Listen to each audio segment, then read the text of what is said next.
X, and I want to tell you what I did about it. I did my homework, and I found that Dr. Pearl has all the credentials I was looking for. He's a board-certified, nationally known corneal specialist who's performed over 10,000 corneal surgeries. I knew I could entrust my eyes to him. The inexpensive laser factories made me nervous. I was afraid they'd rush me. Corneal Associates, on the other hand, has a great reputation and the latest technology, like the VisX Star S3 with active tracker. Corneal Associates gave me a complete eye exam. The procedure was very quick, and I didn't feel a thing. Just like that. No more hassles with contacts or glasses. Call Dr. Theodore Pearl today at Corneal Associates of New Jersey at 800-797-EYES. Mention this commercial and get a free eye exam, a $185 value. That number again, 800-797-EYES. A typical autumn morning in this vast Dunkin' Donuts. as bushy-haired Commuters begin their daily ritual. These resourceful creatures forage swiftly for essential new fall varieties. to prepare for the foreboding Workday. Some carry precious Cranberry apple bagels. or Coffee cake muffins. to their Cubicles. others prey on two species of Dunkin' Donuts. the majestic Caramel apple pie. and the elusive. Pumpkin spice. But harvesting these Bagels and donuts. will not last long. Soon the New fall varieties. will be gone, and another winter of Sitting in front of the TV. begins. Dunkin' Donuts gets deep into fall with our new cranberry apple bagel, coffee cake muffin, caramel apple pie donut, or pumpkin spice donut. Try one with our delicious coffee in a value combo meal. Only for a limited time. Only at Dunkin' Donuts. Stop by today and try their new caramel apple pie and pumpkin spice donuts. Delicious as part of a 2-donut and medium coffee value combo at participating U.S. shops for a limited time only. The station for sports guys, Don and Mike, Opie and Anthony, and Ron and Fez is this station, 102.7 WNEW, New York. Ron and Fez, 102.7 WNEW.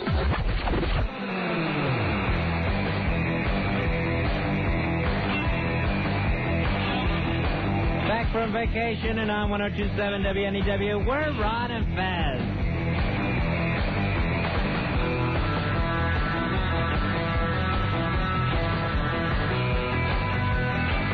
Ron Bennington, Fez Watley. What's this news story you were telling me about, Fez? This is a guy who apparently has set 2 Guinness World Records this past weekend, both for watching TV. Now, this was something going down in Times Square, something going on there. Kevin Cavini, I think that's how you say his name, he watched 51 episodes of NYPD Blue. And that took him 46 hours, 30 minutes, and 50 seconds. So what he did was he set 2 records for viewing the most consecutive episodes and for watching the most consecutive hours of television. Now, it seems to me like 46 and a half hours, that doesn't seem to be like a really long record for watching TV. It's just a crystal meth weekend. That's all it is. Right.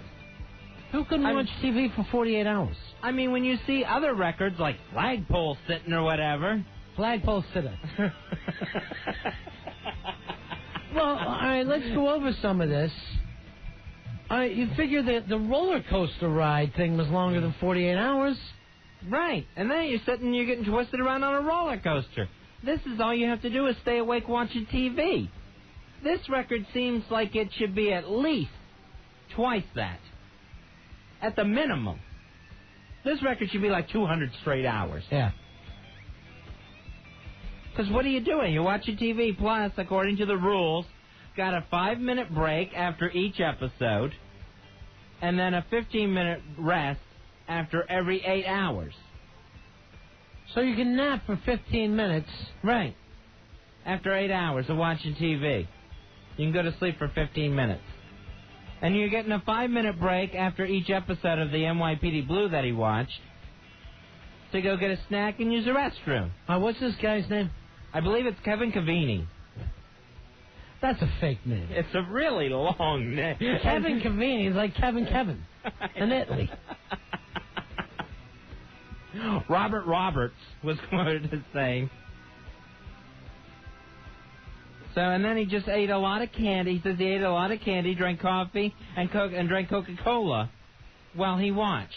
That's nothing. I've driven for 48 hours. That's me watching the Mayberry Andy Griffith Marathon on TV Land. Maybe we get some people to beat this record.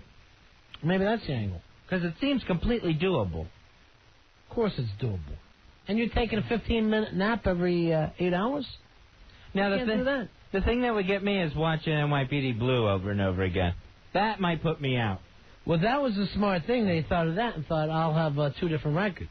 So Yeah. the next guy could go out and watch the Larry Sanders Show, something you can actually enjoy, and he'll still have his NYPD record. Now, they said by the 38th hour, one woman tried to get the rest of the competitors. I guess this was a group competition going on. Yeah. She tried to get everyone to quit together, and we'll all share the record. Sit down, honey. Shut up. You're not. We're not living in communist Russia around here. Exactly. We're not sharing this. Sit back there. You want to quit, honey? You leave on the 38th hour. The rest of us are staying and watching TV. All right, Scott Baio's right. Then I'll do it without the naps. You name the show. Scott, you know what we want you to do. Happy Days. Oh, nice. That's hysterical. All the seasons. You know, it might get a little rough after Richie left and you're watching, stuff starring Joni and her pals. Yeah. So those episodes may get a little rough. No one said that you couldn't watch the same episodes over and over. Watch the one where Fonzie did the dance contest. It was longer than 48 hours. He had to dance. Right, and use that for inspiration, the dance marathon. Because if he lost that, he was going to have to shave his head. No ways that happened, Fez. Nope. Not the Fonz. But if you get into those later episodes where, for some reason, now Potsy hangs out with Joni's friends. That was always uncomfortable. That's embarrassing. What one show do you think you'd watch the whole time? You figure some freaky Star Trek guy would want to watch all the Star Trek thing. That would work. I would definitely go the Andy Griffith Show. I could sit there and watch that for hours and hours and hours. Why do you think? I don't know. You think it's one of those things you wish you lived there? That could be. Because there... And that Done Nuts is a scream. I'll laugh at those same old bits over and over again. Plus there, you'd be the smart guy. Yes, that's true. I'd be a good boy. That says it's a good boy.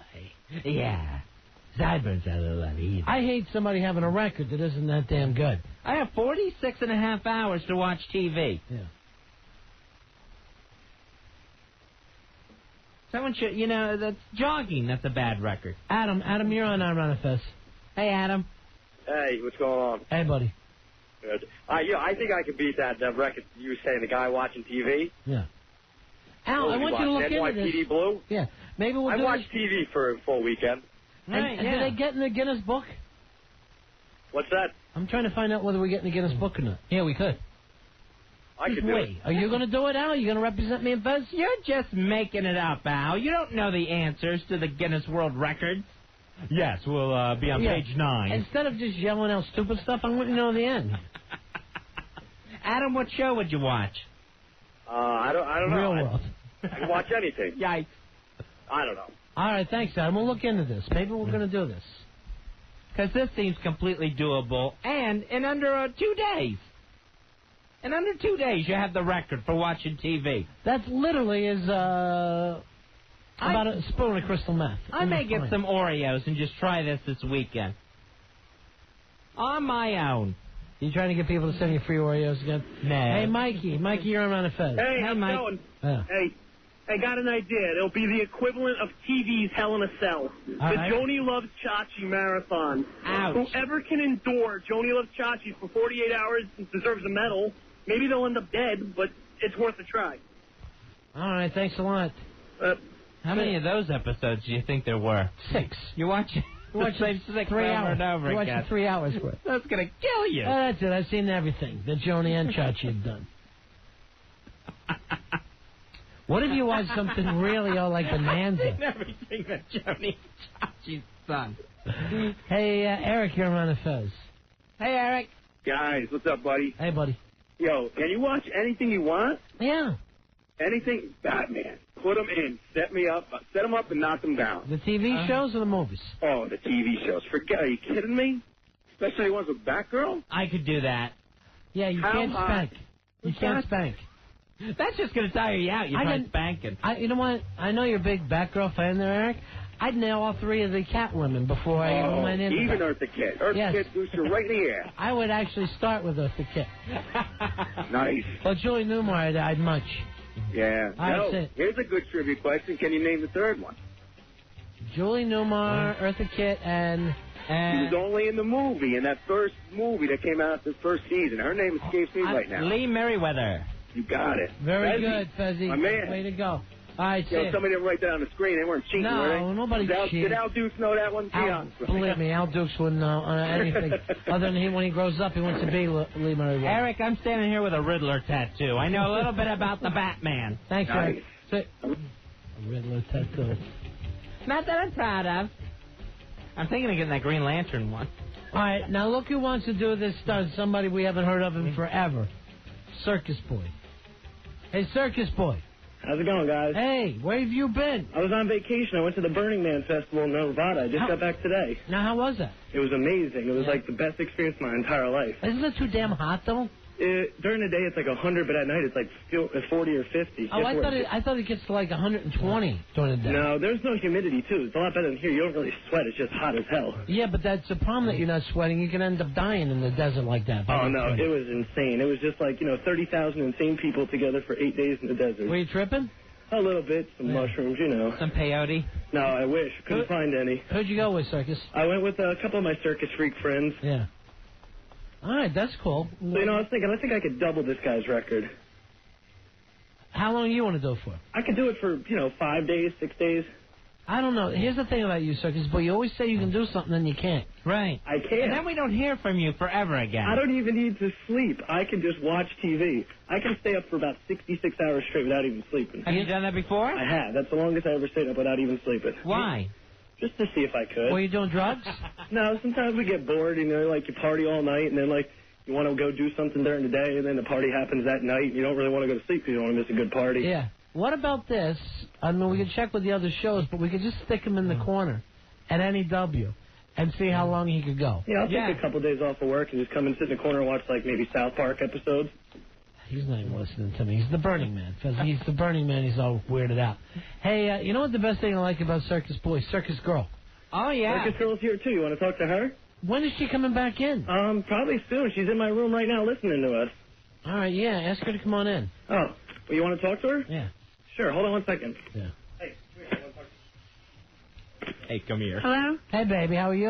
I'm good. How are you guys? Hi, Circus Girl. We haven't seen you in forever. We haven't seen you since we played the original Beer Factor. I know. I miss you guys. All right. How long do you think you can stay up? How long what? How long can you stay up straight?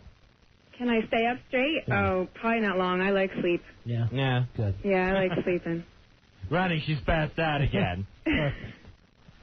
All right. You got to come back in with the Circus Boy, okay? I definitely will. All right. Talk to you later, honey. Bye. All right. Bye-bye. She's really cute, that girl.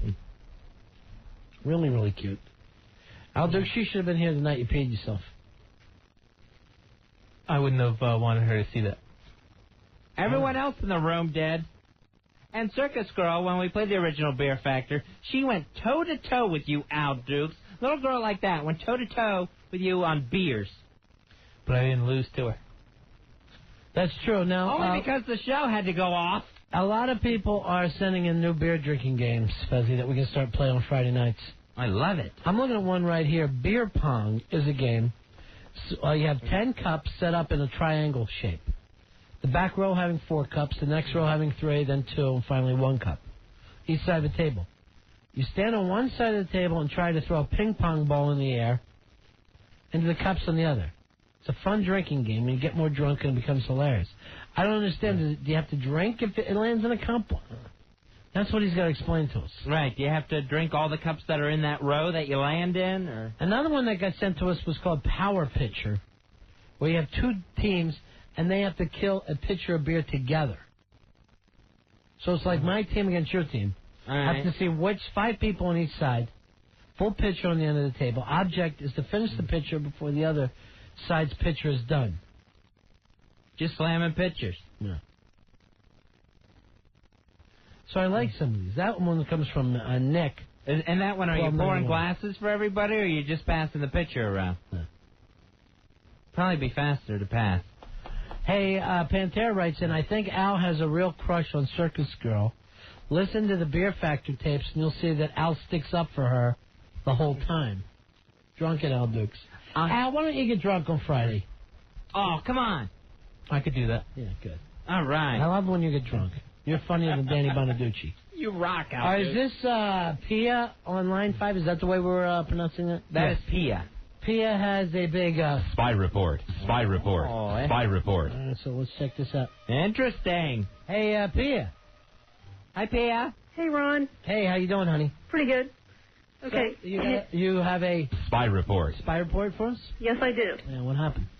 Big news. No. Hank the Angry Dwarf is dead. What happened? His manager got a 911 page at 1 o'clock from his mother. And she said that he was dead. It's also on his website, HankTheDwarf.com. Oh, okay. I'm surprised that wasn't taken. Now, you don't think this is some kind of bit? No. Don't get upset. I'm just asking. I swear to God. No, but I'm saying... She's in mourning, Ronnie. Could somebody else be just doing this before I go saying someone's dead? Right. What? Yeah. No, I swear to... It was also on the E! channel. Oh, okay. I'm just asking. This is the So first it's time I new. heard about it. Yeah. And I'm upset that I can't have a three-way with him and Steve Dahl. Oh, my God. Nice. So when did all this happen? Oh, we just found out about it like an hour ago. Did they say what the causes were, or don't they know yet? I think he died in his sleep. All right, It was sleep should probably never be a alcohol cause. related. Yeah. You know, we used to have a dwarf that did the show with us years ago. Midge. Midge, who was... Remember when dwarf tossing was big? Oh, yeah. That was Midge that invented that. And he died from alcohol. I don't know what it is about dwarfs and drinking. Dwarf tossing, that, of course, they would put Midge in a harness at bars, and guys could, grab the handles on the harness and swing him back and forth and see how far they could actually toss him. All right, so all you know is that he died in his sleep, you're saying, right? Yes. And even though, I'm saying I don't know this to be a fact, but thank you, Pam. Okay. Thank you for the Spy report. Spy report. spy report. Good show. All right, see you later, man. Thank you, Pia. All right, if anyone's ever got a spy report, we're right here to take it. 877-692-1027. Sure. We're always looking to spy. Al, can you check on that news? That's sad news. If it's Yeah, I'm checking it out. On what? Dullproducer.com? Is that where you go for this? Is that your homepage, Al Dukes? Hey, Mike. Mike, you're on Ron Fez. How you doing, man? Hey, Mike. How you doing, gentlemen? How are you? Hey, cool. You're on the topic of world records and things like that, Guinness Book of World Records? Yeah. Right. I may have a record set already, and I don't even know it. I saw the same rock band perform live 186 times in 9 different countries over the last 17 years. Grateful Dead? Is that what we're talking about? Grateful Dead? No way. I'm not a deadhead. Because I know more people seen that. All right, so who was it that you saw? Yeah, but half of those guys never remembered the shows because they were so stoned. All right, who did you see 186 times? The rock band Kiss. All right, here's the I know every show that I've seen. I can tell you something about it, and I can tell you which city or countries I've seen them in. Just as of recently, I saw them in March and April in Japan and in Australia. All right, here's the only problem with that. I'm sure any roadie would have you beaten. No, I'm not talking about on a working level. I'm talking about from a fan/friend level. What is it about Kiss that has you following them all over the place? That has you going to Japan. Well, I mean, it starts back to what you were talking about before. You were talking about superheroes, right? Right. And lunchboxes. Well, when I was 7, 8 years old, you forgot about 4 very important superheroes, and that was the rock band Kiss. Sorry, we didn't mean to offend. Well, that's all right. I still got the lunchbox. It's worth over $200 now, thermos and all. Wait, he's saying nice, but this guy ain't going to sell it. It could be worth $1 million. He ain't going to sell it. That's the problem. That's the problem with fans. Eventually, down the line, to Japan, he'll sell it. I know. In the meantime, you spent like $400,000 on this band, and you got a $200 lunchbox. Listen. Yeah. Because of this band, I've seen the world. I've traveled over and over again. I've been to places that people will only look at pictures in a book about and read about. You realize you can go to these countries without seeing concerts? No, absolutely. But it just makes it all the more appealing because, I go there, I get to see the show, I have days off, and I go sightseeing and traveling. It's a wonderful experience. And, the shows each one are better than the next. If you've ever seen a Kiss concert, they say you haven't really lived yet until you've seen a Kiss concert. You know, I have, and one was plenty.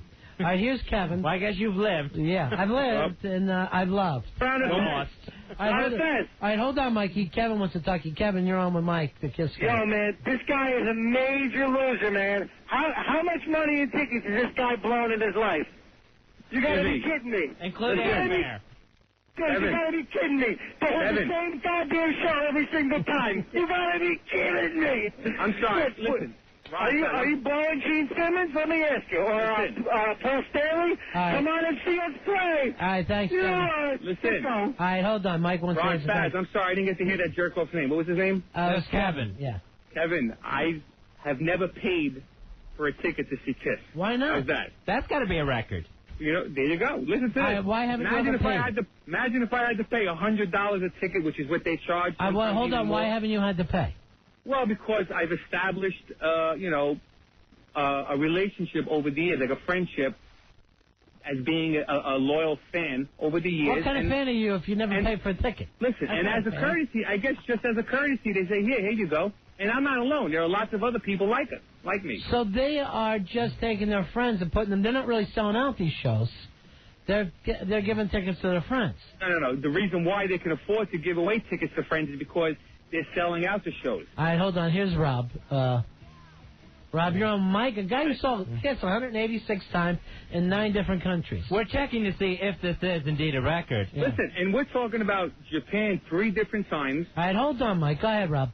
I just want to say, Kiss is the worst band ever. A moron could write those songs. They're the cheesiest lyrics, the worst guitar riffs. Right now, all the kids, anybody who would go to see them that many times has got to be the biggest loser in the world. The Kiss bastards are all going to come out now. The guys with such the great lives that you have calling this radio program, just like me, right? Mike, do you get a lot of that though? You got a lot of Kiss Of course, bashers? these are the true losers, the guys that are calling up because they can't relate to something so positive in their life that I bet none of them have been in Japan. There you go. All right, let me point this out. People, hold on, Mike. Mike, let other people talk. Fezzi, a lot of people have gone all over the world to golf or fishing. What the hell's the difference? This guy's thing is to go to see the same Kiss show over and over. Listen, it's not always the same show. Yeah. You understand? Because it's a new city. It's a different crowd. You paint your face? No, never. I mean, when I was 10 years old in Halloween, but other than that, that's it. Yeah. But listen to this. I've been, like I said, Japan and Australia. I've been to Norway. I've been to Sweden. I've been to England. I've been to But Puerto you've never Rico. been to me. Listen. That's like the song says. You know that as a result of traveling to England to see Kiss, I spent 2 days in Liverpool, which my first love were the Beatles, and I had such a wonderful time in Liverpool. But they refused to paint their faces. Who? Beatles. Now, I think they did on numerous occasions that we don't know about. Did you still go see Kiss those times in the 80s where they wouldn't paint their face anymore? Yes, absolutely. The dark times? I saw a lot of those shows, and, you know, that was just... What was the best show you ever saw? The best show I ever saw? Yeah. Well, that's tough to say, seeing 186, but it would have to be the very first show. Sure, that would be it for me, though. No, listen. First the best, Then and then they downhill from there? Progressively get worse. Listen, the first show of the reunion tour at Tiger Stadium in Detroit. 46,000 people. I was in the front row, and it was unbelievable. Unbelievable experience. The whole town, Detroit, is known as a Kiss city. And Sparky Anderson brought him out. It's Detroit Rock City, isn't it, my man? There you go. You got it right. If you would have seen and felt the electricity in this city, I've never seen New York like that for any sporting event, any concert whatsoever. This place was not bizarre. even the Subway Series, because he was dull around here. Not even. All right, hold on. Here's Dave. Dave, you're on with Mike, the guy who saw Kiss 186 times. I think he has another record. Yeah, what's that? He probably saw 7 farewell shows. How many farewell tours have they done over the years? How many farewell tours? They've only done one that only started a few months back, which hasn't ended. He has a point there. Have you been crying? Hasn't ended. Have you been crying at every show now? Nah. I mean, a little bit? To be honest with you, I'm almost happy that it's coming to an end because it's just, you know, as it gets a little older, it's just not as exciting and special as it was years back. So But yet you still go. all good things come to an end. You know, it's time to close the book on it. That's it. Do you want to make it an even 200 and call it quits? I would like to. You know, that would be nice. But if I don't, you know what? Like I said, I've seen the world. If I could take it all back, I never would. I wouldn't, because I've been to places, like I said before, that people will only read about. People don't leave their neighborhoods, and I've been all over the world, and they just help me.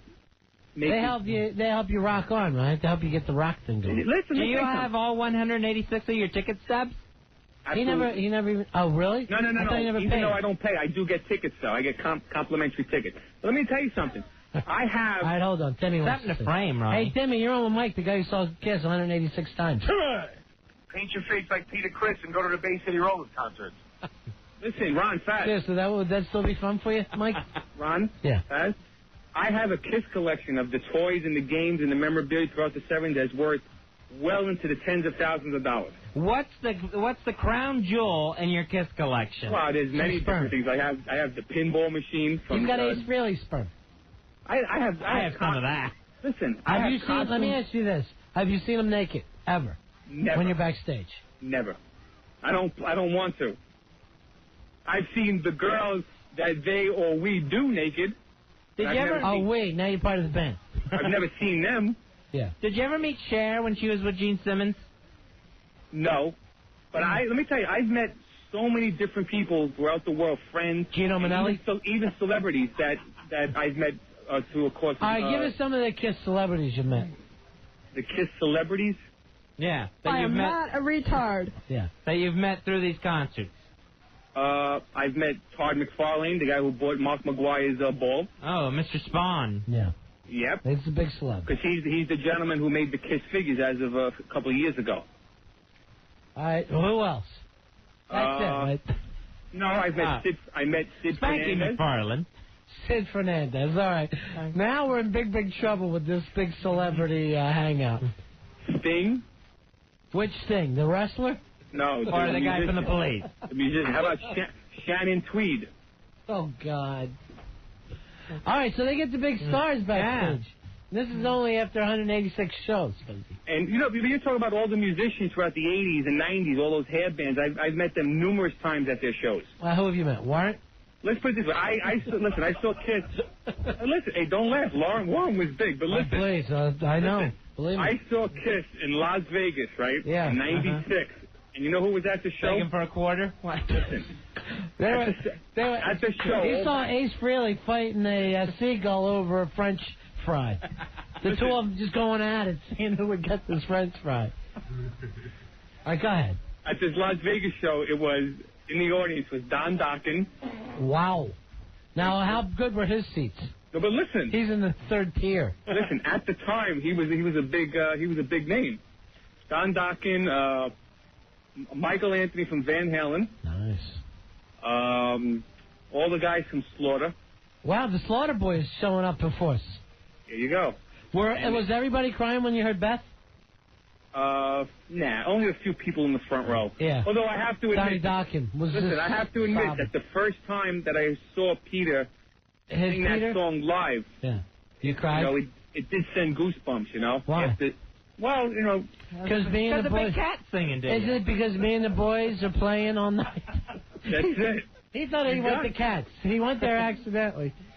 You got it. Shh, Mike. Listen to me. And you know I want to come home, right? But me and the boys, we got a sound. I just can't get it right.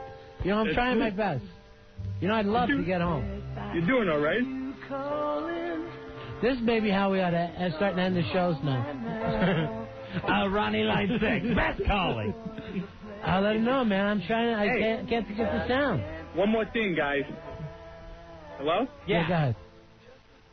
Did you know? I mean, not that you know. Back in '95, when I went the first time to see them in Japan, they invited me and my few friends that were with us to have sex, to go bowling with them because they're big bowlers. If you had to have sex with one of the Kiss guys, who would it be? You know, that's one of the questions on the Kiss, the official Kiss website. That's one of the sure it questions is. that they I'm sure asked it's the the girls. first thing they ask the guys too. So who would it be, Mike? Which one? The Cat or the Scary Joker or which one? The Lightning Bolt, the Lightning Child, or what? A Star Child. Yeah. Homie, don't play that. What if you had to, though? Even if I had to, what does that mean? Like if Nazis had your parents and they were going to cut their throat, right? Unless you had sex with one of the Kiss guys, which one? I'd have to say Paul. Why Paul? Well, he's the most effeminate. Can I say this, Mike? This ain't the first time you thought about that, homie. Homo has thought about that a little bit. You got the wrong guy here. Right, sure. How quick he says, "Oh, Paul, of course." I didn't say it so quickly. you had to give me the whole Nazi parenting. No, what Nazis? scenario. No one ever said Nazis and parents. That I got it on make sense. tape. That doesn't even make sense. All right, so it would be Paul Stanley.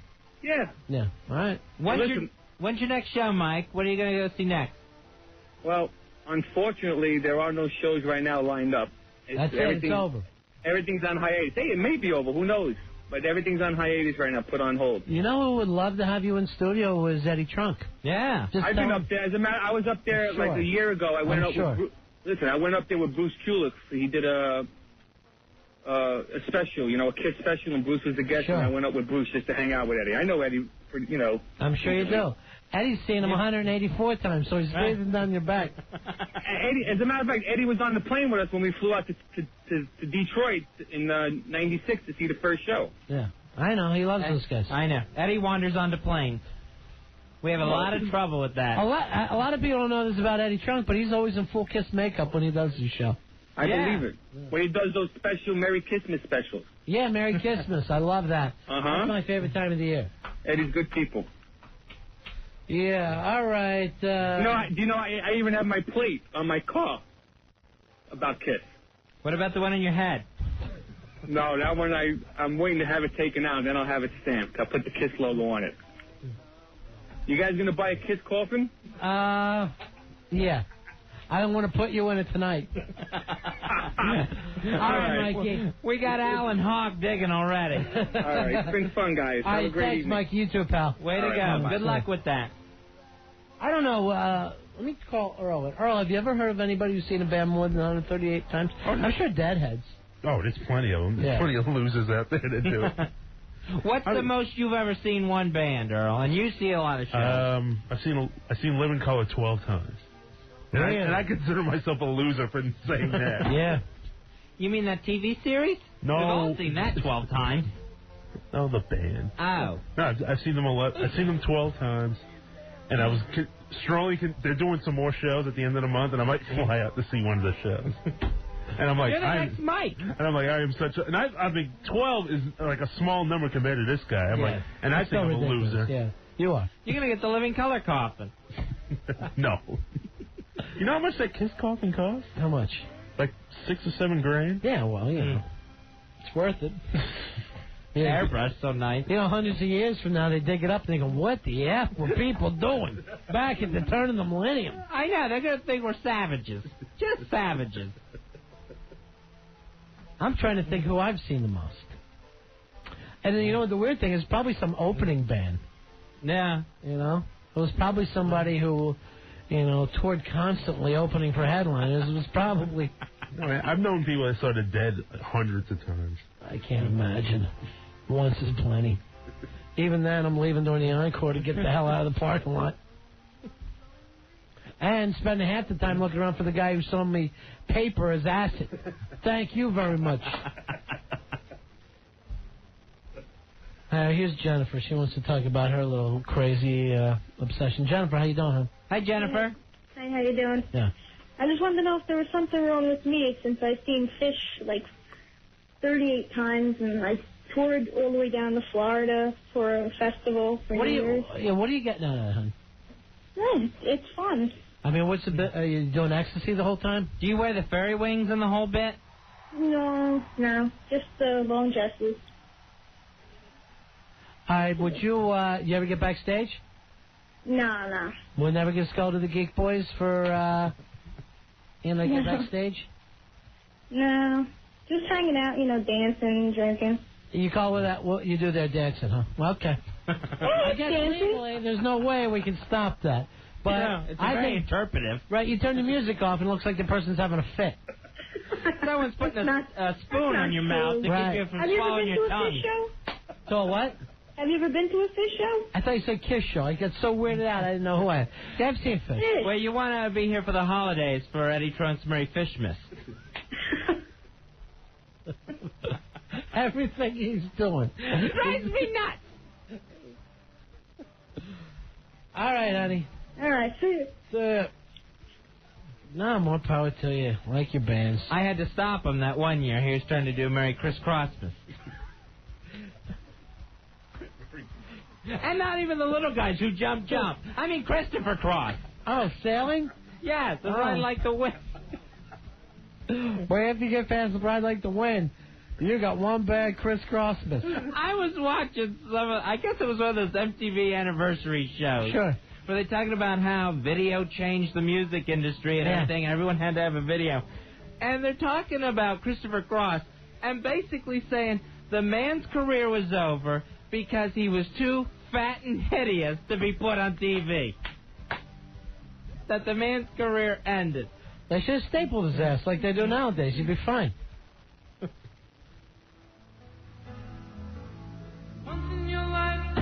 Ladies and gentlemen, we're doing a Merry Christmas. Right now, our reports say that Santa's caught somewhere between the moon and New York City. Be looking for his sleigh. Merry Christmas, everyone, from a very special Eddie Trunk. And may you and yours ride like the wind. Run fast.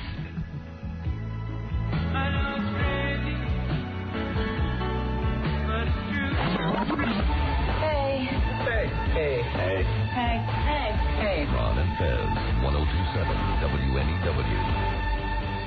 1027 WNEW announces our new fall lineup. Sports Guys mornings, Don and Mike middays, Opie and Anthony afternoons, Ron and Fez nights. 1027 WNEW. Ron and Fez here to tell you about O2Go, oxygenated distilled drinking water. Ronnie, I was on the plane today, and they served me that crappy airline water, that generic stuff, and I'm going, I miss my O2Go. I need my oxygen. I know what you're saying, Fezzy. You know this? A lot of people are saying drink 8 glasses a day. Mm-hmm. It makes you healthier. This is the only water that I can drink that much of. It goes down so smooth. It goes down good. It's real purity, great taste, and no aftertaste. Without question, more refreshing and healthier than anything on this planet. Al Dukes, I want you to call the O2Go people and find out why it's so easy to drink this water. Is it the oxygen? Is that what works like this? Because you can just down a bottle without blinking. Now, I go to the O2Go Original Blue, Fizzy. That's my favorite. That's the delicious, calorie-free essence. But there's more. Yeah, there's also the exclusive black sport bottle that has even more oxygen pumped into it for when you need it most. It's a healthy way to get perked up. No caffeine. It's the coffee replacement. It's O2Go. Here it is, guys. O2Go, oxygenated distilled drinking water. This segment of Ron and Fez is brought to you by Nextel. Nextel, how business gets done. Call 1-800-NEXTEL-9. This fall on Fox, what if the family you're part of... How do you think your family got all that money, Lily? Just because someone's rich doesn't mean they're morally corrupt. You're like the Wasp Corleone. ...is part of something you never imagined. Mom, do we have any enemies? No, of course not. Discover the secret The man just killed himself in our dining room, and it's like it never even happened. of Pasadena. What's going on in the house? Premiering Friday, September 21st on Fox, right after the season premiere of Dark Angel on its new night. At Staten Island University Hospital's Radio Surgery Center, doctors have combined experience and technology in a unique treatment for prostate cancer. Implanting radioactive seeds directly into the prostate when combined with body radiosurgery is their breakthrough approach. This innovative computer-directed technique delivers potent radiation to the localized prostate cancer, minimizing radiation doses to the surrounding tissue. University Hospital's treatment is an alternative to radical surgery that requires an extended hospital stay. Generally, the seed implantation procedure is performed during a brief hospitalization, and patients soon return to their normal function without the incontinence and impotence often associated with radical surgery. Staten Island University Hospital doctors are among the most experienced in the region treating localized prostate cancer with radioactive seed implantation and sophisticated body radiosurgery. To learn more, call Staten Island University Hospital at 1-800-285-4584. Part of the North Shore LIJ Health System. 1027 WNEW. Sports Guys every morning. CBS Wednesday, 9, 8 Central. Their mothers and daughters, husbands and wives, best friends on the wildest adventure of their lives. The Amazing Race, premiering CBS Wednesday, 9, 8 Central. Have you ever had a pink Prozac? What about a tartini? Or better yet, how about a black and tan martini? Thought they didn't exist? Well, then you've got to go to Mix Lounge and Food Bar. Mix is the new place to go on the Jersey Shore. Located on Brighton Ave in West End, Long Branch, you'll experience a relaxed but way cool atmosphere. The owners, Sam and Michael, will make you the drink of your dreams. From the classic martini drinks to their original fruit-infused martinis. Once you get there, you won't want to leave. Plus, they're open for lunch Thursday through Sunday and open for dinner daily. With fantastic light fare including appetizers, salads, pizzas, and sandwiches. Want to impress your date this Friday or Saturday night? Then you've got to go to Mix. Taking a trip to the Jersey Shore for the weekend? Then be sure to stop by Mix. Mix Lounge and Food Bar is located at 71 Brighton Avenue, walking distance from the beach. For further information or to get directions, please call 732-923-9100. That's 732-923-9100. Come to Mix and get your fix. Some original thinking by Starbucks barista Frank Botex. What I love most is getting customers to smile in the morning. Starbucks is just a place to come and relax. Just kick your feet back. I mean, it's a second home. Starbucks is now in a grocery store, and what better way to just become your own personal barista at home? You go to the grocery store, pick up some coffee, take it home, let the aroma take over your body. Your favorite Starbucks coffee. At grocery, at home, at last. It's allergy season again. Where should you turn for relief? Benadryl or the leading prescription? The answer may surprise you. Medical studies prove histamine-blocking Benadryl is 54% more effective than the leading prescription. More effective at relieving even your worst allergy symptoms like runny noses. That's a real eye-opener. Benadryl, 54% more effective than the leading prescription. Use as directed. Studies use Benadryl allergy at standard 50 milligram dose. I could buy and sell you and your little freak show dog and pony act, whatever this is. With smacking the cheek of the freak. Ron and Fez, 102.7 WNEW. We're back, and now we're starving. We're Ron and Fez. Hey, I'm sending Al out to get something. Hey, Jason, you're on the Ron and Fez show. How's it going, buddy? Hey, Jason. Hey, Ron and Fez, what's going on, guys? What you say, buddy? I'm just sitting here and watching SmackDown. They're showing the replay now of The Undertaker getting his ass whooped by Brian Clark and Brian Adams. Oh, really? So Crush and Wrath. Atom Bomb. Right. They came out with Steven Richards. Wow, so I'm shocked to see Brian Adams back, Fuzzy. Yeah, I would have never thought these guys would ever come back to WWF. Yeah, I never thought there was any big heat there, but I guess they don't have a lot of WCW stuff to use. All right, guys, just thought I'd let you know. Right. So they're grabbing what they got. They got Crush and Atom Bomb back. I hope they go by Crush and Atom Bomb again. I think those days are over. I think... and I hope Brian Adams, Crush... the real Brian Adams ought to sue. Well, Fezzi, you saw the Canadian Brian Adams 136 times. Yeah. I'm hoping to make it 150 before I die. So many times that Fez just had to get so close that he cut him like a knife. Just got up and stabbed him. He loved him so much. Hey, Tom, you're on the Ron and Fez show. Hey, Tom. Hey, how are you? Hey. Go ahead, buddy. Well, I mean, I must top a lot of lists. I've seen the Allman Brothers Band about 122 times in the last 14 years. 122 times? Yeah. And you never saw Dwayne even once. You got that right. Amazing. I get to see him on the big screen every once in a while. You know, they peaked in, 1971 or 72 when he died? Wasn't even born yet, yeah. So... What's it with you and the Allman Brothers Band? When they play in New York, it's the best place to see them. You sort of get caught up into the whole scene, and I've actually traveled pretty far to see them. So. Who's the kid playing guitar for him now? I forgot his name.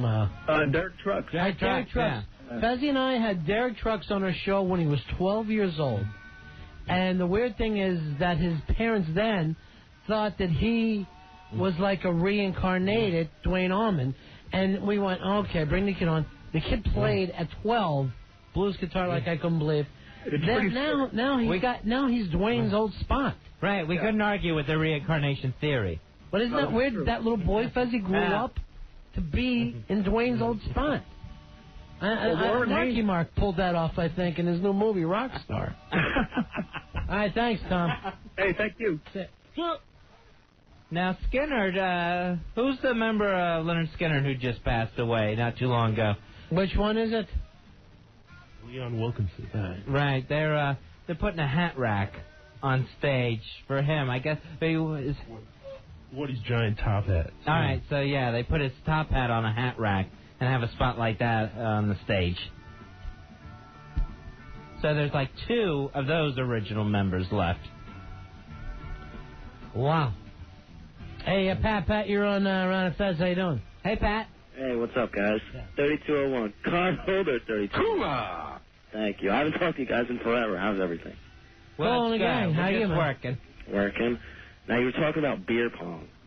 Yeah. And I want to challenge the not-so-fabulous Al Dukes to a game, because I could kill him. How does this thing work?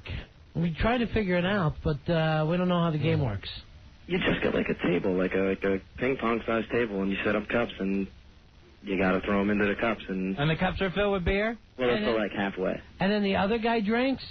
Yeah, the opposing team, like I'm on one side, I throw it into the cup. If I make it, that person has to drink a beer. They got to drink that whole cup? The whole cup. All right. It's easy. No, and I'd like Al to pee his pants again. Well, I don't understand the idea of using that many cups. Why not just keep trying to bounce it in one cup? Well, I think the thing is to make it easy enough to do that without, if you're trying to bounce it one cup, these idiots aren't going to be able to pull that off. Are you calling me an idiot? Jesus. Yeah.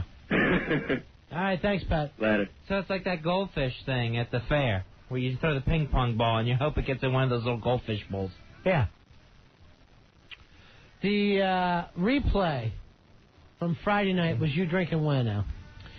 It was the day that all the girls were here, so it was, you weren't drinking that night. No, I wasn't drinking that night. All right, now, what was that game that we were playing that night? Because that was a lot of fun. Did we ever even name that game? I had a name for it, and then it just kind of, they all went to the do it category. All right, what was the name that you had for it? Know it, spell it, or do it. Yeah, and no one know it or spell it. No, they went right to the do it category. So know it was just fairly easy trivia questions. Right. Spell it was having to spell a word, and do it was perform some sort of little in-studio stunt to earn extra points. So that had the big points, and that's why the girls all wanted the do it category. Yeah, they went for that immediately. They were a fun bunch. Now, we tried to get a hold of little Melissa, who we all fell deeply in love with. And she went away right before we did. Yeah, she went on a cruise, I think, to get out of the country. Now, if you don't remember which one was Melissa, here she is right here, Fez. Oh no. Oh no. Oh no.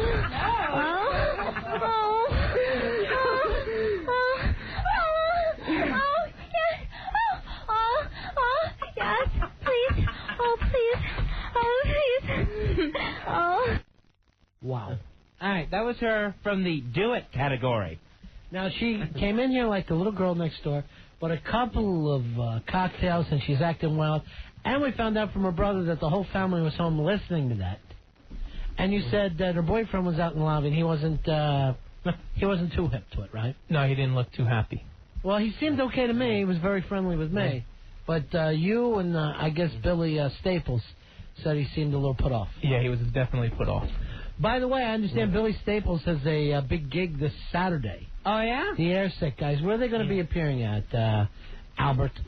They're going to be at Governor's Comedy Club, Division Avenue in Levittown.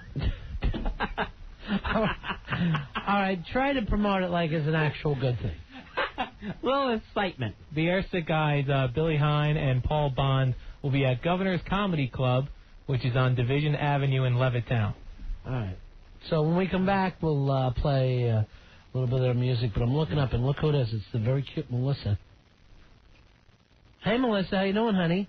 Hi, sweeties. Hi, Melissa. I sounded good. You were fantastic. Oh, no, but I was in so much trouble. You don't even know. Who were you in trouble with, honey? Well, I just let down the whole family. Is that what they told you? I'm a disappointment. But let me ask you this, honey. Why would you ever come on this show and tell your family to watch or listen. Well, I'm usually a really good kid.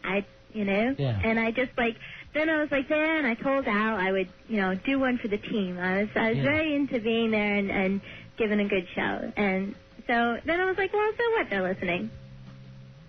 Wow, you were great on the air. Now, how was your boyfriend feeling? Al told us he was a little tense. He was tense, and I couldn't figure it out. And it took like a good 3 days for me to figure it all out. But I think he was mostly worried about how my family was going to treat me. It took a good 3 days for her to figure it out. Did you remember everything that you had done? God, no. I don't remember not letting you leave, Fezzy. I kept hugging you, I guess. You were crazy about Fez. I'm so sorry. I was mortified. I had to get a couple daiquiris just to deal with that. You were fine, but you were hanging on my arm like a little charm bracelet. I'm so sorry. I wouldn't have even shook your hand if I was sober. I would have been like, okay, that's cool, goodbye, You were, and you actually said this in his ear. I could turn you. I know I could turn you. I didn't even know what that meant. I wouldn't have been disrespectful to your fiancé. Melissa, please turn him. Please, honey. Turn me what? I can hear you. You can even hear the whisper? Yes, I have headphones on and you're talking into a microphone. Oh, boy. No one's going to turn me. I am Lutheran, and I am staying put. Now, that Lutheran, you have to kill a goat on the... No, you do not kill a goat or any other animal. Chicken? No. What do you put, a pin in a dollar or something, and then that person dies? No, there is no voodoo involved either. Oh. Well, if you ever get bored with that, Fuzzy, turn to Jesus. If you don't want to be a Lutheran anymore. Lutherans worship Jesus. Now, here's the weird thing. Worship him. Let me ask you this. Martin Luther King, was he a Lutheran? No. That's odd. Isn't that ironic? Don't you think? A little too ironic. All right, Melissa, would you ever want to come back in and play a drinking game again? I would love to. Really? Yeah, totally. Yeah. So you don't care what your family says? Oh, I won't tell them. This is that's my secret now. That's what I do in my family. What about your boyfriend? Would you tell him, or is he a little... I'll tell him. Okay. He wants me to have fun. Well, you were. And what you did with that banana was perfect. I'm known on the message board for that now. Oh, is that right? On RonFez.net? Yeah. What were some of the things you did? We heard you fake the O. Oh, I faked the O, oral on a banana. And had another fake O. Are you doing that? Right. Yeah, I guess I do that. I know you made out with a girl. Shot. You made out with a girl? I did make out with a girl. She said I couldn't kiss. I did a body shot. Yeah, off a fat guy. Some guy. I don't know who he was. He had Planet Java. Oh, yeah, he was very cute then. By the way, we haven't seen him since. No. Right. No. I think he and Coca-Cola woke up with a worse hangover than you. Go, what the F did we do? And you were licking Lisa's toes. Oh, yeah. And I stayed way down too long on that one. Excuse me? I shouldn't have, I needed like a timer. I didn't know how to sync a time. That was bad. Now, Fez, your religion you're born to, you're Lutheran, right? Yes. Is that one where you have sex with kids on the altar? No. So I thought that's what Paula Poundstone was as a defense. I'm a Lutheran, she says. She did not say that, and there's no sex with the kids on the altars. Anymore. Not on the altars. All right, Melissa. When are you coming back in, honey? Oh, I haven't scheduled anything, but it's all up to you. Well, let me tell you something. We've got an open door for you here. Oh, thanks, guys. I love you both. Yeah. You were terrific, and that was actually the oil rub. She got an oil massage. Oh, yeah. You felt me up. Oh, my, that was so funny. Yeah. Who was the one that felt her up? Gina, dance girlfriend. Oh, yeah. All right. And then Gina had the strangest thing. The night you were on vacation when Al Dukes wet himself. I saw the pictures. And Gina said that turned her on. No. Yeah. No, she seems so normal. Yeah. What does your family say about Gina? Well, there was one thing they wouldn't tell me that really pissed them off, and I don't know what it was. Oh, that's when you gave me skull. I think that was it. No, I don't know anything. I heard it from your brother. He called us when you were gone and said that they started getting a little weirded out doing Neos and stuff like that. Right. And I probably, if I would bet anything, is that you making out with another girl. Which the weird thing is, we didn't even ask you to do that. I know that wasn't even all I... I'm not, that's okay. That's fine. I went to an all-girls school. I'm not a lesbian, but I'm all comfortable. It's like you practice kissing with them. Yeah, you have to look at it and say, you know what, they're just a person, who cares? Right. Yeah. That's what's gotten Fez through a lot of scary. Daddy's sitting home proud listening tonight, isn't he? Turn him. Listening. Melissa, turn him. I can hear you. Hey, speaking of which, Eldrick says tomorrow night is the Barbara Walters thing with... Anne Heche. Yeah. And what is it that she said has got her so wacky? What's some of the nutty stuff that went on with her? I think she said that she was molested when she was a kid and that she's been insane for most of her life. Yeah, she said. Who molested her?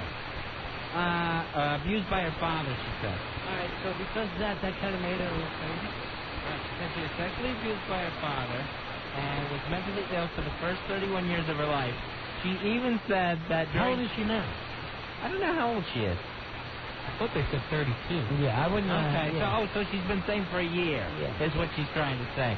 She actually told Barbara Walters that during her 3-year lesbian relationship with Alan, she was insane the entire time. The rest of us were insane watching. All right, so she said she had an alter ego? Or... Right, this is all part of her new autobiography called Call Me Crazy. It's coming out this week. So that's what she's plugging with Barbara Walters. Her other personality was an alien called Celestine, who spoke directly to God. Now, I wonder if her Ellen has met the crazy person. Has met Celestine. Right. Now, they said, remember when she went nuts, though, and ended up at that farmer's door in Fresno? Yeah. That person said she was telling them that the mothership was coming. So that must have been Celestine who was out in Fresno. That was George Clinton. One of her alter egos is George Clinton. The mothership is coming down. All right, so... The total power of a fully operational mothership. So that's whack, huh? Yeah. Where's her dad now? Let's hunt this guy down and beat him with a hammer. Right, yeah. See what Mr. Heche. See what he's done to all of us. She said she only regained her sanity about a year ago. And then she married a sound guy. Right. All right, Melissa, we're going to have you back in soon, okay, honey? Okay, take care. All right, can I call you Celestine for now? It sounds like me. No, in all honesty, honey, we really adore you, okay? Oh, thanks, baby. All right, bye-bye. Yeah, big We're the fan. babies. We're the babies now. Oh, nice. All right, Our talk to turn. you. All right, bye-bye. All right, bye, Melissa. 877-692-1027. 877-692-1027. When we come back here, you don't want to miss this, we'll play something by Airset, which you'll see at Governor's. And what's the phone number there, Al? To make those reservations? That's what we want to do, to get some people to make some reservations. Go out to see Billy Staples and Paul. 516-731-3358. All right, for Governors. 877-692-1027 is our phone number. Ron and Fez. Ron and Fez. 1027 WNEW. 1027 WNEW. Drive home with O&A. Drive to work with the sports guy. DJ Black is with us. He played left field and he made fly ball. He went for a jailbreak. Oh, stop. He actually ran through the fence, and Benny Schwieger says to me on the bench, hey, that's like Roots. He's a Where's Harriet Torres? Sports guys Blaine and Craig. Mornings 1027 WNEW.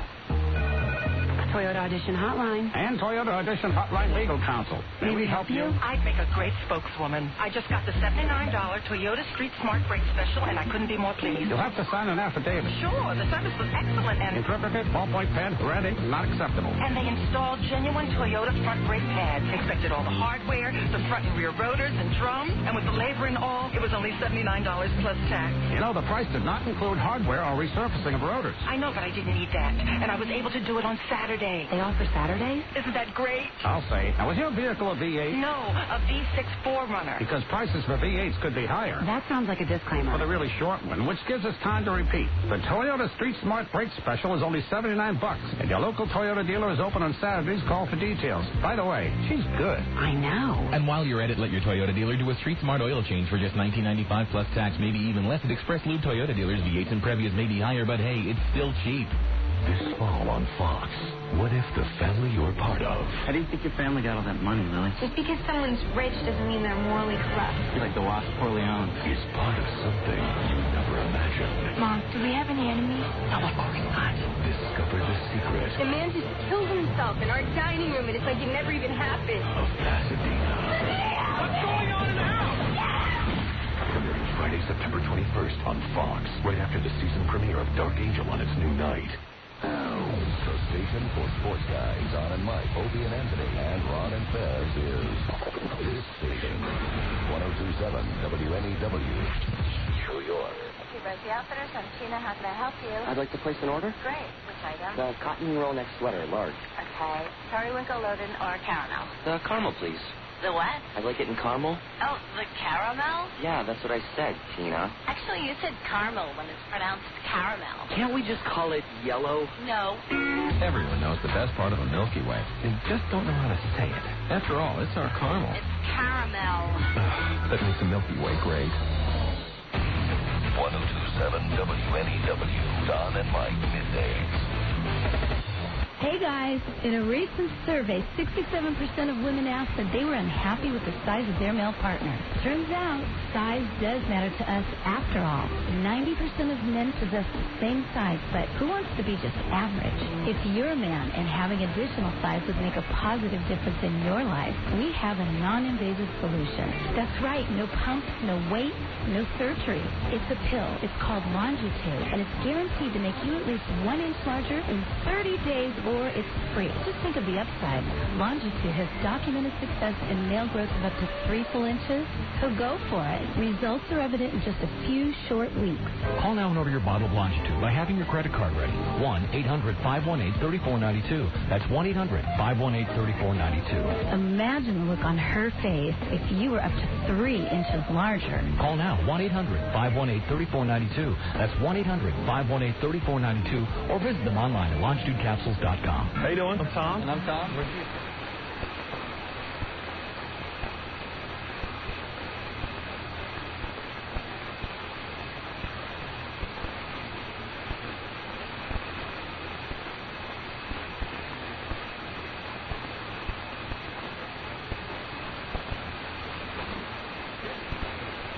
You're squeezing on. We have a really take the lemon, squeeze it, put it in the bottle. That's a lot of fun.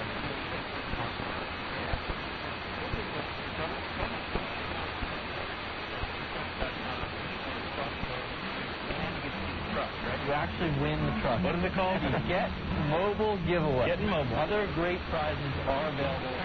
www.cheapguys.com. A truck of you. And you get a PT the truck. Really cool. Who's paying for that? Nantucket Neck. The best possible juice you can buy in Boston.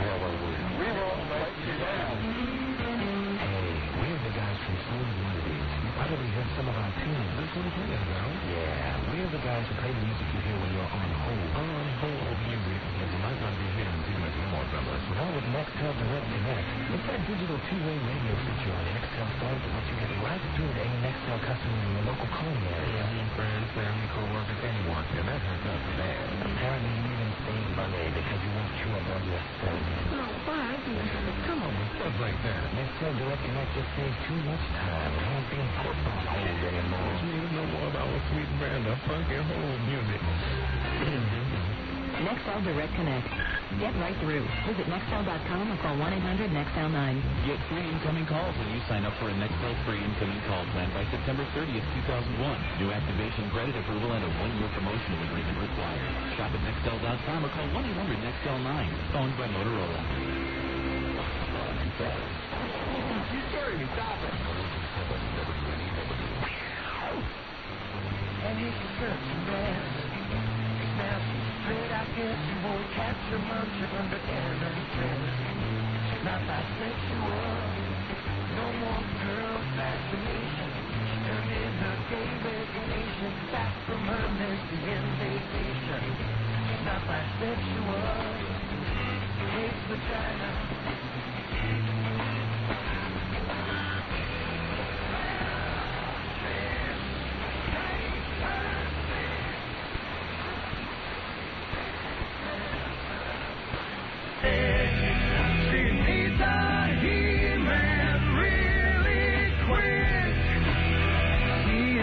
tired of all those licking chicks. Air sick on Ron and Fez. All right, they're going to be appearing soon at Governor's Comedy Club, Division Avenue, Levittown. That's going to be Saturday. Shows at 8 and 10:30. A Sunday show at 8 p.m. 516-731-3358 to make your reservation. Oh, so they're doing the whole weekend there? Yeah, according to this. According to what I have. Yeah, all right. And request the Anne H song. So request the Anne H song and never say that we're going to smash or trash something or else they'll get mad at you. They'll turn on you in a heartbeat if you smash or trash them. So just enjoy. Sit back and enjoy. Sit back and enjoy and say thank you for being a friend. That's a good song. Sure. Andrew Gold. Hey, Chet, you're on the Ron and Fez show. How you doing, buddy? Hey, guys. Welcome mate. back. All right, thanks. Listen, I wanted to let you know, was Anne Heche also crazy when she was dating Steve Martin? I think she was probably crazy when she dumped him. It was like a springboard into her career there. Well, you know when he did that crazy movie with Eddie Murphy? Oh, Bowfinger? Bowfinger. Oh, yeah. The girl in Bowfinger who went from guy to guy to guy was supposedly based on Anne Heche. Oh, okay. Uh-huh. A little inside joke. Yeah, a little inside joke, but if the girl had some mental problems because what her dad did to her, you got to feel kind of bad, right? Yeah, that's kind of hidden below the belt. Yeah, she's 32 and says for 31 years she's been insane. So, yeah, that would fall, that Steve Martin years would fall into that area. Yeah. All right, thanks. All right, thanks, guys.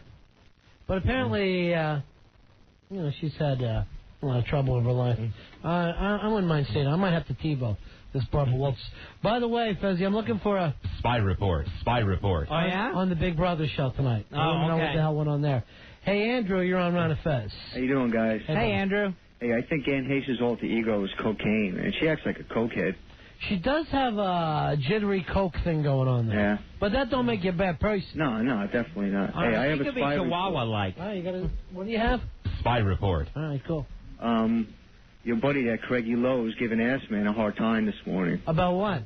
Well, he said after he has that operation, the stomach stapling, he wants him to go on their show first. Whatever he wants to do, it don't matter to me. All right, thanks a lot. All right. Yes, man. It's always in some kind of a gimmick. Always in somebody kind of a gimmick. You know, like being 510 pounds wasn't enough of a hook. Right. It's always an angle. Get him on our show first, whatever you do. And he's being stapled in about 2 weeks. All he can do is our show first. That's the most important thing to Fez and I right now. And we want to give away the staples. Right. When they burst. When they burst. And we want to be here when he finally goes from using a big stick with a toilet paper on the end of it to actually using his hand. Right now we want that to happen live on our show. Right now his slogan is, Staples, yeah, I ate that.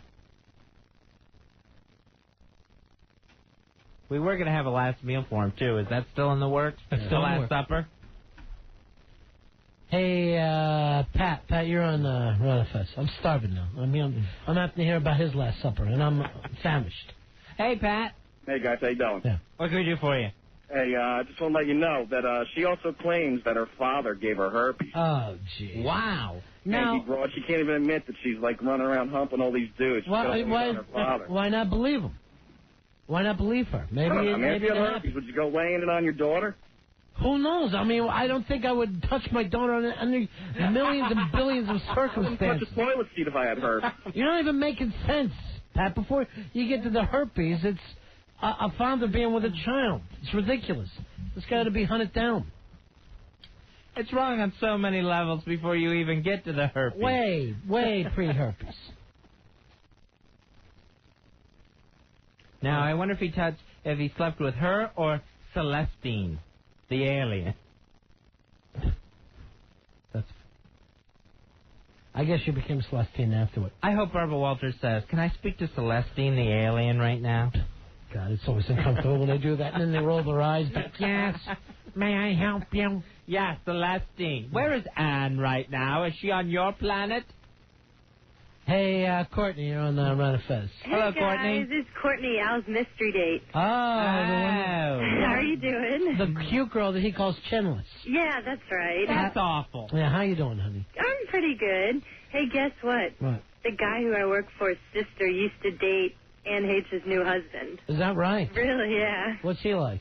I don't know. I've only met his sister once, and she seemed like a nice, normal girl, so I don't know, like, how he made the leap from her to Ann H, but apparently, I mean, he's just like a regular guy. I think he's a cameraman or something. Yeah, he's from Florida. I guess they met when Ellen was on the road putting together her HBO special, and he was filming everything, and Ann was with her, and they hooked up on the road. Now, I read this situation because Ellen has a brand new show coming up. Right. That this Ann Hayes did some kind of behind the scenes. She was trying to make a movie, right? Some on-the-road movie about Ellen. Took 200 hours of film, and none of it's usable. And then she leaves Ellen, and Ellen's left with all this expense. Oh, nice. Ellen, you are so much better off. Let me tell you that now, sister. You think she could get herself a nice girl? Oh, yeah, and probably has already. I don't know. I never hear her talking about it. I never hear Ellen saying, I'm happy with my new girl. There was one thing where Ellen's mom was saying that Ellen's with someone new now, and it's a really healthy relationship. You can never trust the mom. And it's like, why does that woman have to keep talking? Why does Ellen's mother have to keep making press releases? I remember when she was calling Ann Hayes her other daughter. Right. Please. Hey, when am I going to get another mystery date? You come on in, and we'll put you up for mystery I want a real man this time, okay? You come on in. By the way, the guy that you were interested in wet himself last week. I heard that. Yeah. I was horrified. I'm really glad that he didn't want to go out with me. So you might be better off without him, yeah. I think so. All right, I'd rather have no chin than no bladder. I think so, she too. has a chin. And I do have a chin. I have a nice normal chin.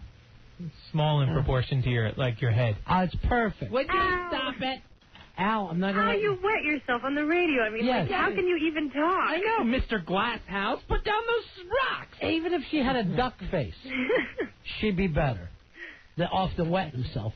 I think so. All right, do we got your number, Courtney? I think so. I think Al has it. All right, now I'm gonna put you on hold just to make sure, okay? Okay.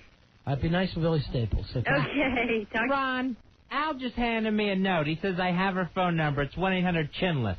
He wrote 1-800-CHINLESS down. Al, Quit passing me those notes, because I'll tell. Al, I don't know if you're familiar with the heart punch, but I will heart punch you, momentarily stopping your heart. Stan Stasiak, mister. Meets Dad. What's going on with his son? They have made him the village idiot, Sean Stasiak. And it's almost like the newish version of a Polish joke. Right. Here's the big, stupid Polish kid who falls down. Last night he lost a match because he fell in the middle of the ring. He tripped over his own feet. Oh, jeez. It's wrong. Fezzy, here's somebody we haven't heard from in a long time. He's on the line. It's our old producer, Tuttle. Ah, Tuttle calling from down south. Hey, Tuttle. Hey, how you doing, guys? Play pretty for Atlanta, my friend. Well, I just thought I would give you guys a call. I know that you guys have been on vacation, and I haven't had a chance to call you about the cheating, dirty New Yorkers in the Little League World Series. Why are you going to be that way, Tuttle? About the Rolando Paulinos. They are, Rolando Paulino. I mean, it's not even an American team. I mean, it's an all-Spanish team. None of them can speak English. They're from New York. Representation They're of the New York. Bronx. They all lived in the Bronx. Yeah, but it might as well have been Puerto Rico they were playing for, Why do you Dominican gotta be, Republic. Why do you got to be so anti-New York? Why do you hate New York so? Because nobody in New York, it's the dirtiest town in the world. It's like if you Have you go in been there... here? Have you been to New York? No, but I've seen pictures of it. Nothing. He's not allowed to go to Orlando without permission. I've seen pictures of it, and it just looks dirty. What pictures? When he says pictures, he actually means he saw a picture with New York. Maybe the picture itself is dirty. Yes. Wash it. No, I'm just saying, though, leave it to a bunch of New Yorkers to cheat, you know, to have they proved the pure game of the Little League World Series. They've spoiled Little League Baseball. You know, I actually thought all the press got carried away with that whole situation before it happened, Fez. I no longer accept those kids because they lost. Not so much over who's 14. That doesn't bother me. It's losing when you're 14. Well, as you see... And as you see, the team from the South was victorious against them. Apopka, Florida? Yeah. Yes, Apopka, Florida, the town I drive through every day to go to work. Oh, God. That's Now- where he stops and waters his horse. Now, I saw their Apopka, Florida, was population 12,000, teeth 6,000. Oh, that's sad. So they don't have, they're not even doing one per mouth there now. That's awful. And as you can see, it was an all-white team as well, too. Can you do me a favor and don't be racist about children? I'm not being racist about it. As you can see, it's America's favorite pastime, not Puerto Rico's favorite The pastime. Apopka kids were going to get the keys to the city, but someone had already taken the doors off. And just to let you know, too, Tuttle, those white boys of yours lost to an all-Asian team. Yeah. And They let the were- country down. They didn't Basically, let the country down. they embarrassed the country. They did not. They lost to Tokyo. Hey, I bet you if you went in there, you would find a couple of ringers as well on the Japan Let team. me tell you, if they would have laid down for New York would have went back with Danny, the 14-year-old wonder, and we win this thing. Danny Almonte was going to pitch on Sunday in the championship game. But it would have been by a cheater's way. I mean, leave it to a New Yorker to cheat. I'm going to tell you again, don't start on New York. Why not? I mean, all I'm saying, though, is it looks like the people in New York don't bathe. Tuttle, you're not anyone to talk about bathing. Hold on, somebody wants to talk to you, okay? This is Oscar. Hey, Oscar, you're on with Tuttle from Florida. Hey, Oscar. Hey, boys. 1098 here.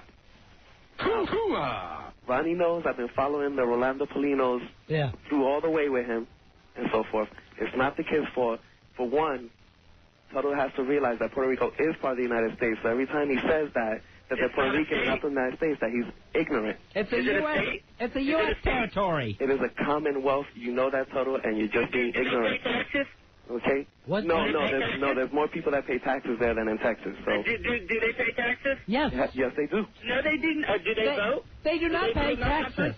They don't vote. They don't vote in that country for the presidency. So how can they be a part of our country then? Because don't worry about that part. That will happen in time. Well, don't worry about it. Soon enough. Just like New York is almost all Spanish, and just like down in Florida, you have Miami that's full of Cubans. You know that. That's why you're mad, because you're scared. You're scared of the Hispanic man. That's all. I'm scared they might cut me with a knife and rob me or something. Exactly. Exactly. And then you know what we're going to do after that? We're going to take your women, we're going to take your children, everything that you're afraid of, we're going to do to you. But first, what we're going to do... He says the women you can have. There you go. But first what we're going to do is we're going to play baseball better than you. Because when they all get broken down, those kids were better baseball players. If you got a white all-star team versus a Puerto Rican all-star team, the white people would win all the way through. More white people play baseball, and they're way better. Who would you put on a white all-star team, Tuttle? Who, Bernie Williams? Who? Alex Rodriguez? Who? Ivan Rodriguez? Come on now. Everybody that's good in baseball is Hispanic. You know that. An all-white team would beat a Mexican team. No, that's no way. What? No way. Who's the best pitcher in baseball right now? Who has the most wins? A white guy. You crazy. George Schilling, Roger Clemens, Pedro Martinez. Pedro Martinez, he's going to win the Cy Young this year. Roger Clemens is. By the way, he's been hurt. You know that hillbilly from Texas is just a ringer. He's having a good luck year. And I'm a Yankee fan. But, of course, Roger Clemens isn't a Yankee. Anybody that knows baseball knows that. What you got to worry about is the fact that Hispanics run baseball, okay, and that you've lost that sport. You go to golf, or you know what? Cheer on hockey, because let me tell you, they lost Hispanics have taken over baseball from you guys. It is Hispano national pastime now. And it's America's favorite pastime. It's Latin America. It's as American as apple pie. Try more like a pastel or a toston. Sorry, it's Ron if you get hungry. Oh, those are delicious. I'm starving, man. I'm literally starving. All right, thanks, Oscar. You got it, boys. All right, that's it. Do you agree with me, though, Ronnie?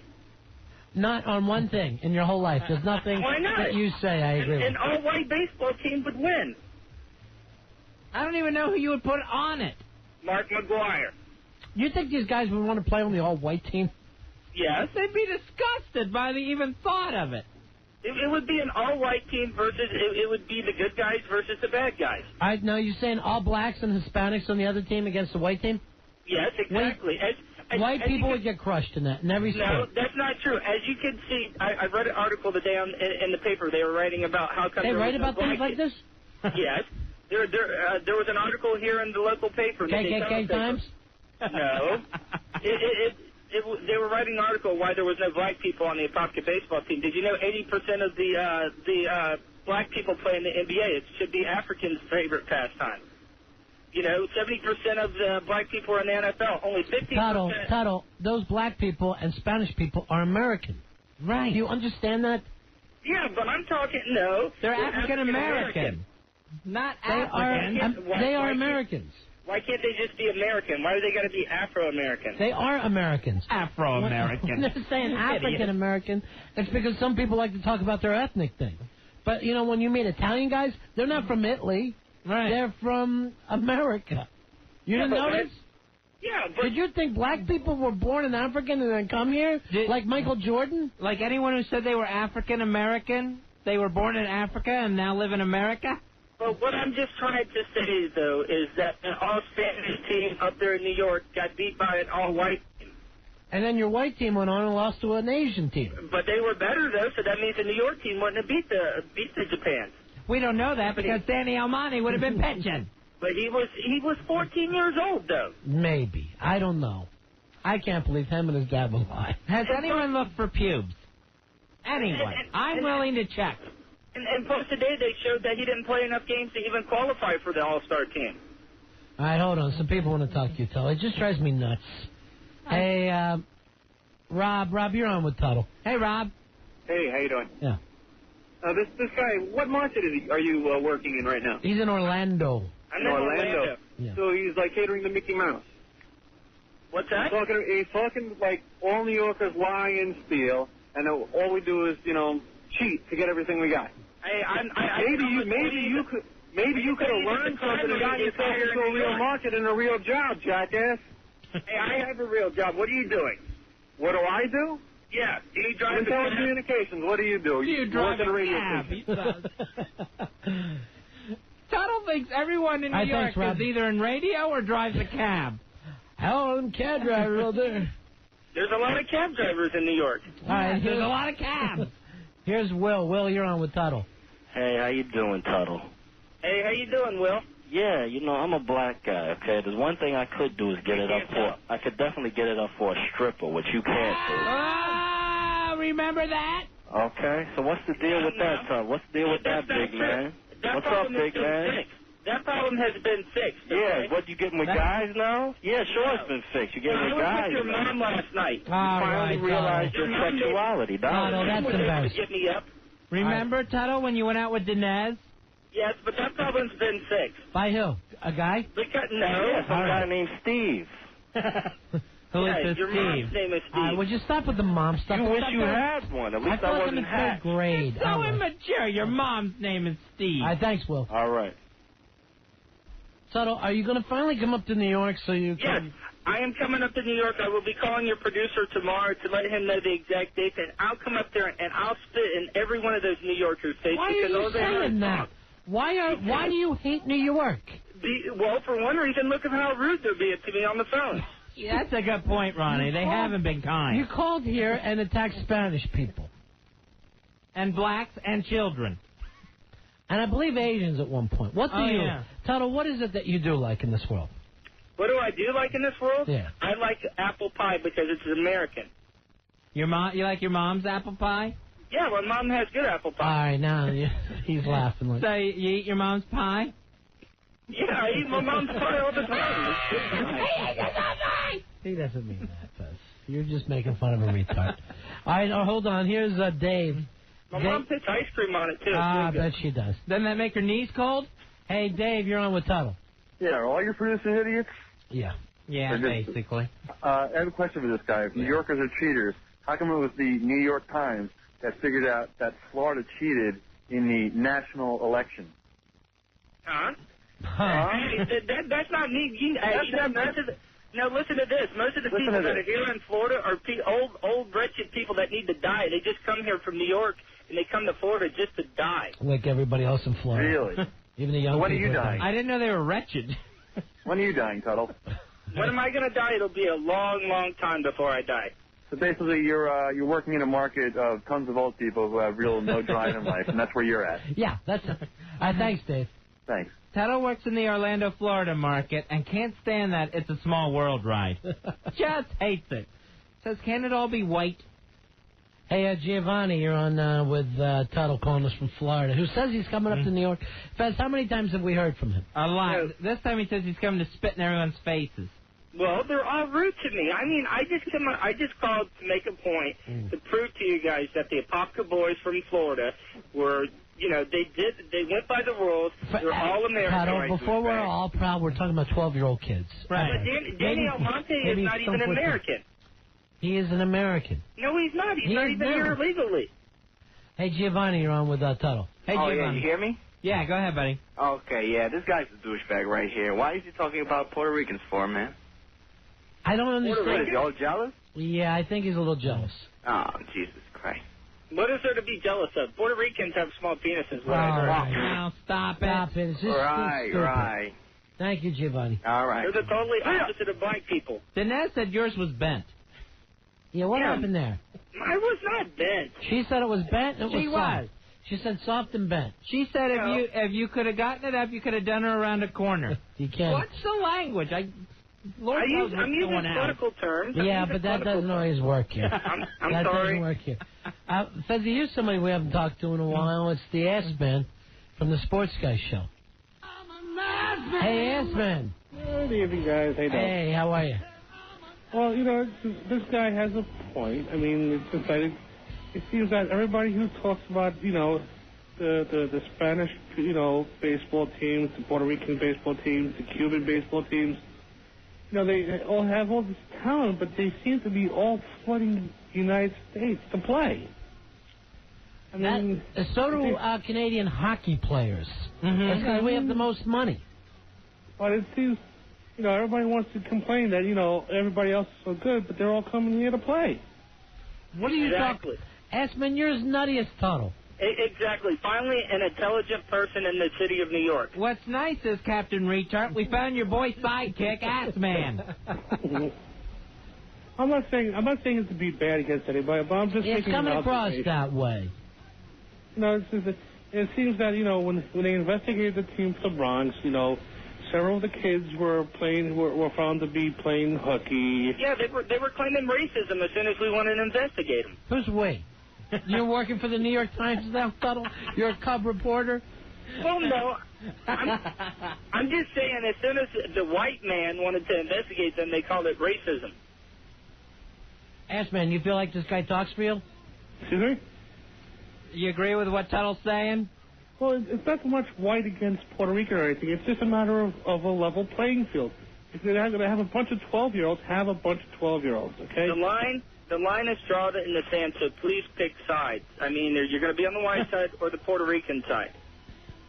What line is this? There's a line there. There is a line. You got to be on sides. You can't be on both, okay? That's the kind of line. I did not know we had lines here. I had no idea. It's the Little League World Series. If that's the way we're going to play it, fine. It's a World Series. But if we're going to, you know, limit it to 12-year-olds. Assman, does the sports guys let you talk this stupid? When you do their show. Excuse me? All right, we'll talk to you later, okay, buddy? Now he's playing deaf. Yeah. No, because I'm on a bad line, so I can hardly hear you. Right. Then you got to stay. That's because you're talking into a hoagie. Now I'm starving. Thank you. All right. Thanks a lot, Assman. Now, Tuttle, when you do come to New York, and you swear you're coming this time? Yes, I swear I'm coming this time. I swear on my mom. Oh. On her pie? You swear on your mom's pie? I'll bring you some of my mom's apple pie, okay? That's a sweet, sweet pie. It's been a long time since it's been cherry pie. Now, do you want to challenge any of our producers to prove that you are the best Ron and Fez producer of all time? Yeah, I mean, I'm up for just about any challenge. All right, well, I have to warn you this. El Duke's is Spanish. Right. El Duque. He's El Duque. Al, what would you have a contest with Tuttle about? Well, I would just tell him that once he comes up here, New Yorkers are tougher, I think, than he thinks they are. What are you going to do, beat his ass? Well, not me, but the New Yorkers. In my... Like we keep a band of New Yorkers at all times. A mob ready. That the New Yorkers will probably back me up if... Wow, you big puss. If you're going to challenge him, I would have picked chess or general knowledge trivia questions. How about spelling? When she puts him one out.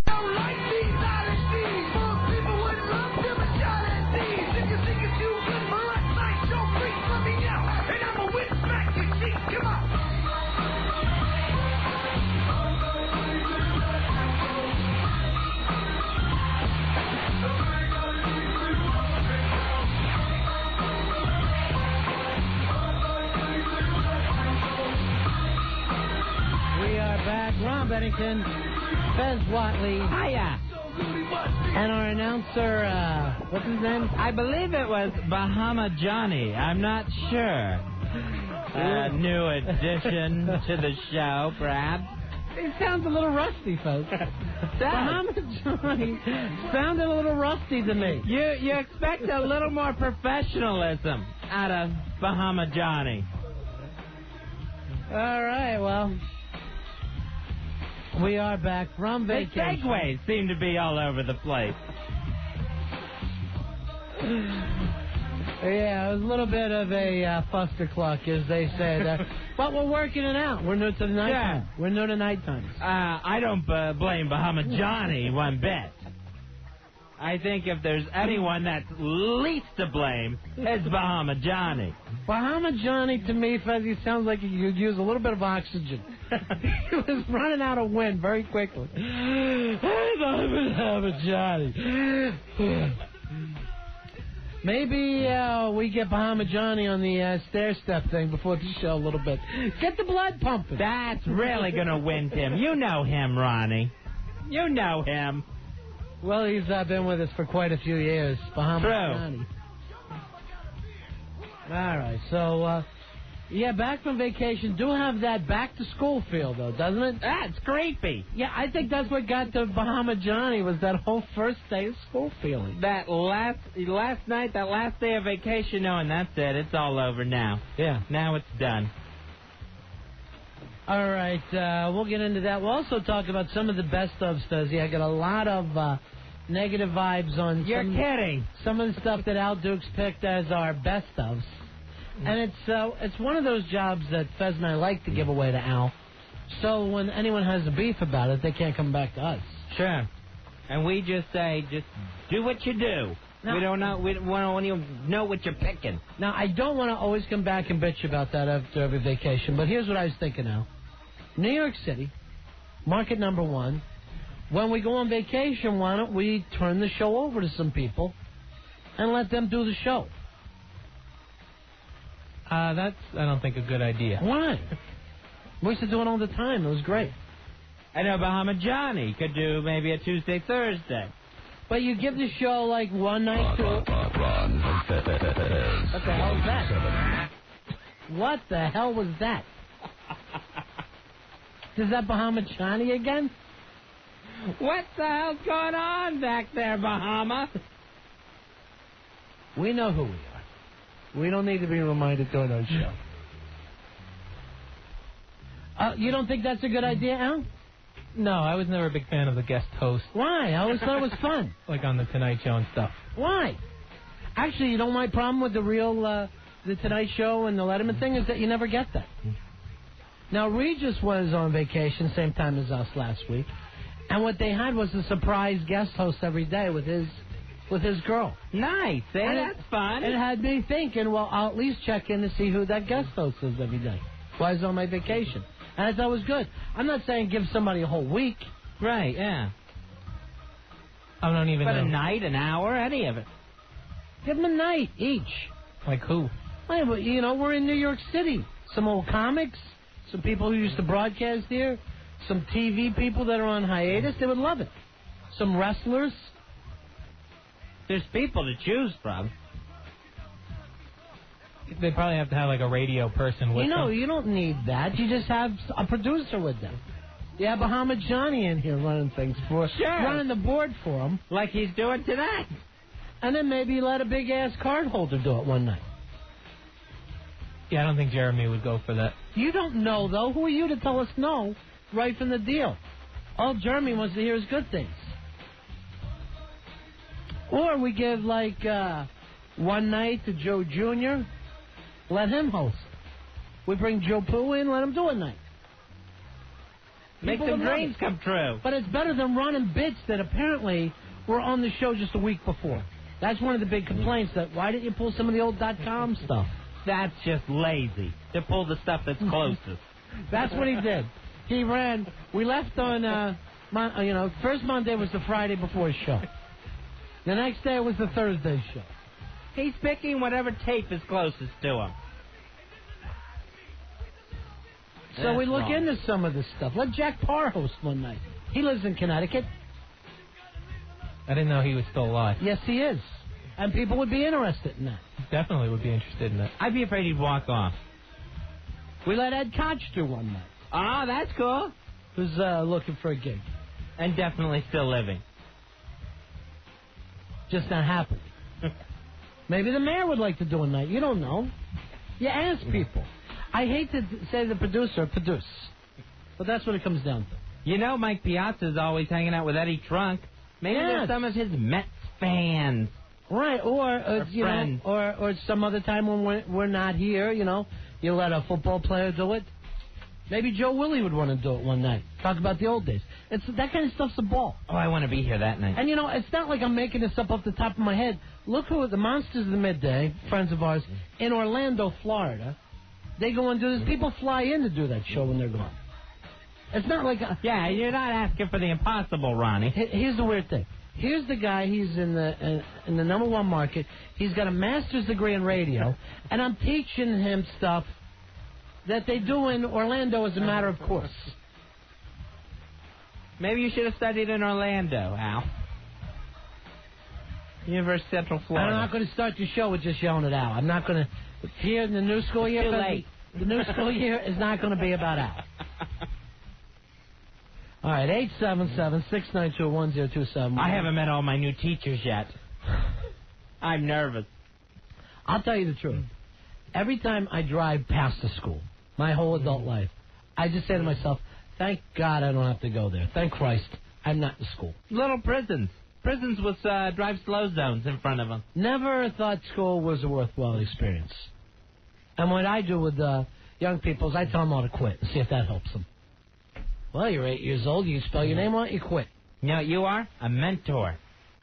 That's what you're doing. You don't even realize it. You're mentoring. Thank you, Fuzzy. Thank you very much. Now, when I was little... You were never little. Young. Okay. I mean yes, young. you're young. Yes. Never did you fit in a category, even at birth, where we could have got away calling you little. I would always see those kids, like kindergarten or first grade, there's always that kid that's there crying. Yeah. Because he doesn't want to be in school. And that actually helped me out, because I was scared crapless going to school. Yeah. But I would see some other little spaz just crying, and I'd go, man, look at that kid. Look at that puss. That was me. Look at that maniac. I was the kid crying, and I'm not kidding you, running full force out the door. Really? I did it in kindergarten, still did it in as a senior in high school. Full force to get the hell out of here. You know what's the other good thing? No school shopping. Oh. As an adult. I don't. I may even take Fez out for a tight, itchy pants later. No! I don't want tight, new, itchy pants. I hate them. I know a place downtown that they're really tight, really itchy. What's it called? Tight, itchy pants. No, I'm not going to tight, itchy pants. I hate them. I don't need any back-to-school pants. Yeah. These fit fine. They fit fine, but there's holes in the knees. Remember this, though? Because here was always the other bad thing about starting school. For whatever reason, and, you know, it's still hot in September, and you're wearing, like, your new clothes like it's going to impress anybody when you're in third grade. What are you going to do, get a date? So you're putting on, it seems to me like your hottest stuff. Yeah. Everything was always very hot. You had... And you got a new vest. There would be a vest. There might be a kerchief or corduroy pants, long sleeve. Because it's new, you're putting it on. What an effing nightmare. I hated the back-to-school clothes shopping. We would go get the shoes, and you would have to put on the shoe. Yeah. They give you one shoe to limp around in. Yeah. And then they go, how do those feel? They feel awful. I've never had them on my feet in my life. My heel hurts, my toe hurts. Well, there's plenty of room in the toe. How do they feel? Like you put a clamp on a child's foot. That's Yes. how they feel. Like my foot is stuck in a railroad track. Do those feel good when you walk in them? I don't know. I'm only wearing one. Nothing feels good right now. And I want to go home. I'll lie to get out of here. Put 2 tissue boxes on my feet right now, and I'll tell you I'm fine and ready to go. We used to have to bring in a box of Kleenex for the teacher. Oh. As part of our school supplies. That was the list. Every kid had to bring in a box of Kleenex to keep on the teacher's desk. Where were you, Flumania High School? I guess the teacher is too cheap-ass to buy her own tissues. No, She was the only one using them. Were you in a private school? Yeah. Oh, okay. Yeah. So private... kindergarten through 5th, yeah. Then I hit public. That's what I like. They act like private schools are better, yet they never have any effing supplies in a private school. Could someone please bring in water? The big fat teacher we had to buy her tissues for. I hate that. I hate any time that you feel like you'll have to do extra stuff. But I got to tell you, Fezzi. Well, I don't like buying supplies for other people. You know, yeah, right. Everyone will need to bring in a roll of masking tape. Well, I know this is for some class project, and some bumming bringing in his masking tape. Oh, yeah, that was the other thing. Is like the night before school, you would just start to realize yourself how little you do know. You know, it would start, like the night before, like kindergarten, my brother would say something like, you know, your alphabet? What? I'd never even heard of this. Now here it is the night before, and you want me cramming. In first grade, my sister tried to teach me long division. And she's going, you're not paying attention. She tried to be the teacher. You're not paying attention. You're not learning this. And it's going to be really hard when you get to school, right. And they make you learn it. Yeah, that's the bad thing. If you have an older kid, an older, like, brother or sister, who will tell you, if you do this, they'll beat you. And they'll just scare the hell out of you. Well, wait till next year. You'll be in 4th grade. And they don't put up with that crap. It's all cursive from here on. You're like, what? You go to school with that lunchbox, you get pounded. Yeah, that's true. You got to be very careful in the lunchbox situation. Luckily, in my day, they were metal, and you could use it as a nice weapon. This mother's going to get my medal. Unless you want the Batman insignia stuck in your forehead forever, you'll back up, pal. I had a Puffin Stuff one. You puss. I love that Puffin Stuff lunchbox. And then people are looking at Fez and going, that kid has his picture of himself on his own lunchbox. That is not me. That is a dragon who's been elected mayor of Living Island. All right, I'll get your school picture and then a picture of Puffin Stuff. And see it. Don't! I'll put them behind my back. Don't get my school picture! And then bring them out and see if you can guess which one's you and which one's Puffin Stuff. I should be able to guess. I bet your mom couldn't pick you. And I bet your mom couldn't pick you out of a Puffin Stuff lineup. Puffin Stuff had smaller bags under his eyes than I did. Now, what year was that you had? Let's see, we went into the lunchroom, so it must have been like 1st or 2nd grade. Yeah. Yeah, because we were going in the lunchroom, not, eating on a mat like kindergarten Hindus, where they put you on a mat and give you some juice and a cookie. I know that we're small, but we'd still like a seat, if that's not a big problem. A kindergarten Hindu, I love that line. Everyone just laying around on a mat.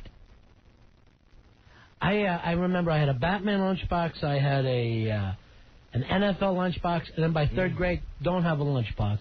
Why have a lunchbox? Unless you're a girl. A girl could have a lunchbox. Boys had to start carrying bags or get beat with a lunchbox. Lunchboxes, I guess, a lot of kids weren't reading anything other than pussy off of them. Oh. So I don't know why. By 3rd grade, I had to tell my mom, I have to have a bag. And she's like, come on. Have one lunchbox. I go, they'll take it and they'll beat me with it. Especially if your mom already came home from the store with a lunchbox for you. And you didn't want to use it. Oh, yeah. Money had been spent then, mister. Forget about it. All right, you ever say a kid, and there was a boy, people wanted to kill him, and you're in 1st grade. I don't know where this hunger for murder comes from.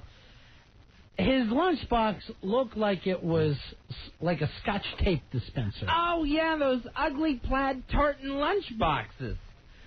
People looked at him and started to swing their big metal lunchboxes at him because his mom picked the wrong thing.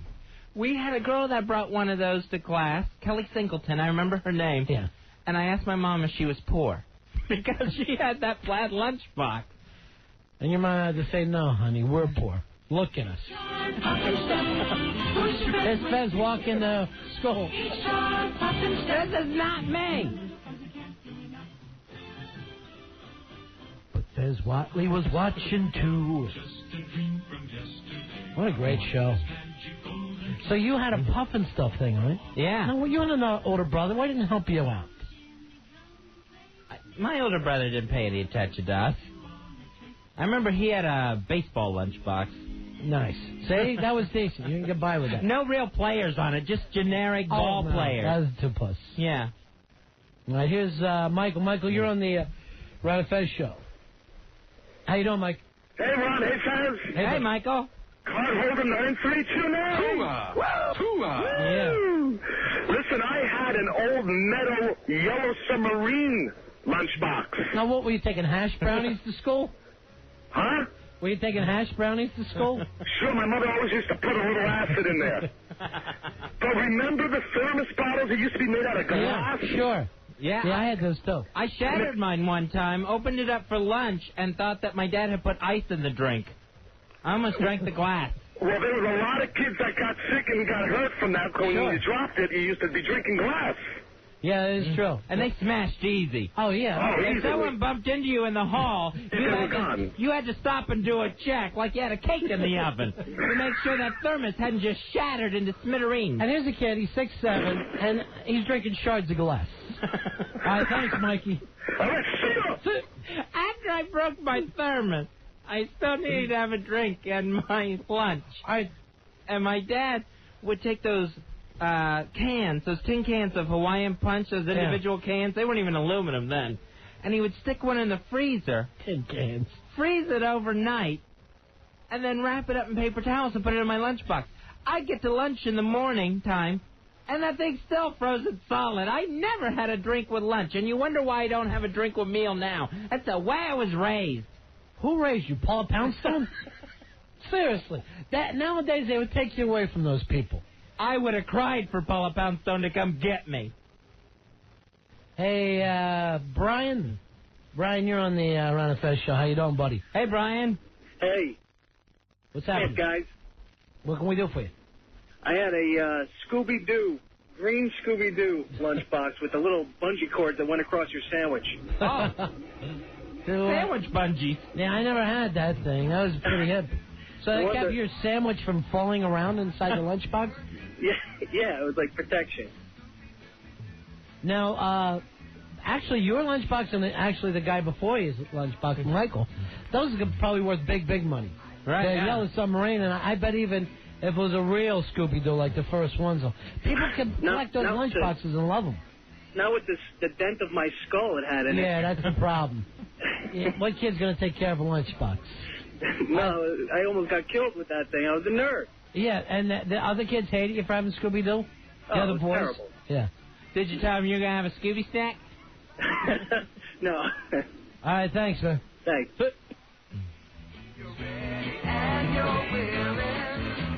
What we do to kids, it's just awful. Those lunch boxes, I'll tell you what, they never protected a lunch.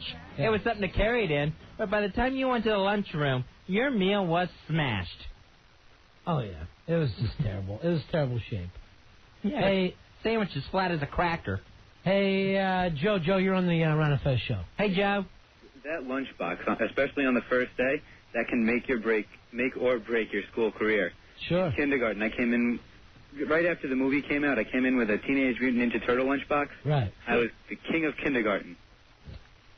That's the smart thing. All right, what's the big fad this year? If people have young kids, what are the lunch boxes? What's the big thing that they're gonna like? Pokemon is over. Right. Pokemon is actually for babies now. Yeah. I don't know how that happened. So you got to be very, very careful with that. Is it Dragon Ball Z or is that already over? I don't know if Dragon Ball Z is passé. Yeah. All right, Spider-Man with the movie coming out. Yeah. What is it? It's got to be Spider-Man since the movie's coming out. Yeah, no? but that's too far away for a little kid. Right. I mean, a little kid isn't looking 7, 8, months down the road. That would be 1/5 of their life. That's farther than Christmas. Come on. I don't know whether you give them a Silent Bob and Jay thing or what the hell's going on. Something. Thanks, Joey. Later, guys. And when did the lunch boxes start getting so cheap that you only had one picture? They went plastic from metal. Yeah. And then you just had the one picture of whatever it was on the front of the lid. Yeah. Not, where you could turn it around and like it was a TV set and that had something on every corner of it. I don't even know that the kids carry lunch boxes as much as we used to. Because, I don't the know. cafeteria thing has gotten better, right? They all seem to have backpacks now. I never had a backpack. Yeah, that's true. They keep everything in that backpack. I mean, you won't see a kid. You'll see these little kids in Manhattan walking by. 40 of them, they got 40 backpacks. They all look the same. I'm like, how do they know? Where are they putting them? I used to, if I had to take the books home, we used to have this rubber belt, kind of that you would strap all around them, and then carry your books home all bound together. And then you used to keep your lunch in a do-rag on the end of a stick. I was not a hobo. Homo. You were a homo. Hobo. Rude and rude. Hey, Chris, you're on Ron Fez. Hey, Chris. Hey, how you doing? Hey, Big-ass card holder. I don't know what, because I haven't gotten it yet. All right, Al, I'm getting a lot of complaints about that as well as people saying, I've had my thing in for 3 months. I'm getting the emails. Where's my card? Well, now if they have not received their card, they should re-register because there's obviously a mailing problem. But I did receive a lot of emails of people that said they got their cards this week. I'm getting just the opposite. I'm getting people saying, I've been a part of this. I'm getting emails from Al. What the hell's going on? Well, I got a bunch that were looking for their card, and then they emailed me back and say, oh, I just got it. It's funny how Al always hears something different to me. I know. He's hearing, I don't know where you two are listening. He's hearing people love the best stuff. And please don't book anyone on the show. That's what he... And everyone's got their cards and is happy. He's hearing nothing but happy stuff. And President Lollipop says the candy for everyone. Now I'm starving, Fez, because I'm on West Coast time here. I might need to eat dinner soon. I got no food in my house. I ate everything before I left on vacation. I come home. All I got is some instant oatmeal. Did you just fly in today? Uh-huh. Oh, nice. Yeah. All right, I didn't know that. They got home yesterday. No, This morning. Anyway, sorry, Chris. I haven't seen Ronnie in a while. First of all, I got to say, that guy about Scooby-Doo, Yeah. Scooby-Doo's still cool no matter how old you are. All right? No, I don't you know what? about that. You can say that. Wait a minute. Hold on, Chris. You can say that as a man, but you don't want to F up with the kids. They have their own things. And you I will guess, not, I don't know, and but you- I got him beat by far. No, but here's I'm in the like thing. first or second grade. Yeah. I got the plastic Menudo lunchbox. I'm a white kid from Long Menudo? Island. What were you doing that for? Did your I mom don't know pick it where up? it came from. My mom brought it home, thought it was cool. I don't know, but I mean, God, it just disappeared. I don't know where it went, but like the third day of school, it was gone. Did it have the young Ricky Martin on it? I think it Back did. I row? don't know. It was a long time ago. All But right. that's the ultimate in gay. Yeah, I think it is. All right. Anyway, thanks a lot, guys. See, but The ultimate in gay. is this Menudo? I've never heard him before, I don't think. This is the Menudos. Is it a big hit? Yeah. I never heard them, I don't think. Hey, Lauren, you're on Ron and Fez. Hi, Big Hair, card number 8819. Thank you. And I'm going to be a senior tomorrow. Oh, really? So I can't wait to go back. Did you get your lunchbox yet? You know, Yes, I got a nice Backstreet Boy lunchbox. Thank you very much. here's the thing, Lauren. You're a senior this year? I'm going to be, yeah. And this year, you're going to rule the school. Yep. Hear that? High school. There you go. You and the pink ladies are going to rule the school. You better believe it. I do enough drugs now. Do you really? No. What I drink, though. What is the big drug at school now? At Ecstasy? my school, I say pot. Still, huh? Yeah. Not That's nice that they keep up with the tradition. Yeah, it's nice to have a pot tradition. Yeah. So you're going back to school, senior. Tomorrow. You already thinking about college, or? It's like so scary right now. So your Yeah. class of ot too. Yeah. 02. Yep. It's going to be so much fun. Hey, what's happening with the kids now? What's the big thing that everybody's into? Wrestling. My brother loves wrestling. Is that right? Mm-hmm. Yeah. I'm sick of it. Well, I guess that I'm hep then, Fuzzy. I guess.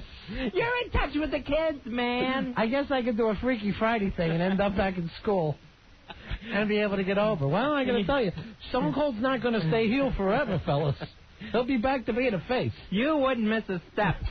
No, I watched SmackDown and I saw Rock kick Booker T's ass. Yeah, well, be careful of the Booker, man. He's 5-time champion. Yeah. 5-time. The Rock is the people's champ. All right. Well, the book says.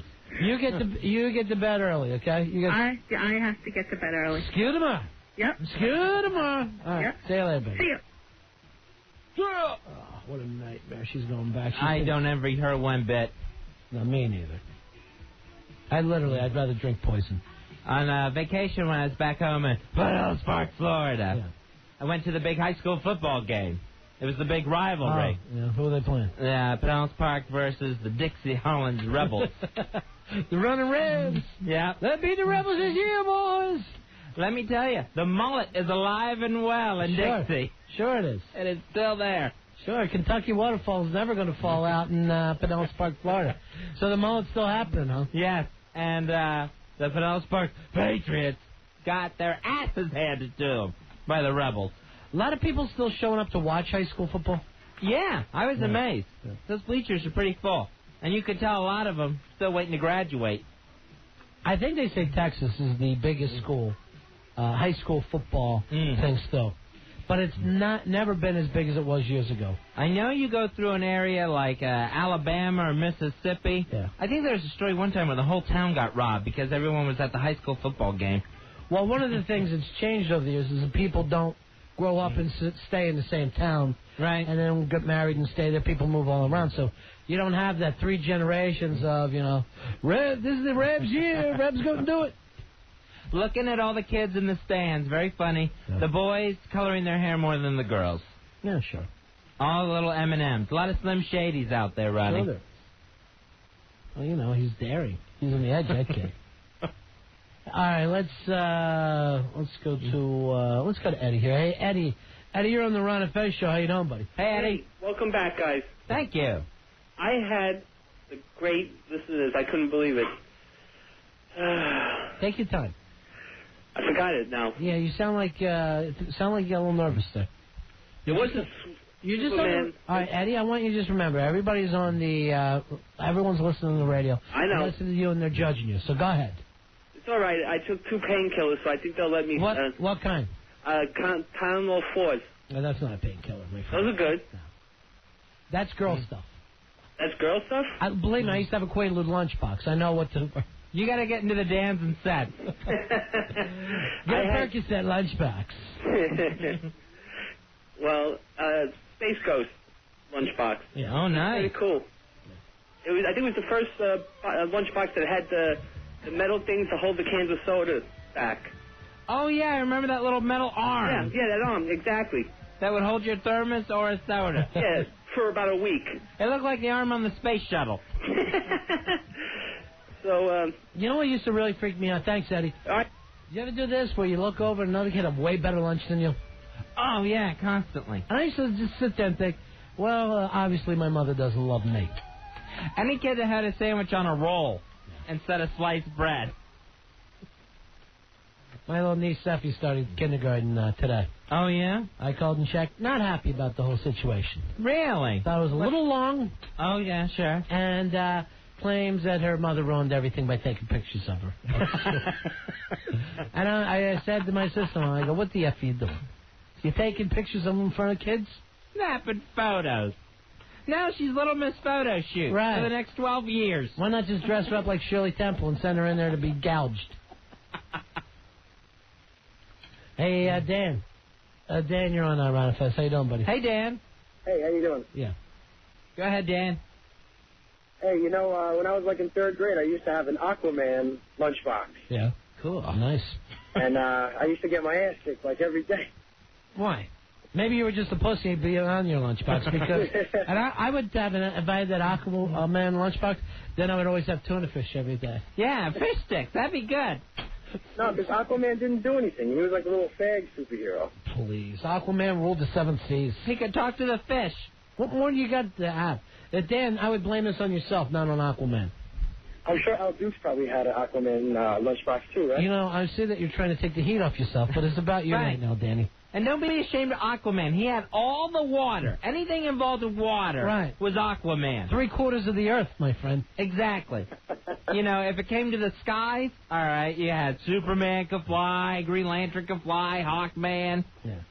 Well, couldn't Superman go underwater? No problem, though? Yeah, he seemed to do that. I don't know why he had to butt in on everyone else's powers. The guy could breathe in dirt. I think I'll challenge the Flash to a race.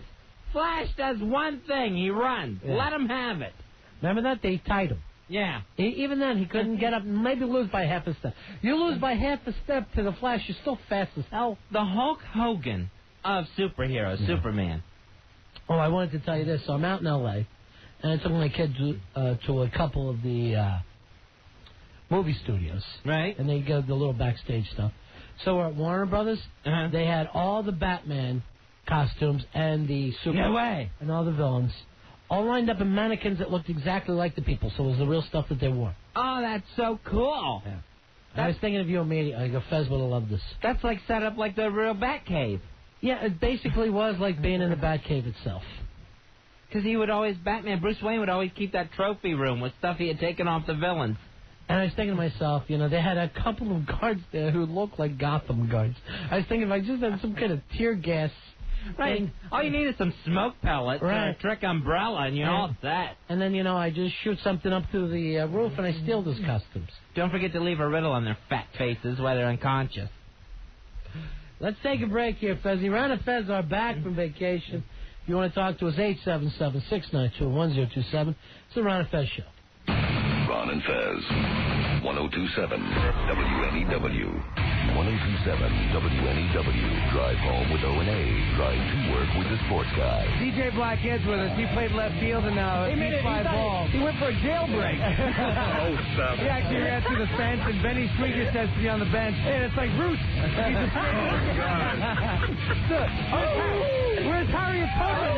Sports guys Blaine and Craig. Mornings 1027 WNEW. Well, that was a productive meeting.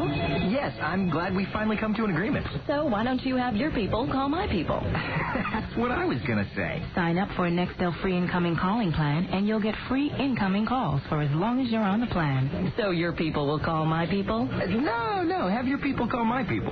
I'm not sure my people are up to the job of calling your people. To sign up for a Nextel free incoming calling plan, starting at $69.99, log on to Nextel.com or call 1-800-NEXTEL-9. You'll be able to take more calls than ever and expand your business.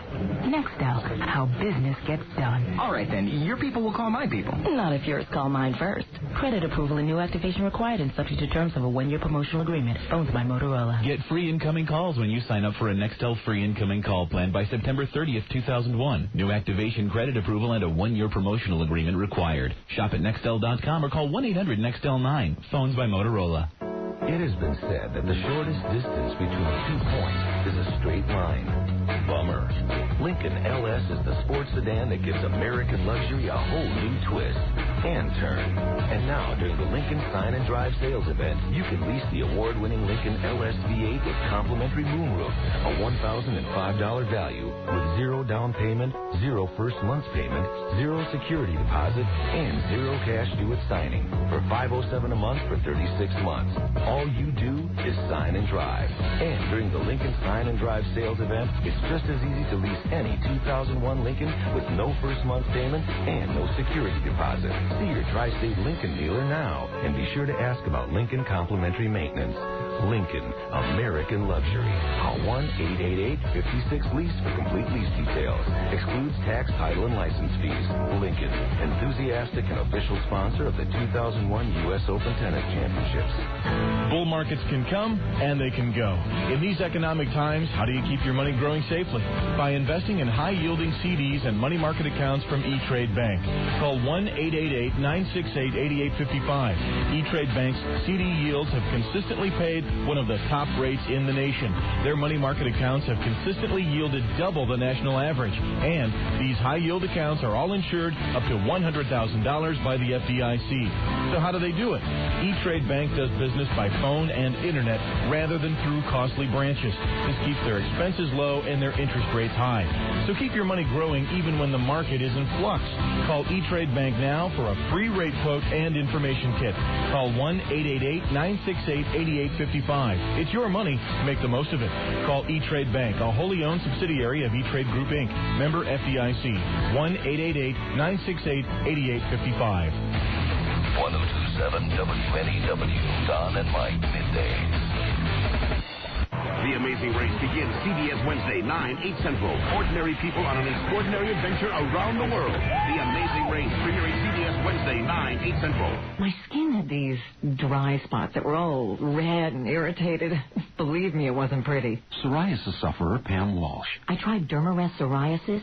It worked great. It relieved the itching and flaking. My skin looked healthy again. Dermarest Psoriasis combines a doctor-recommended psoriasis medicine with special natural extracts and essential oils for immediate relief, plus continuous relief with regular use. Feels like I don't have psoriasis anymore. Feel psoriasis-free again with Dermarest Psoriasis. There's a killer loose, and his victims know him by name. He's the one they trust, the one who knows their deepest fears, the one who will use those fears to make murder look like the next accident. The Next Accident, the riveting suspense novel by Lisa Gardner, New York Times best-selling author of The Third Victim and The Perfect Husband. Read The Next Accident by Lisa Gardner, available wherever hardcovers are sold from Phantom. At the Sharp Sales event this September, you won't get the sound of tubas. You won't hear a bass drum pounding. And there won't be any bells, whistles, dancing ponies, explosions, or hucksters. And none of those.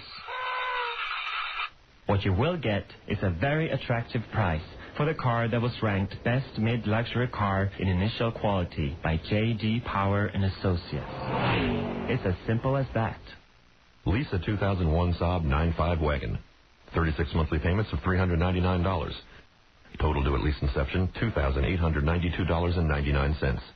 Tax, title, insurance, and registration extra. Program expires 10/1/2001.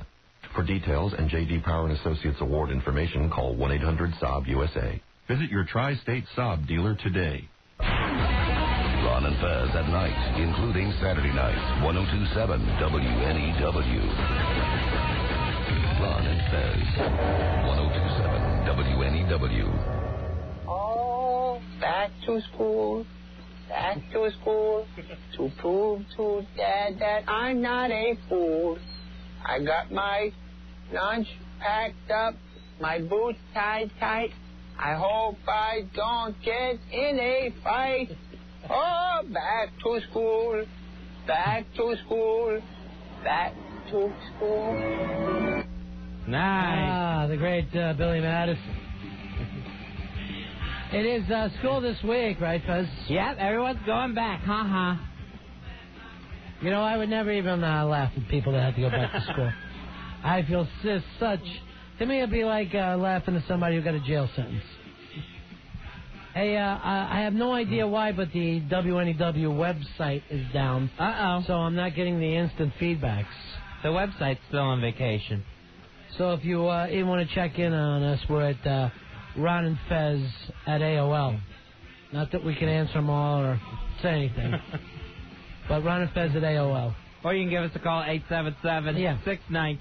877-692-1027. Right, if you just want to be a normal person and not a computer geek. If you'd like to be human for a night, we're here for you.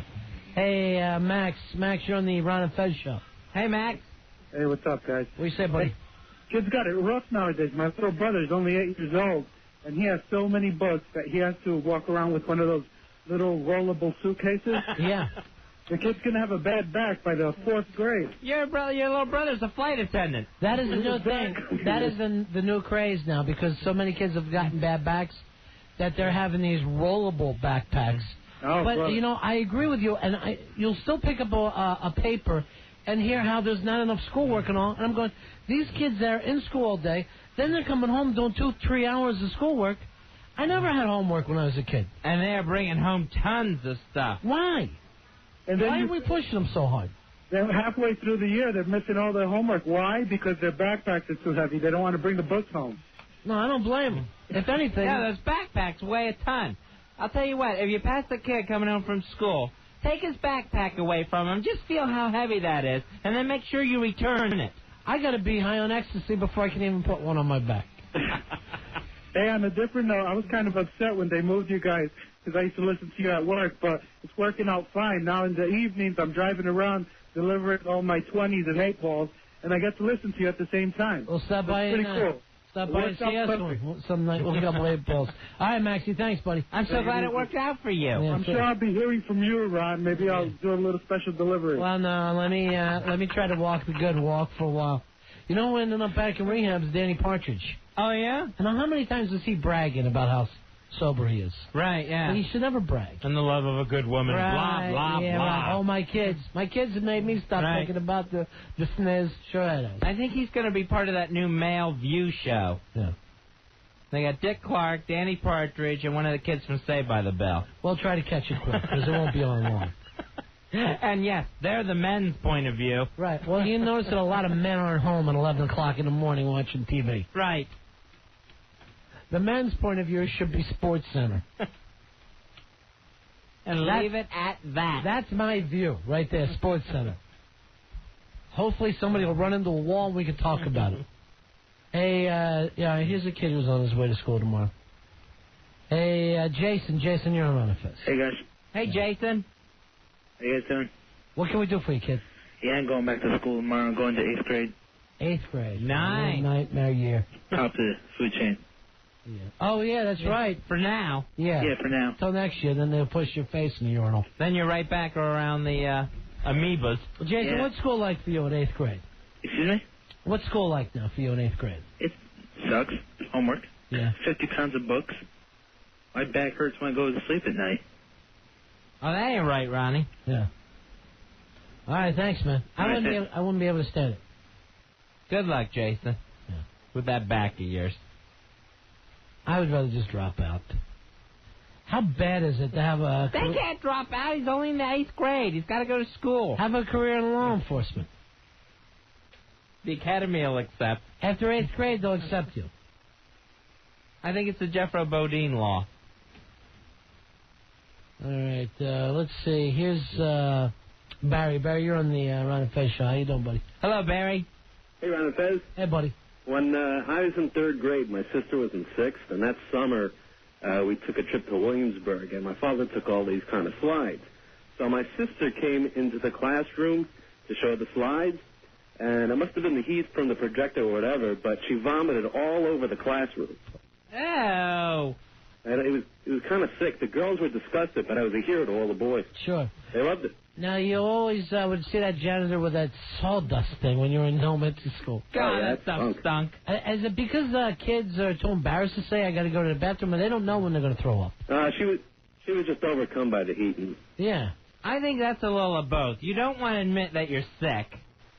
And then you don't want to say that out loud. No, especially with a bunch of little punky 3rd graders. And then by the time you wait, it's too late and you don't know when it's coming. Kind of like Al Dukes with the pee in his pants.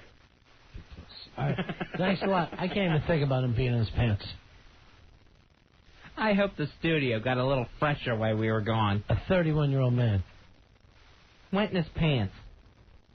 Like he's in diaper school.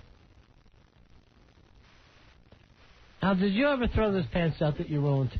Or did you keep them? I threw them out. I think those are them that you're wearing. I recognize the stains. And now I'm down a pair of jeans in my rotation. Sorry, Fonzie. Do you have enough leather jackets? Fonzie. Hey, it's Al Dukes. Hey. I might be starving tonight. I'm not going to lie to you. I'm not going to lie to you. I'm on West Coast time. I'm in. I'll not only need something for here, I'll need something to take home with me. Hey, by the way, you know what those West Coast people love? Hamburgers. Really? Where I looked, there's a hamburger thing that we don't have here. Huh. All different little chains and stuff? Yeah, there's little chains, and then there's just local ones. They love hamburgers. They're crazy about it. Hamburger freaks. That's what I call them. I'm like, damn, I want to eat another hamburger. That's what I kept thinking. Because I'm looking up. How could you not? I'm not going to have a chance to get a Carl's Jr. or an In-N-Out burger. I can't go into Hamburger Haven back in New York. Hey, Kara, you're on the Fez. Hi, Kara. We lost Kara. Kara's dead. 877-692-1027. Brooks, you're on the Ron and Fez show. Brooks. Hey, what's up, fellas? Hey, what's happening? Hey, you guys are forgetting the most traumatic part of going back to school. That's the first day when you had to take the picture. Really? Yeah, you had to take the... You take the picture. They always take it when you're checking out the new hot chicks. You're not looking at the camera. Your hair is all goofy, and you don't get to see it until the end of the year, and it's in the yearbook. I don't remember them doing that the first day of school, though. No, we were always around Halloween because I had a bad experience.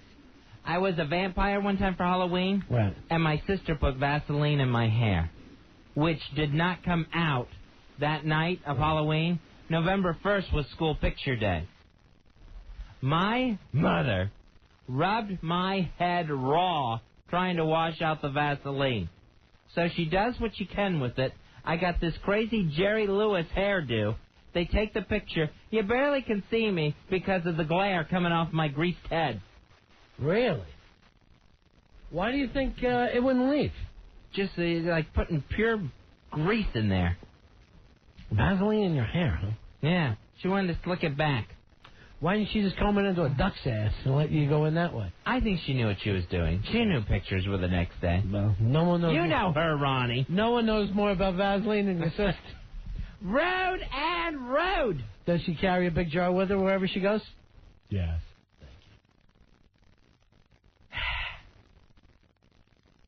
Tommy, you're on the Ron and Fez show. How you doing? Hi, Tommy. Hey, boys. Welcome back. Hey, man. Missed you guys. Yeah. It used to suck the first day of school. I used to go to Catholic school, and we would sit in our old classrooms in the beginning of the new year, and you'd wait for your name to be called, and you'd pray to God you didn't get stuck in the dumb class, all the riff-raffs and all the all the f-ups. Yeah. Because if you did, you'd just be embarrassed to hell, Well, you know what they used to do by the time I got to middle school? They started to call it things like 7. Every grade would be like 7-1, 7-2, right. up until like 7-18. Yeah. If you're in 7-18, it's like, well, why don't I just join a motorcycle gang? Well, I'm an effing retard. And you would see those guys, and literally their knuckles were dragging. You didn't want those classes near the boiler room or where the generators were and stuff. Yeah. Peace. That was so funny. He came up with a good point. They would put their classes down as far and deep as they could possibly go, like Beauty and the Beast. Buried in the earth. In the earth's crust. You're going to be taking a special stairwell to your school.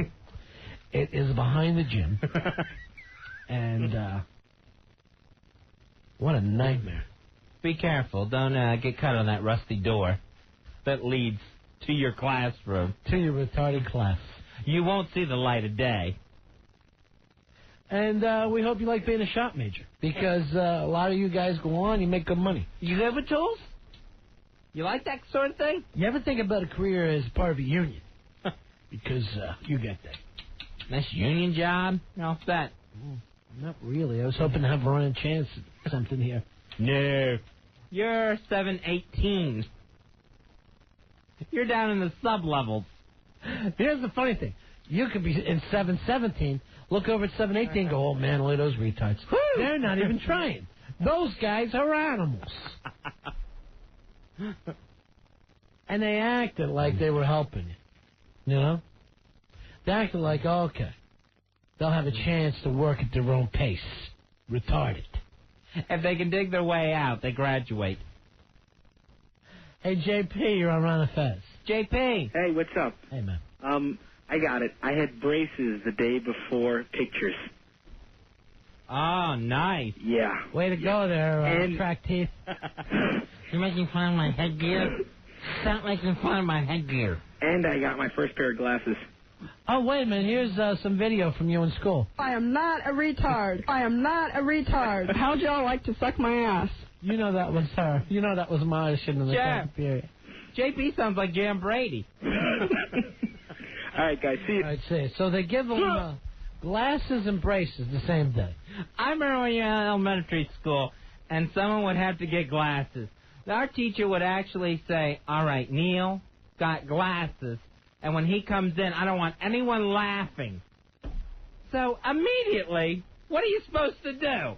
Kids, we just found out that Neil is less than perfect. He's fallen apart in the third grade. I always felt sorry for really little kids with glasses. Oh, yeah. Because they don't even get like a couple of years of not wearing glasses. Ronnie and I knew a 6-month-old guy that's had glasses since he's 6 months old. Well, he wasn't 6 months when we met him, but right. He's a guy, he was like 20, he had real thick glasses, and we said, how Just Coke bottle. And he said he had them from like 6 months. And he brings us in his 6-month picture. He looks like a balding man with thick glasses. Yes, because when he's 6 months old, he didn't have any more hair than he has now, and was just as chubby. I'll tell you what, babies with glasses amaze me. I don't know how they get them to keep them on. And somehow they do. If I was a baby with glasses, I'd constantly be pulling at them. They make them so tight the kid can't pull them. Really? Plus, Fuzzy, to that baby, because they grow up with those glasses on, it'd be like you trying to yank your ears off. Ah. You're just going to think of those glasses as part of your body. Right, okay. You crawl out of your crib in the morning, you're feeling around your crib for your glasses. I couldn't stand that. Because you can't find your bottle. That, and I had a kid in my school, I guess from first, second grade, leg braces. Oh, we have one of those. Did we put the boots of that poor bastard all the time? Run for it. Yeah, that's literally, he can't walk well enough, but he's got to run from the other kids. Did you have the tippy-toe kid? Kid that just always walked on his tippy-toes? That's a half a retard there, Fez. Yeah. I don't know why that is, but they're up. But we had Tippy-Toe Tyler. Yeah. They get very strong hamstrings, so you better be careful around them.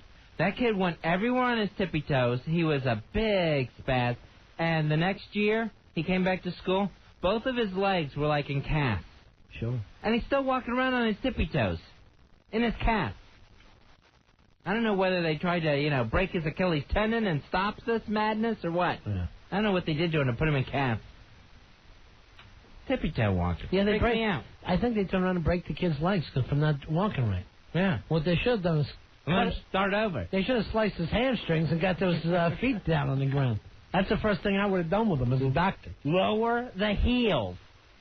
What we've done with your 4-year-old is cut the hamstrings. What? So keep him off those toes. Then I drilled a hole into his forehead. Why? He had no problems with his head. Well, I have a theory that he'll start whistle. And my theory is correct. All we wanted was off his toes. You take Whistlehead home and you treat him like he was any other kid. He's not Whistlehead. He's Tippy-Toes Tyler. Poor Tippy-Toes. Here he comes. What are you looking at, Al? You're driving me nuts. He likes to smile at you. All right, Metallica 3 has written in, Fez, and said that there's some Ron and Fez listeners hanging out on AOL in the arts and entertainment section, so if you'd like to go there. But know this, Fez and I aren't in charge of that chat room. Right. We can't help it if anyone curses. We don't make the rules. Yeah. We can't kick anyone out. Or if someone starts to spam in there. That has nothing to do with us. So AOL, Ron and Fez, and I'll tell you this, Metallica 3. I'll give it a plug, but if you guys start harassing me, I'll never plug it again. Hear that? You've all been warned. Your father's warned you.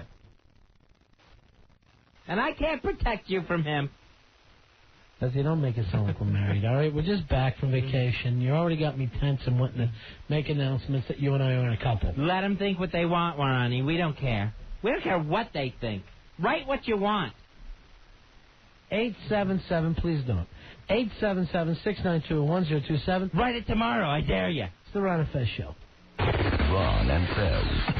1027 WNEW. 1027 WNEW. Right before Opie and Anthony, it's Don and Mike. I know you got limited time. I'd like to give you a sex quiz. What's your approximate number of sexual partners? It's a big number. I could count that, huh? Can we say 1,000? Yeah. How did the movie star Mark Wahlberg do? Well, he scored a 9, which is about the highest score you can get as a Catholic. Don Geronimo and Mike O'Mara. Middays, 1027 WNEW. The new MTV.com gets you inside and connects you with a community that feels the same way you do about music.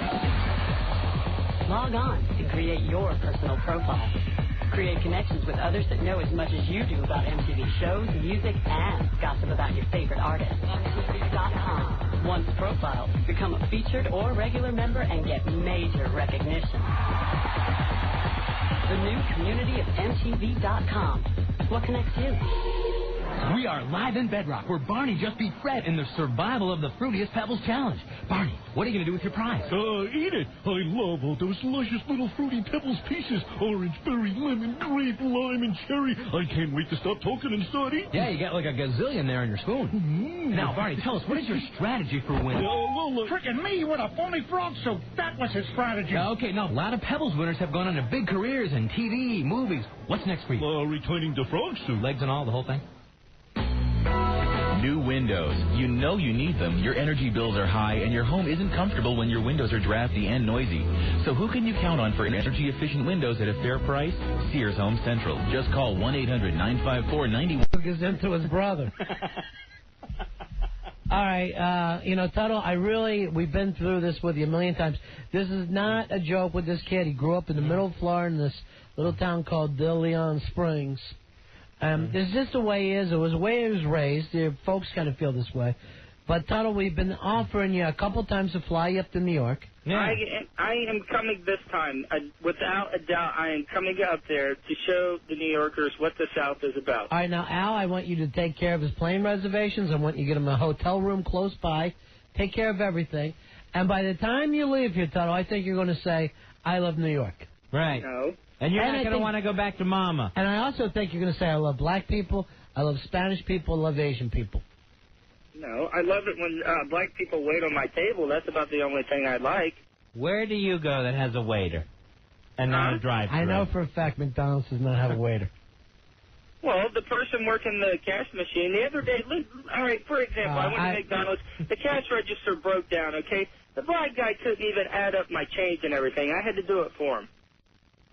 Because you're so bright? And somehow you both got ripped off. No. Tuttle, Al will talk to you tomorrow, okay? Sure thing. Al seems like he's a pretty nice guy, but I'm going to go up there and I'm going to destroy him in any challenge he wants to. I'm sorry, but you have to be destroyed, Al Dukes. Al, would you promise to win whatever this challenge is going to be? Oh, yeah, absolutely. All right. Let's do first person to pee themselves. I'll do that. I love it, Tuttle. I got a question. Can we break out the stunt gun when I come out? Sure, bring the stun gun. Okay. Do you guys still have that one? Yeah, we'll have a stun gun. We'll hit with it. Okay. Yeah, I mean, I think I could do that. I think maybe like a producer Olympics or whatever you would like to do there. All right, well, you keep a thinking, and we'll hit you both with a stun gun. We'll have you both wet yourself, whatever it is to impress us. Think about different events that you can do in the hardcore producer Olympics. Yeah, and I love you guys. How much do you love us? He doesn't love us. He loves us. Yes, I do. I mean, Ron's like my radio dad, and you're my radio mom. Thank you, ass. How much do you love us, Tuttle? From the sky to the ground, from the whole world round. Well, I like that. That's embarrassing. All right, Tuttle. And I'll get some of my mom's apple pie for you, okay? Yeah. All right? Yeah. All right. Kill another pet. It's almost time for breakfast. See you later, Tuttle. See you guys. And Ronnie's absolutely right. This kid is dead serious. It's the way he was raised. He's only saying everything his daddy taught him. I think Anne Hayes had a better father. I honestly do right now. Celestine the alien? Celestine and Anne both had a better dad. 877-692-1027 is the Ron and Fez Show.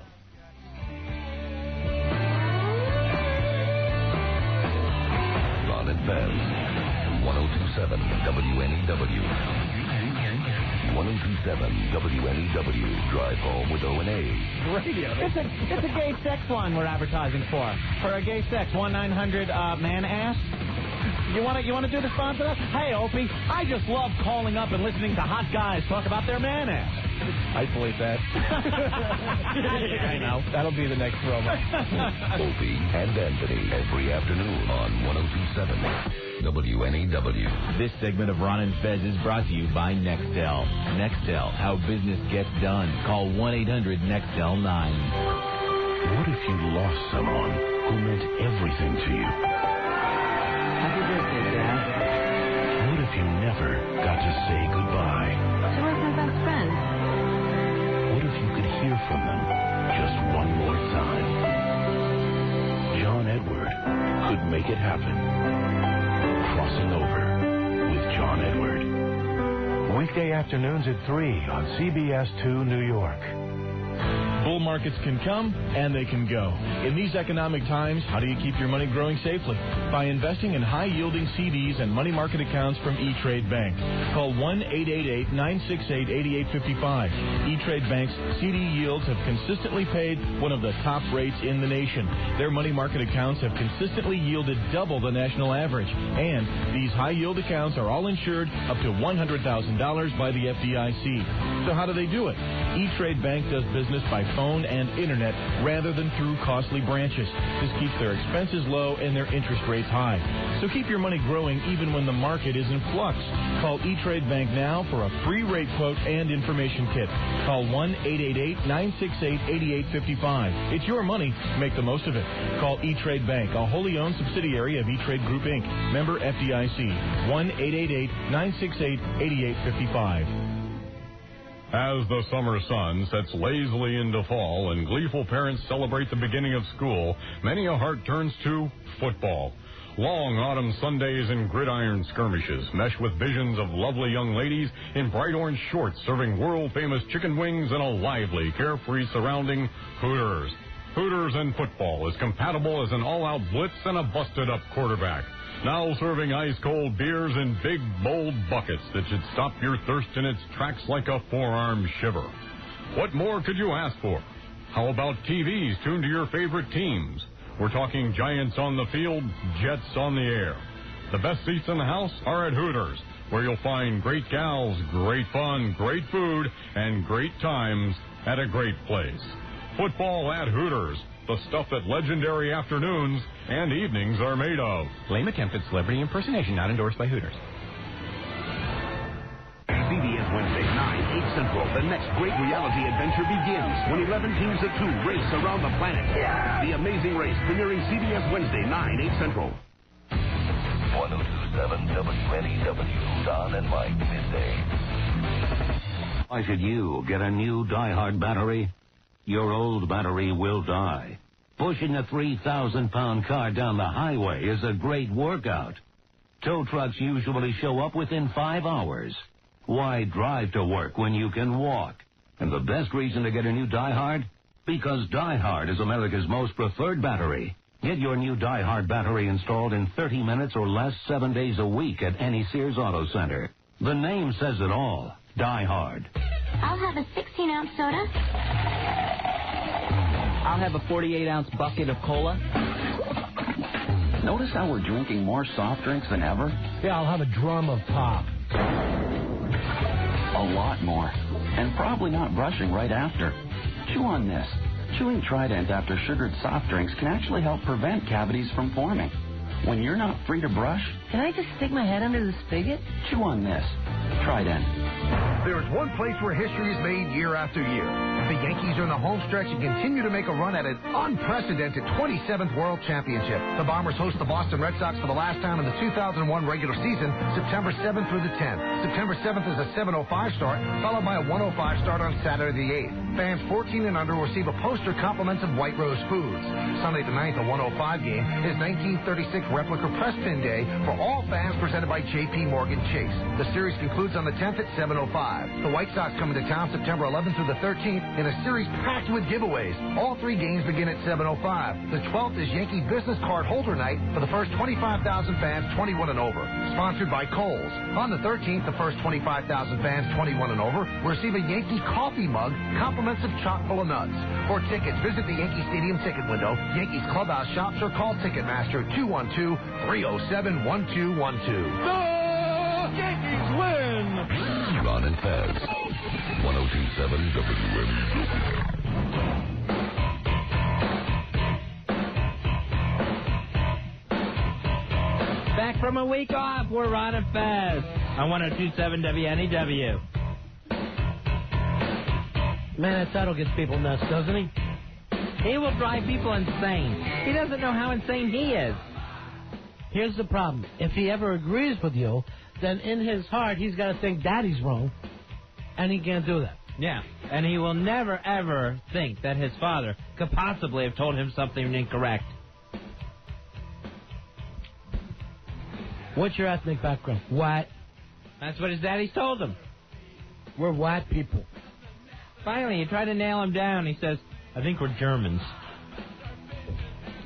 All right, DeLeon Springs is the name of the town, named after Ponce de Leon, but they call it DeLeon. Yeah, all one word. So they're even denying their Spanish heritage. Right. And there's just a big, they've taken down Ponce de Leon's statue and put up Chipper Jones's. Larry. Chipper opened up a car dealership there with just one car. You put a for sale sign on the truck. It's a car dealership.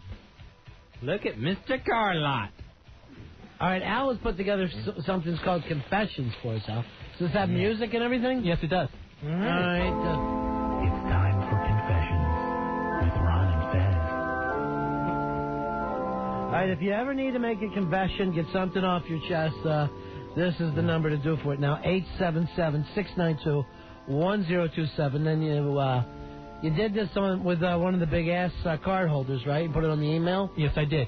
So this will be the first person to do confessions with us. All right. Should we ask you better now, or just go straight to Joe here? I think we go straight to Joe. Okay. Joe, you have a confession, something you've been carrying around with you for a while? Yeah, one day my sister, she was using my computer, and she broke my mouse, and this happened right in front of me. Yeah. And she tries to deny it to me, and she even screams at me like she didn't do it, and it just really pissed me off. All right, how old are you, Joe? At the time, I was 16. How about now? I'm 19. Okay, you're 19. All right, so... And how old was your sister when she broke your mouse? Allegedly. She was 12. All right, so she's 12 years old, and you're 16, and she breaks the mouse on your computer, and you're upset as kids do. Okay, I understand. So I wait one day until when nobody's in the house, and I know that she'd be out all day. I went into her room, I took a Playboy, and I batched on her bed. Got it on her pillow and her sheets and everything. And it dried, and she never found out about it. She just slept in it. So you're... Okay. By the way, before we even go on, very witty. So your whole thing was, I'm so mad at her, I want her to sleep in my splooge. Yeah. You thought that would be the way that she would end up learning a lesson. Well, she never found out about it. I just laugh about it any time I think about it. Uh-huh. Yeah. So you just basically went in there with the Playboy into her room and just let it fly. Yep. Hit the pillow and the sheets and everything. Yep. Now, it comes off sounding a little incestuous. Well, no, I wasn't thinking of her at the time. But it was where she sleeps. Right. It's not even like you took a crap on her bed. Right. Or whizzed on her bed. But you ran a batch there. Knowing that your sister would be tossing and turning and rolling around in it. Well, you could smell crap or, wind. Right. Well, you just had the light chlorine smell of your own seed that your 12-year-old sister, had to lay in. Yep. Pretty proud of myself. Well. And you think about this day to day that you did this?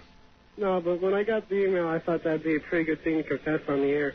Right. Hopefully other people will do it. Hopefully other people will do it. Yeah. Will confess to banking on their sister's bed. Do you feel better talking about it? Well, I never felt bad in the first place. I just thought I'd like to get it out there. Yeah.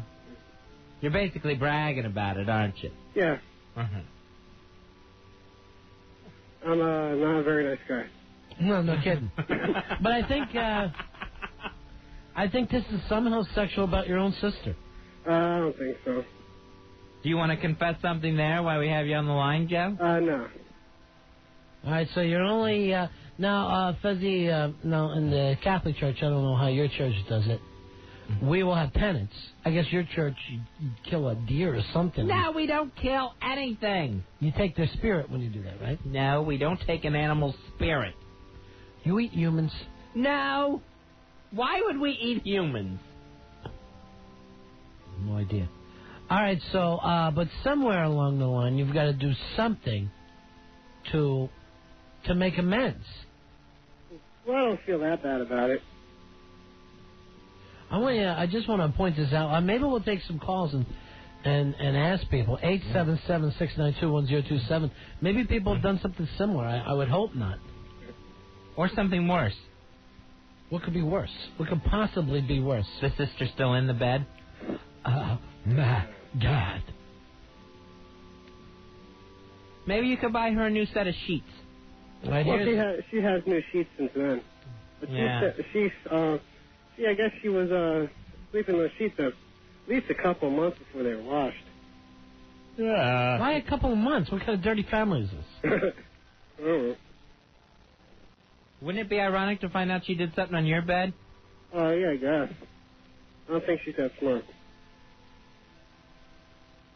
Got her first period or something? I don't know. All right, now, I hope the King, I got this from the Horde King, but he also feels the same way that I do, that this is wrong. It's incestuous, or at least incestuous feelings.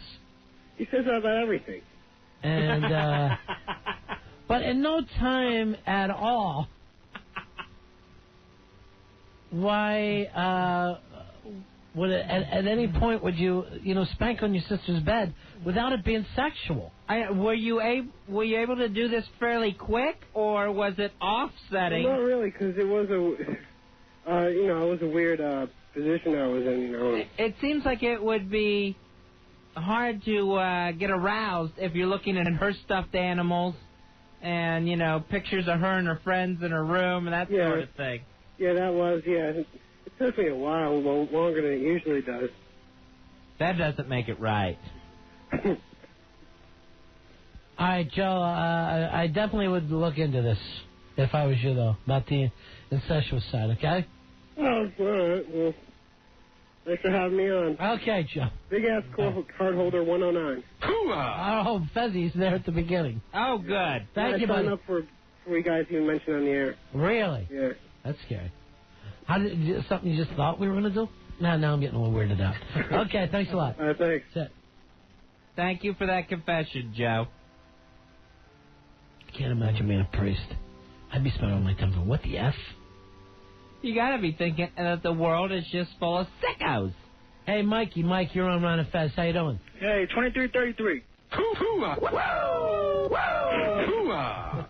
Yeah, I had an awful confession.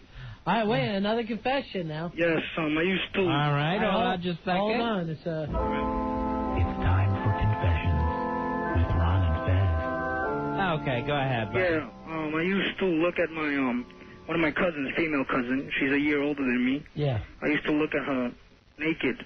Well, I was 18 at the time. Oh, see, that's a problem. Mm-hmm. All right, first cousin? Yeah. Oh, boy. Well, and then, we did everything, man. I slept with her. But we used to sleep together when we were younger, a little, 14 years old. Right. You didn't share a bed. Yeah, we shared it. We were a little kid. She didn't know I was touching her, or she was asleep. Nobody knows this, only you. This is the confession. I haven't told a soul. Well, yeah. Oh, lucky for you, nobody listens to us. Now, what occasions did you have that you were able to see her naked? No, is that I used to sleep over. She has her brother. She's my cousin. I'm very close to him. Mm-hmm. So this is how I used to go to a house. You touch him too?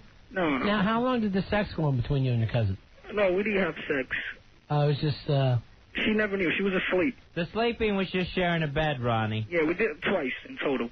But then she moved down here. This was in Puerto Rico. So and then Oh, okay. Yeah, but then she all of a came sudden out. Tuttle seems smart. She came out here, and I used to go to the fire escapes, and I used to check her out too. Is that some sort of cousins club? What's the fire escape? He's on the fire escape. Oh, spanking. the actual fire escape. Yeah. He's spanking, looking in the window. Yeah, and I saw her, my aunt, her mother. She wasn't too bad looking. And you spanked her that too? Yes. And to this day, I still do it every now and then. Any relatives you haven't spanked to? Oh, my Uncle sister. Jorge. Or my sisters, no. I'll never do that. No, because you're not nuts. No, I did it to my aunt when I was a little 14-year-old. Yeah, so I've done pretty much to all my cousins. Are they good looking? Yeah, they're very good looking. My cousins are beautiful, I think, yeah. I guess so. Well, gorgeous. One of my cousins went out with another cousin of mine, but I never did nothing, with her. Right. I never did. You got your feelings hurt. I am out of this jealous. Yeah. So I'm really, really sad. And yeah, I never want to break up with somebody you'd still have to see at Thanksgiving. Right. Now, Mike, when you were sharing the bed, you were sleeping with your cousin, sharing a bed, just sleeping over. How much touching did you actually do? How far did you go? I did a lot.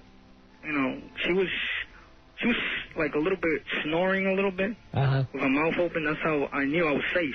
Right. And I did it with my other cousin in Puerto Rico too. So there's 2 cousins, so I've done it a lot. You didn't put anything in that mouth while it was open snoring, did you? No. You spank on him? Yeah. Any penetration? No. Just in himself. Yeah, I was, playing with my Jimmy. I'm so embarrassed. No, wait. Jimmy is a male cousin, so it's fine. Thank goodness. He's just playing with his Jimmy. Oh, I do have a cousin named Jimmy. He's the one that went out with my cousin Karina. Oh, jeez. Karina. I'm not lying. What a family tree this is, I'm Fez. Yeah, and my other cousin got Burr. married with my other cousin. Johnny got married to Flora. And you know her from Real World Miami. Sure. No, I'm not lying. I swear to God. Nobody thinks you're lying. No, we wish you were. Yeah, it's true. This is all true. If you were lying, I feel safer tonight. They've been years together, my cousins. They have 2 children now. Yeah. 3 and 4. 2 kids, 3 heads. It's very weird. 2 kids, 1 body. So it runs in the family. Yeah, it does. Down your leg. Yeah. There's actually rumors that my uncle married a cousin. Was about to, actually. You're the Spanish version of the DuPonts. You realize you're a generation away from having one-eyed kids. No. Yeah, Okay. I feel bad. All right. I regret it. You do it tomorrow if you could. You said you still do it. Yeah, I can't resist, but I try not to, man. Every day I say, I'm sorry, God. I'm sorry for it, but sometimes it's hard, Yeah, that's when it's a problem, when it's hard for you. Yeah, I'm only 22 now, so, Well, when are you going to stop saying only? At this point, you're an adult. You're tried as an adult. You got a long time to go with this guilt. Nah. I actually turn Christian very soon. I have Very soon. I can't wait. This goal. This goal. Yes. Well, yeah, that's my confession, guys. All right, thanks a lot. Thank you, Ron. All right. See you. Okay. We can't judge. It's us. He's turning Christian, and there is no thou shalt not finger bang your cousin commandment. There should be, though, shouldn't there? I mean, think. Before stealing. I know. If you had to take one out. Yeah. Yeah. All right, give me the top 10 there, Fuzzy. I never know them all. All right, let's see. Starting up the top, thou shalt not have any other gods before me. I've done that. So don't worship other gods. I've done that. Thou shalt not create any graven images. Done it. Oh, yeah?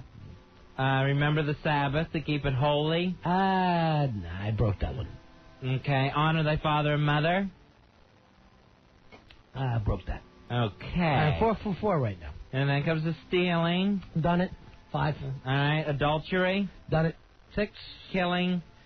Abortion count? Yeah. Okay. Done it. All right. Then you're got your bearing the false witness. That's me. Okay. Some of the stuff I say about you guys. And then into your general coveting. Covet? Yeah, I do it.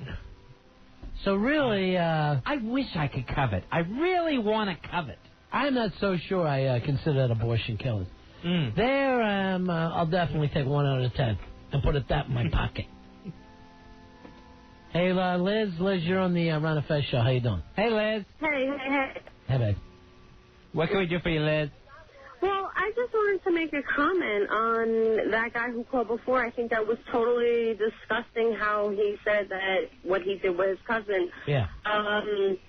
I had a cousin help me before, and it was remotely embarrassing. Now, how old were you and your cousin? I was 14. I can't hear you, honey. I was 14. And how old was your cousin?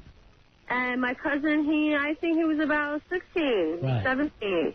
First cousin? And, yep, first cousin. Yeah. First cousin, and it was disgusting. I mean, I had no clue what he was up to, but it was kind of like, let me meet you somewhere, we're going to hang out kind of sort of thing. Yeah. Right. And then it turned into something totally different.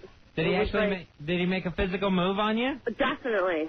Kissing? Definitely. I actually had my pants down a little bit, So you was like, oh my God, what the hell is going on? All right, wait a minute. Now, if you were so disgusted, how did your pants get down? I guess being young, stupid. Seriously. So you were at least enjoying it, right? Maybe she was so disgusted she wanted to hit him with her pants. So very intimidated. You felt intimidated. Intimidated, very helpless. He was older than me, so I really didn't know what was going on. But So how did it actually stop that night? Well, I just stopped it. I said, "This is not right. You're my first cousin." So there and was to no this day, he doesn't talk to me. Like he's not to me. Your phone was breaking up you got to so get much. a better phone. You got to get a better phone. Either that or her cousin scrambling the signal and trying to stop it. She was so disgusted she could barely pull her pants up. You know, you think, all right, this is borderline criminal here. Two kids messing around like this. No. She's so disgusted by it. Then you hear that her pants are down. Nobody's taking your pants down unless you let them. You know, I'm more apt to be a little more understanding about little kids than I am this guy, 22, speak. Only 22, Ronnie. On the fire escape spanking. Just peeking in windows. All right, we'll take a break. That was fun, Al. That was better than your stupid night court. Yeah. See, this way we're not judging. I don't know if I like the church music. That's making me a little nervous. It's confessional. Yeah, I understand that. We get it. We get the bit. 877-692-1027. We're on a fest. Ron and Fez. 1027 WNEW. 1027 WNEW announces our new fall lineup. Sports Guys morning, Tom and Mike midday, Opie and Anthony afternoon, Ron and Fez night. 1027 WNEW. Homeowners, have you been putting off painting your house? Good. You should, because with vinyl siding from Sears Home Central, you may never have to paint your house again. Call for a free in-home estimate at 1-800-954-9191. Call right now and save 15% on select styles. Sears top-quality vinyl siding makes your home's exterior virtually maintenance-free. It has the beautiful look of freshly painted wood, and best of all, Sears guarantees your complete satisfaction or your money back. So call Sears Home Central at 1-800-954-9191 and save 15% on select styles. Offer ends September 30th. Minimum purchase 1,000 square feet. Not available in all areas. Ask your representative for offer details and written warranty. Services and materials provided by Bill Ray, a Sears authorized contractor. License number available on request. So call now for vinyl siding from Sears. 1-800-954-9191. That's 1-800-954-9191.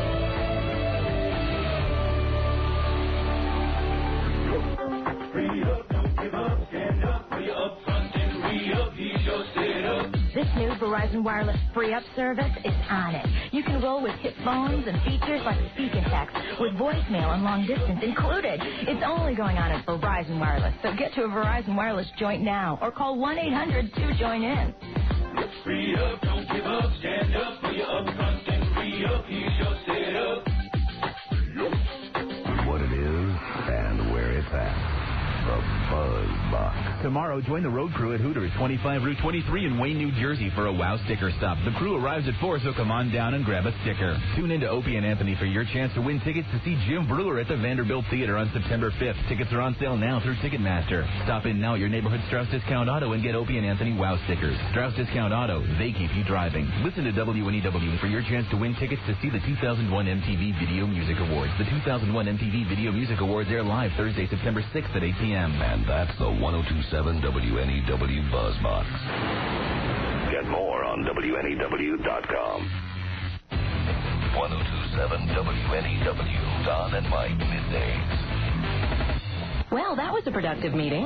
Yes, I'm glad we finally come to an agreement. So why don't you have your people call my people? That's what I was going to say. Sign up for a Nextel free incoming calling plan, and you'll get free incoming calls for as long as you're on the plan. So your people will call my people? No, have your people call my people. You know, I'm not sure my people are up to the job of calling your people. To sign up for a Nextel free incoming calling plan, starting at $69.99, log on to Nextel.com or call 1-800-NEXTEL-9. You'll be able to take more calls than ever and expand your business. Nextel, how business gets done. All right, then. Your people will call my people. Not if yours call mine first. Credit approval and new activation required and subject to terms of a one-year promotional agreement. Owned by Motorola. Get free incoming calls when you sign up for a Nextel free incoming call plan by September 30th, 2001. New activation, credit approval, and a one-year promotional agreement required. Shop at Nextel.com or call 1-800-NEXTEL-9. Phones by Motorola.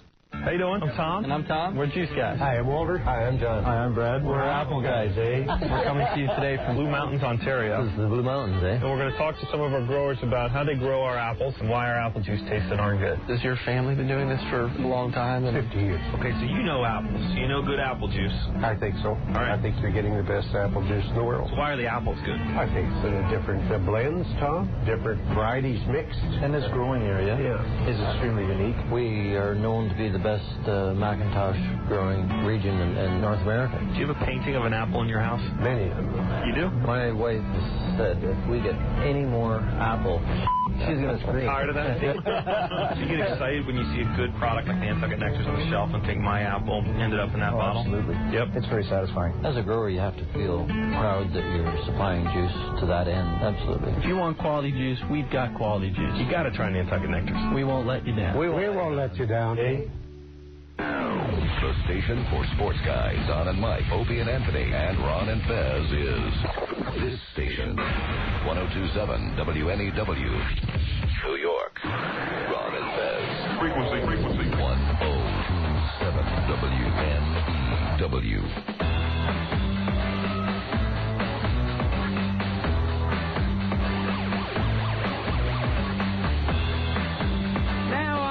For you on 102.7 WNEW, we're on a Fez. Back from vacation. Ron Bennington, Fez Watley. Hiya. Cold in here tonight, isn't it now? Yeah, I'm keeping it cool. You sure are, man. That's to keep my sandwich good. Hey, Larry, you're on Ron and Fez. Hey, Larry. Hello, Larry. Going. Fezzy, here's somebody we haven't talked to in a long time. It's Baby Nicole. Oh, one of our babies. Hey, Baby Nicole. Hi, guys. Hey, what's up, honey? Not much. I just got back from vacation. Where did you go for vacation? I went to Amish Hell. I went to Lancaster, Pennsylvania. Really? Yes. What do you do for fun there in Lancaster? Not much. Nothing at all, huh? Not really. You know people there? No, my parents wanted to go. We had cornfields to the right and cornfields to the left. How long did you stay there? A week. Wow. Yep. It wasn't that great. I just don't understand the attraction for your parents. Well, we went to Hershey Park and stuff. Oh, that's nice. That's good. Yeah, it was okay. Did you go on all the rides? It was crowded, but we went on a few. It was hot, too. Yeah. But I wanted to call because I entered a contest. Oh, you entered a contest? Yes, I did. Okay, good. It's on hotpeoplecontest.com. Hot People Contest. Yes. Is it tied in with People Magazine at all? No, or Teen People. No, it's just a website. I entered the Best Boob Contest. Oh. Yeah, so I want to tell everybody to check out the site and vote for me. Honey, what are you doing in the Best Boob? Why would you do that? You're one of our little babies. You were born in Lancaster. She's up against 3 Amish girls. They have wooden bras.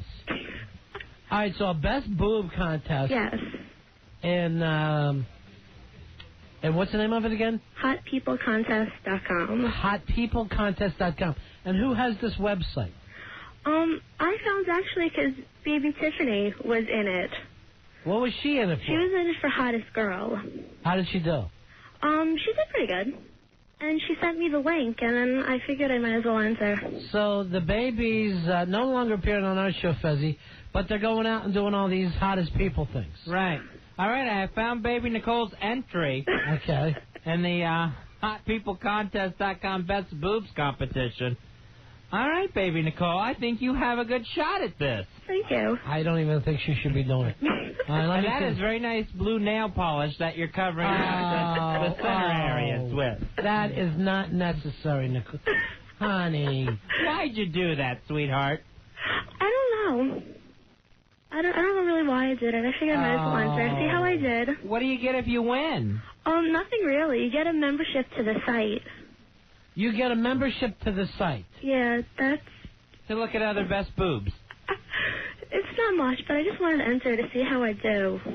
When did you enter this thing? I answered a couple of weeks ago, but the contest just began, I think, yesterday. All right, let's look to see who you're up against here. Soda World. Yes. And that's Lipsotina. Lipsotina. Who's pressed up against it. All right. Here's Me Too Cute 911. Oh, she doesn't stand a chance. Then what's the other one? Us Feel and the Booty. Us Feeling the Booty. Us Feeling the Booty. Yeah. Oh, that's good. Then there's Star Sexy 1. Well, she looks good, but she made the mistake of leaving her clothes on. Right. And HK Hottie 21. Yeah. Now, I noticed with yours, you didn't put your face in or anything. Just, nope. Just your took chest. off your top. Now, who took this picture for you? I have a webcam. Oh, boy. You know, we go on vacation, we leave you babies, and look at the trouble you get into. Oh, wait a minute. Pantera just told me to check out Taste of My Kitty. Where's Taste of My Kitty? Oh, there she is. I don't know about all this. I'd rather see you back in Amish country, honey. No, not for me at all. Well, Taste of My Kitty is right next to You Are Just Jealous. All right, honey. Well, there she is. What's the name of the is it Soda World? Is that You it? can get to the site by either going to sodaworld.com or hotpeoplecontest.com. All right. All right. Go to hotpeoplecontest.com, and then it's best boobs from there. All right, honey, and make this the last thing you ever do like this, all right? I'm not going to do anything else. All right, good girl. Thanks, all right? guys. Bye-bye. Bye. Good luck. All right, somebody just wrote into me saying that Baby Nicole was in the lead. How can you tell that? Oh, I wonder how you get the results there. I can't even figure out how to vote. I'm trying to click on her name. Does that work at all? I try to click on her name. It says, ha, don't try to steal my picks, doof. You said you want people to vote.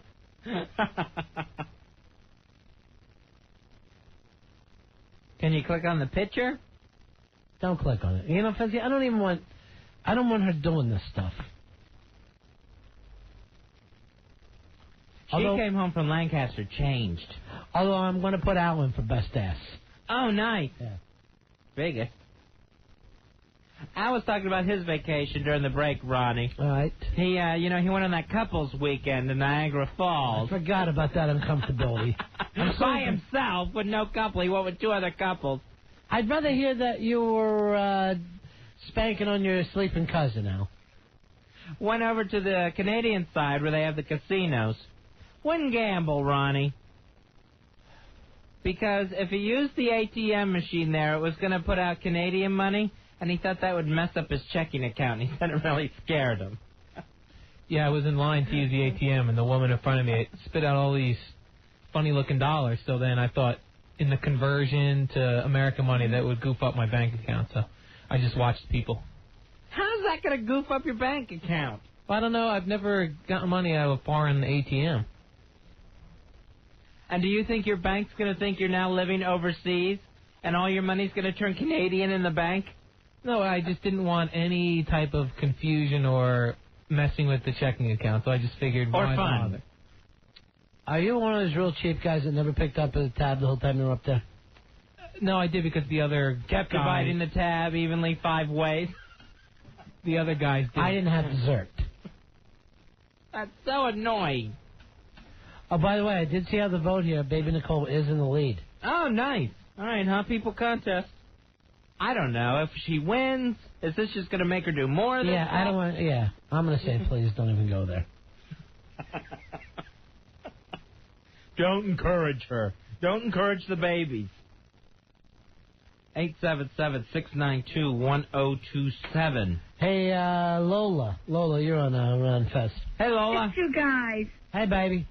I miss you guys so much. Well, we're back now. All right, well, I just got finished watching Big Brother. Mm-hmm. And they did a sneak attack. They brought in 4 people from Survivor. Into the house? Yep. Oh, no. Ew. My TiVo better be working. Those people are so dirty. No, they're all cleaned up. Now, who all was it from Survivor? Okay, oh, wait, I got it written down here. Yeah, write that I stuff wanted to get down. away from the radio. She's writing down a spy report. Okay, now, Jeff. Spy report. Okay, Jeff, All right.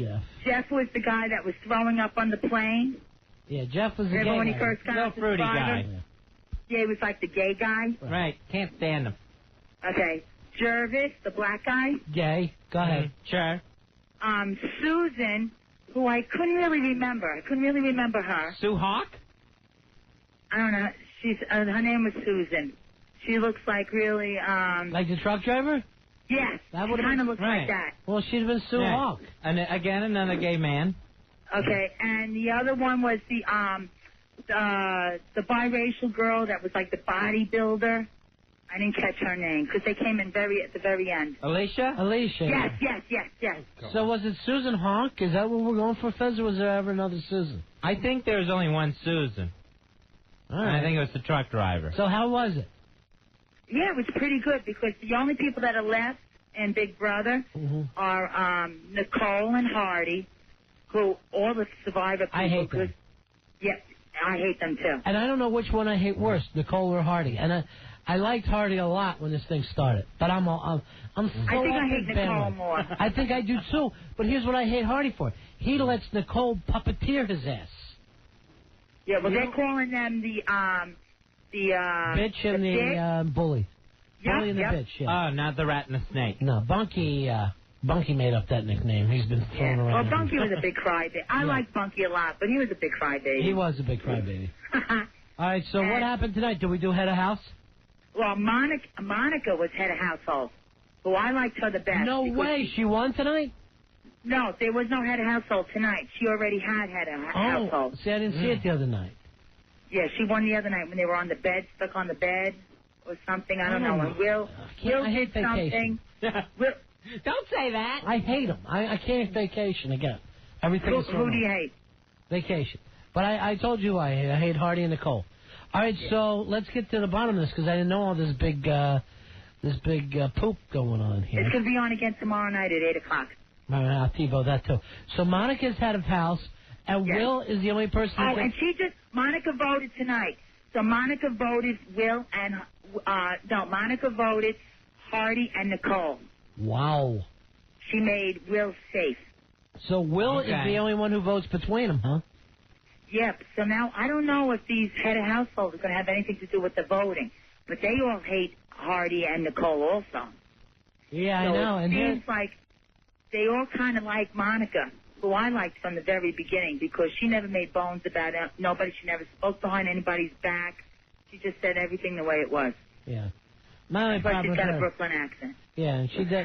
My only problem with her is she does that real 70s. I'll tell you what, sister. You know what I mean? No, brother.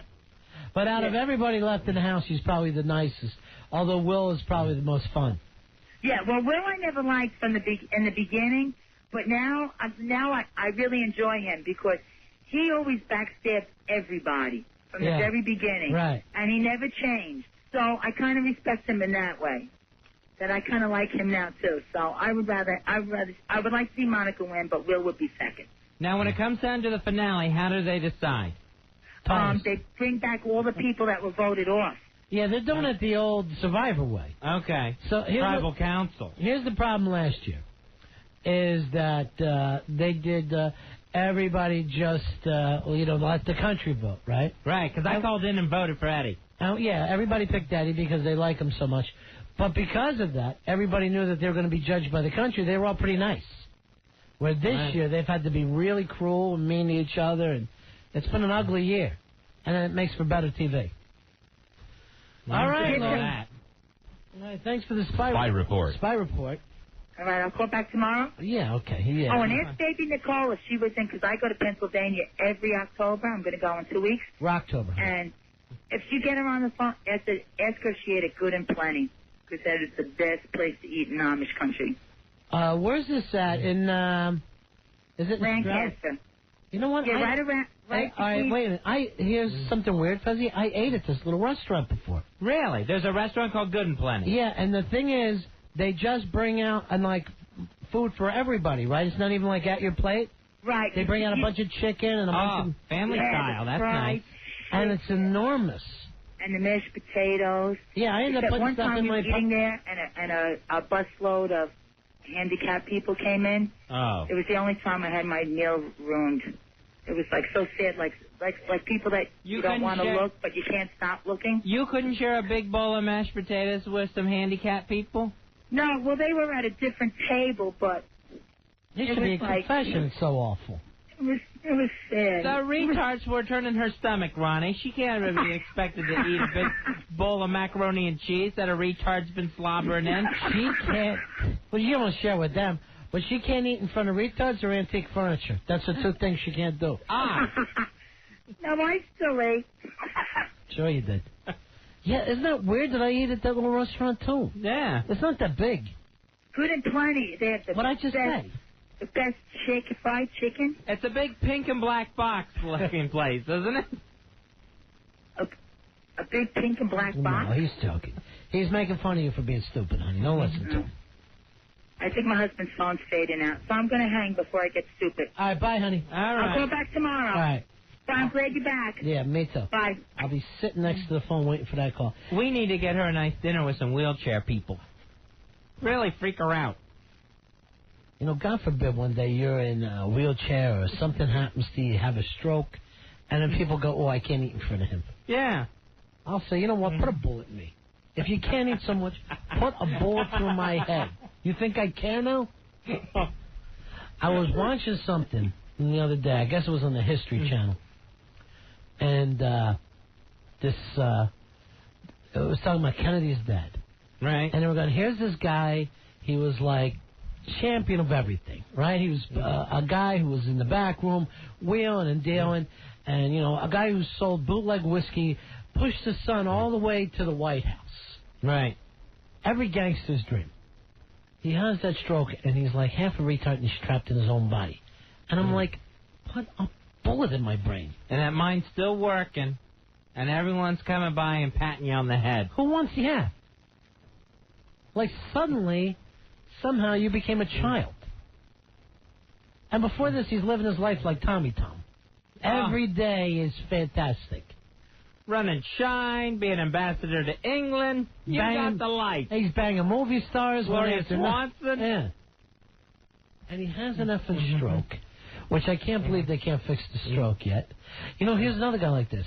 This Stephen Hawking, if it was like 40 years ago, everybody would think, oh, what a mongoloid idiot. Oh, yeah, he would have been locked in a cellar. He's like the smartest guy we have on the planet, can't move his head. You ever see that movie with him? Oh, yeah, is that... Brief History of Time or something like that? The universe or something? Yeah. Stupid, yeah. Yeah. Now, Al Dukes, wasn't there something in the paper about Stephen Hawking? Yeah, he's saying that if we don't, scientists don't find a way to improve human DNA, then the machines are going to take over. Like AI? He saw the movie AI, and he's scared now. All right, he's ready for the cellar again.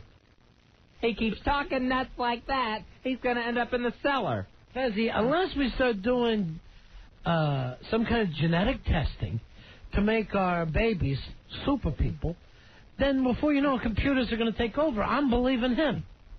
You know, just because he's got a typewriter tied to his chair doesn't make him part of the machines. He's taking the machine side. He's not taking the machine side. He's saying they're better. Hey, Cable Boy. Because he's talking into a toaster. I see if you get this reference. Cable Boy calls him, Stephen Hawking, Captain Pike. I get it. Very funny, Cable Boy. I'm a big geek. I get it. Hey, Stephen Hawking, though, has come up with a point. Read Billy Staples' thing, okay? Thank you. Billy, if you put that thing on for him, he'll never get it. Just hop up and run in here and do it yourself. He's got a good point, Fezzi. Unless we do something, these machines are going to be taken over. And I'm fully ready to do whatever genetic... yeah, I'll do any genetic testing I can on a fetus to beat these machines. What are we going to do to the DNA that's going to make us smarter than machines? First thing I want to do is put it on a Bunsen burner. Heat it up.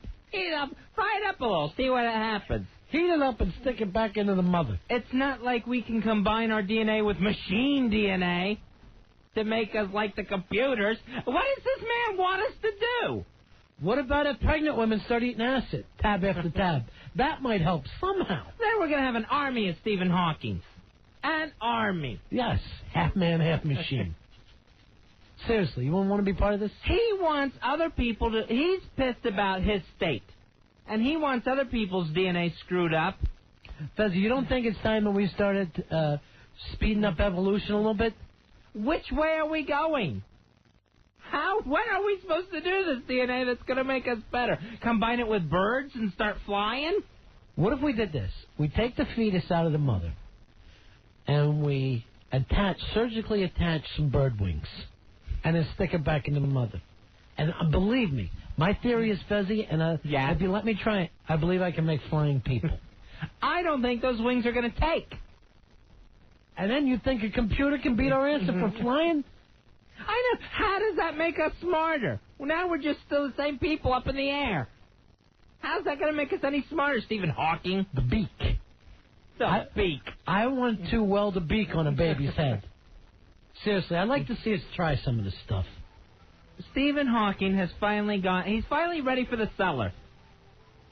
All right, Billy's saying this is a song that has Stephen Hawking on it. Yeah, he says there's talking in the beginning like Stephen Hawking. Talking like Hawking? I get it.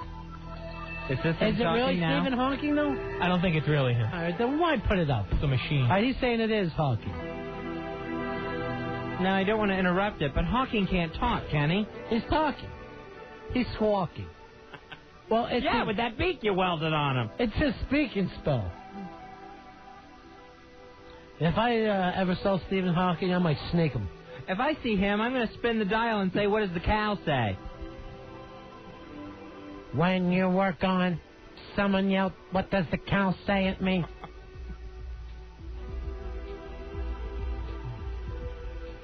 Well, he's chatty here. Yeah, where's this bit at, Stapes? Is this what we're going to be getting next Saturday night? Earl says it's coming out. Here it is. This is as long as a Pink Floyd show. For some years, last time I lived, just like the animals. That's him? And something Yeah. There's some leading to the power of our imagination. The earth to talk. That was great. That's excellent. But that is his computer voice. I'd rather hear a conversation between Kane and George the Animal Steel. Here's the thing. I think he can only move like a pinky, and he has this weird keyboard, and it takes him a long time to say stuff like that. Yeah, because he's hunting and pecking. I don't know how much hunting he's doing. He's pecking, all right. Here's all he can say. Ain't. I think he needs some help moving around. Hey, His pinky's stuck. Well, the guy's a genius, Fez. Although, if he wants to play basketball, play him anytime. Yeah, Stephen Hawking saying if humans hope to compete with the rising tide of artificial intelligence, they're going to have to improve through genetic engineering. I agree. We can't keep up with the machines.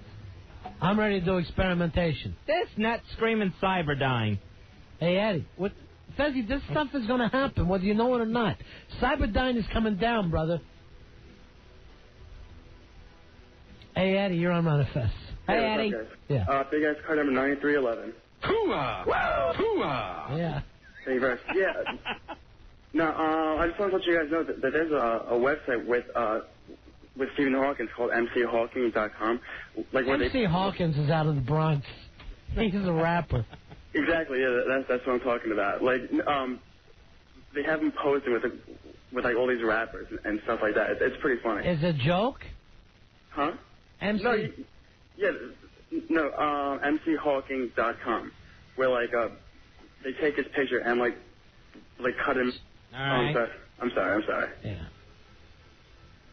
All right, that is kind of cute.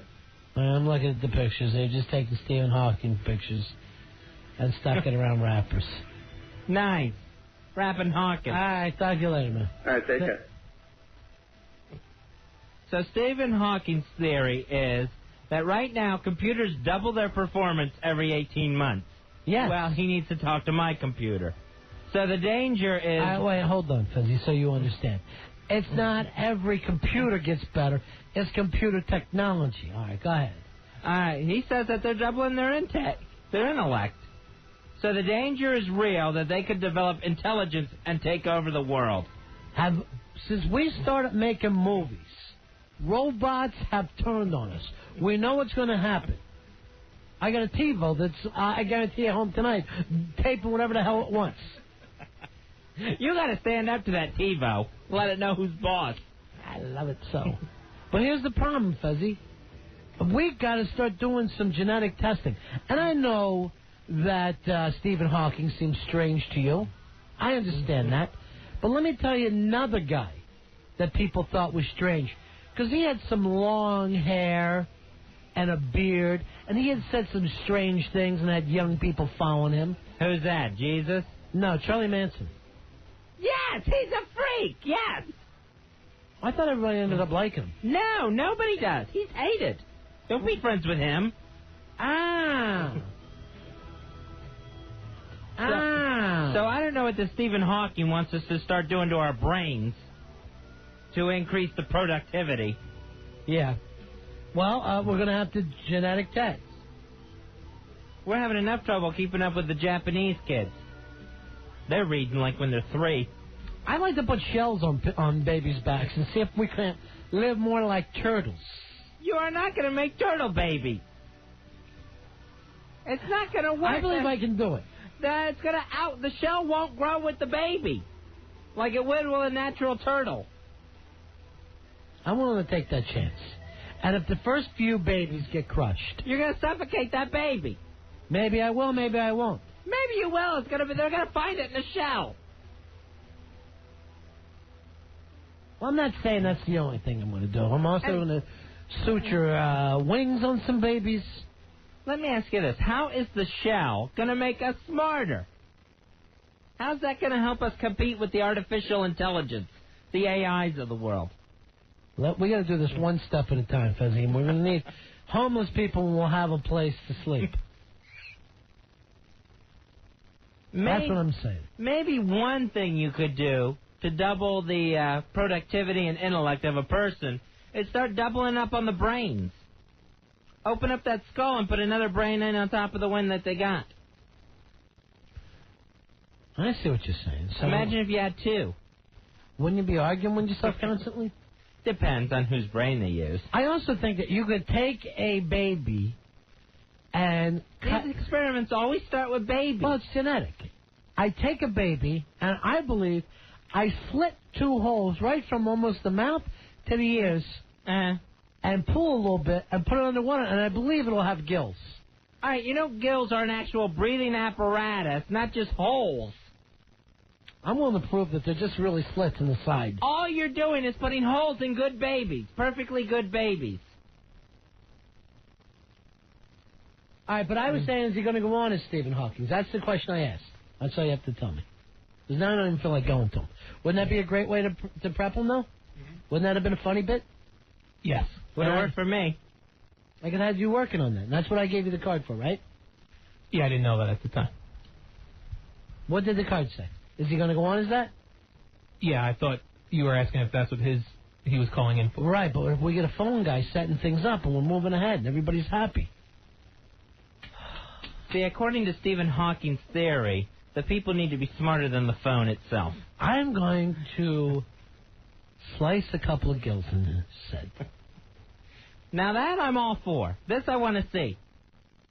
See if you can breathe in a toilet. Hey, Lee, you're on Ron and Fez. Hi, guys. Hi, Lee. How you doing? Yeah. Hey, listen, Stephen Hawking is right on the money. And it's kind of scary, but I don't think you guys realize. I realize, honey. As Fez, I'm arguing with. It's always you and Stephen Hawking against me.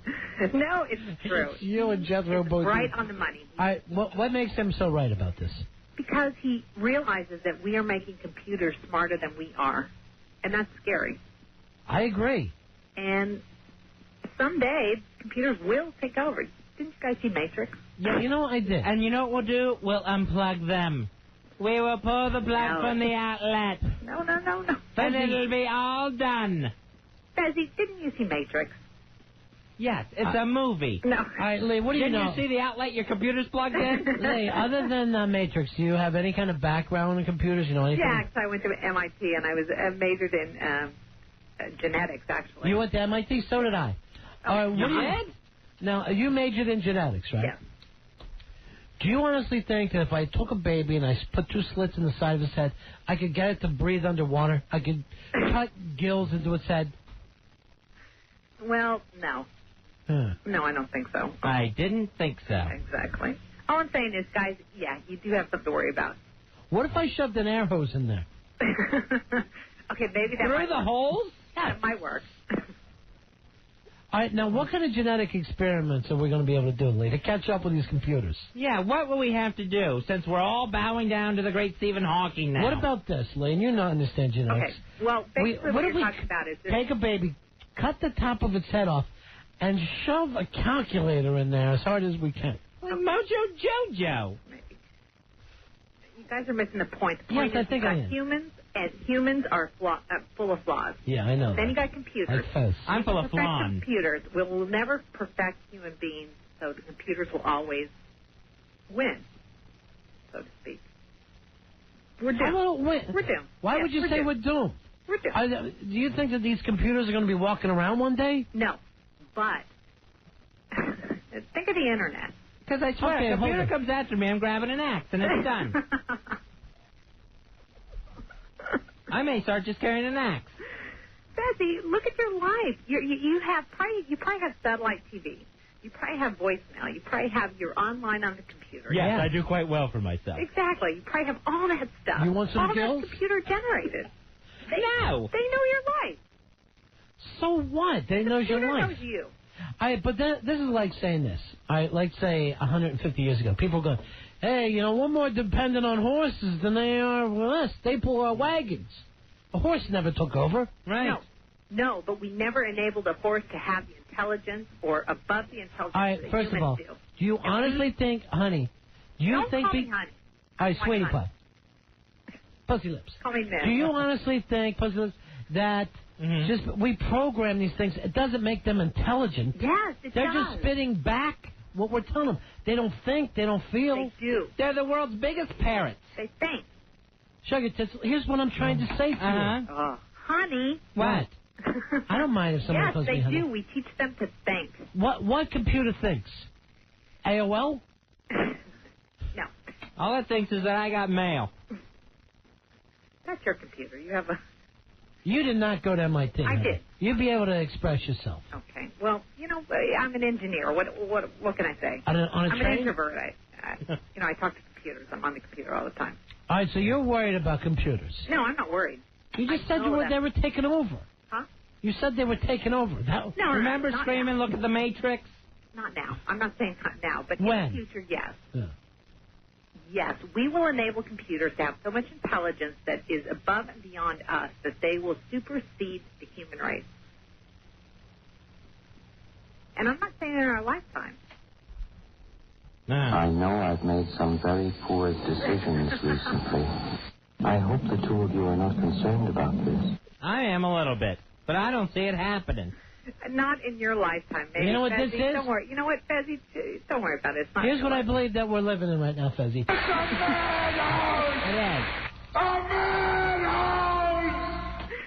Guys, I'm really happy to have you back. All right, thanks, honey. Yeah, one of these days we're going to say, take your damn stinking components off me, you dirty computer.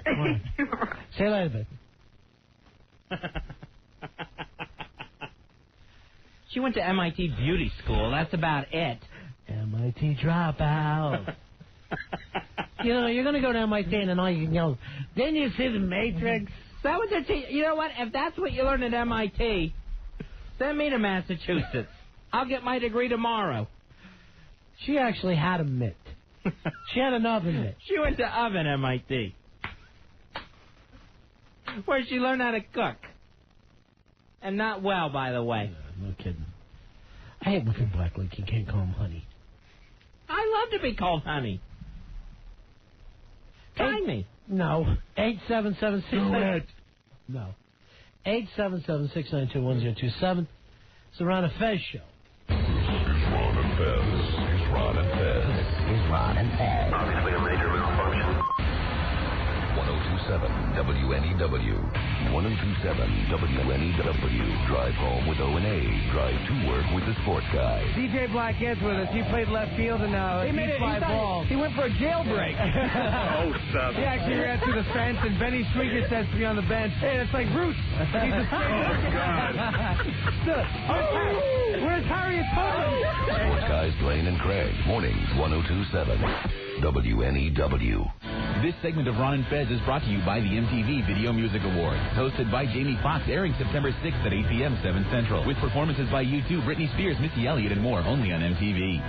If you raise the outfitters, I'm Tina. How can I help you? I'd like to place an order. Great. Which item? The cotton roll neck sweater, large. Okay. Periwinkle, Loden, or caramel? The caramel, please.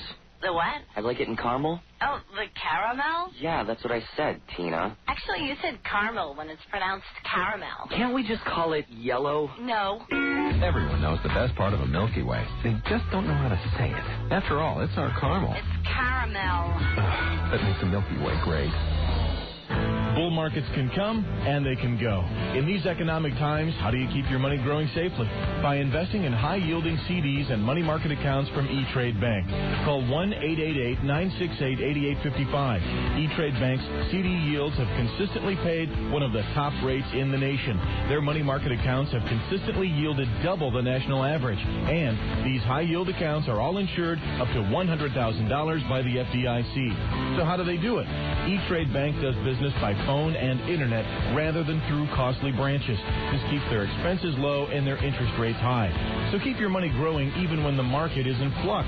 Call E-Trade Bank now for a free rate quote and information kit. Call 1-888-968-8855. It's your money. Make the most of it. Call E-Trade Bank, a wholly owned subsidiary of E-Trade Group, Inc. Member FDIC. 1-888-968-8855. Tailgating season. The lawn chair quarterbacks, the smoky hibachi, the nuts. Hey, snap me the planters. Go on. Wait, look. Planners get the nuts together for a tailgate sweepstakes. Wow. You could win a 2002 Ford Explorer XLT loaded with tailgate extras. Come on, throw it. Hold on. Look and see if you won. Ah! Hey, guys, I'm open. See specially marked Planters products for your chance to win instantly, or call 1-877-346-3677 for complete details. No purchase necessary. Void where prohibited. Must be legal U.S. resident. 18 years or older. Game is March 4th, 2002. Odds of winning grand prize are about 1 in 3 million. Homeowners, have you been putting off painting your house? Good. You should. Because with vinyl siding from Sears Home Central, you may never have to paint your house again. Call for a free in-home estimate at 1-800-954-9191. Call right now and save 15% on select styles.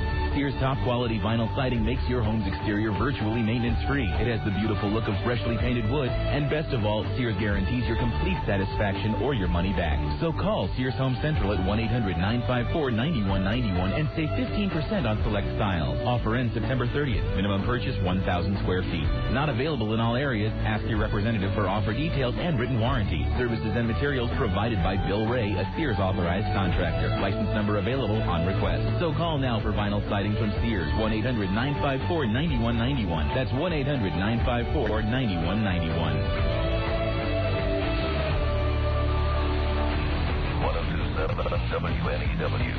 Sports Guys every morning. The Amazing Race begins CBS Wednesday, 9, 8 Central. Ordinary people on an extraordinary adventure around the world. The Amazing Race premiering CBS Wednesday, 9, 8 Central. Contractors, homeowners, looking for high-quality building materials from a company you can trust? How about a family-owned and operated business that's been serving northern New Jersey for the last 55 years? Progressive Brick Company, located at 190 Route 17 North at Franklin, has what you're looking for, whether you're a contractor or do-it-yourself homeowner. Offering a complete line of building materials, masonry, paving stones, sewage and drainage pipe, geotextiles, and retaining wall systems, Progressive Brick has the quality products and people to get you what you need and get you on your way. Call them now at 800-875-BRICKS. That's 800-875-BRIX. Progressive Brick is open 6 days, Monday through Friday, 7 till 5, Saturdays, 7 till noon. What do you need? PVC, concrete, or polyethylene piping, clay roof tile, keystone retaining wall block, anchor concrete pavers, decorative chimney stones, cement, mortar, gravel. They've got it all. And do-it-yourselfers, call Progressive Brick for monthly retaining wall and paver clinics. At Progressive Brick, their bricks get laid. Call them now at 800-875-BRICKS. That's 800-875-BRIX. Are your debts threatening your peace of mind? Here are some danger signs. If you borrow from one credit card to pay off another. If you're maxed out on 2 or more cards. if you can only afford to make the minimum monthly payment. But now there's a non-profit organization that can help you reduce your debt load and get caught up again. It's called Ameridebt. Call them at 1-800-241-6537. Ameridebt can help you reduce your monthly payments as much as 50%. They'll negotiate with your creditors for you, eliminating or reducing your interest rate, and they'll consolidate your bills into one lower monthly payment. Even if you're not a homeowner, even if you're way behind, Ameridebt can help. If you have more than $2,000 in debt, call Ameridebt now for a free debt consultation. 1-800-241-6537. It's completely confidential and there's no obligation. If you've noticed the debt danger signs or if you're just tired of worrying about your bills, there's help waiting. Call Ameridebt now. 1-800-241-6537.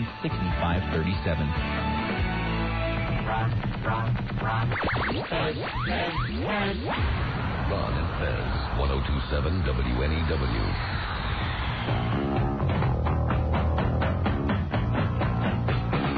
We're Ron and Fez, 877-692-1027. Talking about scientist Stephen Hawking, who says that if the human race wants to keep up with computers and how smart they're becoming, we're going to have to start tinkering with our own DNA to try to catch up. And do I agree with that, Fuzzy? I say it's that kind of talk that's going to get him put in a cellar. Trust me, after I'm done, I'll rule the seas with my gill babies. Gill babies? Those are a bunch of kids that you cut slits in their cheeks. Gill babies attack Fez. Gill babies off me! Gill babies hurt! Hey, Joe, you're on Ron and Fez. How you doing? Hey, Joe. Hey, Joe. Number 8674. Yeah, thanks. This Stephen Hawking guy knows nothing. We program the computers, so how are they going to get smarter than us? Yeah, we boss computers around. We tell them what to do. Remember when we used to boss slaves around through Spartacus? It's like, I mean, what does he think? It's going to be like Planet of the Apes, playing the computers, like little computers with whips whipping us like in 2,000 years? Yes. He just wants everyone to be mute. Like him. Yeah, all right. Thanks a lot. See, he's upset because he's not like us and he can't move around and to do all the scientific stuff and all that junk. Thank you, Joe. All right, see you. Now he's going to lose to somebody who ends his argument with and all that junk. Stephen Hawking. I think he just got put in his place. All right, we've got Stephen Hawking on the phone right now. Finally. He'll be calling from the cellar. He keeps it up. Mr. Hawkins, you're on Ron and Fez. How are you? Hello, Doctor. Hello, Ron and Fez. This is Stephen Hawkins, the guest number 1703. The computers are going to take over the world, and Fez is gay. You know, I am so worried about this, Dr. Hawkins. I think I heard the Big Ass Club member. Yeah. Got to go see. I guess that's the only thing he could do there. But I thought I heard Stephen Hawkins laughing. Well, she'd actually have to knock in the ha-ha. Right. It would actually come out. Ha-ha. Al, I really want you to book Stephen Hawking on the show. All right, just on the phone, though. No, I want him to come in. No. I want him to get... After we eat. I want him to get a good look at my gill babies. He'll scream. He'll type in, ah! Gill babies attack.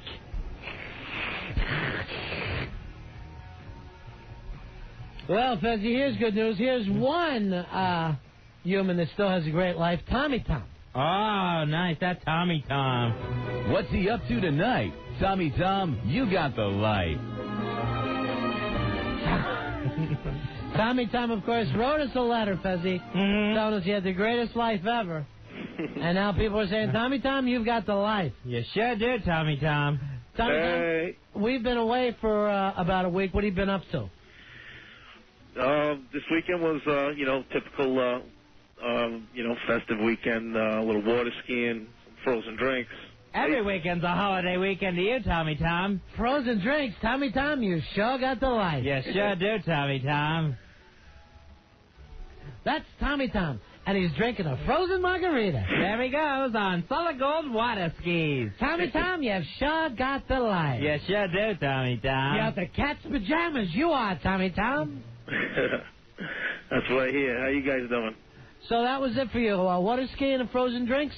Went to Vegas last weekend. Vegas? Las Vegas. Tom, you sure got the life. Yes, you do, Tommy. Yeah, hell yeah. Let me guess, you kept rolling sevens, huh, Tommy Tom? Yeah, I wish. A big up to the Golden Nugget, hey. The Golden Nugget. The Golden Nugget, without a doubt, the finest casino in the downtown area. Hey, don't forget Las Vegas Hilton. Yeah, sure. Yeah, that's where Elvis played. If it was 1969, it would be great. Yeah, well, what could you do, brothers? All right, Tommy Tom, thanks, buddy. Nice to talk to you. It's always nice to talk to Tommy Tom, fuzzy. Because he sure got the life. Hey, Dan, you're on Ron and Fez. Hiya, Dan. Hey, what's going on, guys? How's it going? Oh.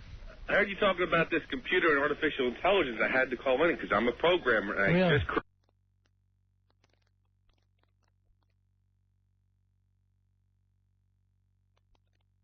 Live 365. Need to get some shopping done but don't feel like dealing with the crowds? Visit Mall.com, the world's premier internet shopping site with your favorite stores like Nordstrom, Target, Gap, and Best Buy, plus over 500 specialty stores all in one place. Plus, Mall.com gives you free shipping, year-round sales events, and right now some great deals on all your back-to-school shopping needs. www.mall.com. And you go with questions along, and then you All right, put in. get Billy to come in here. All right. You're not even explaining. You want to All right, tell Al. a story in a song. He wants to do a Jim Croce act?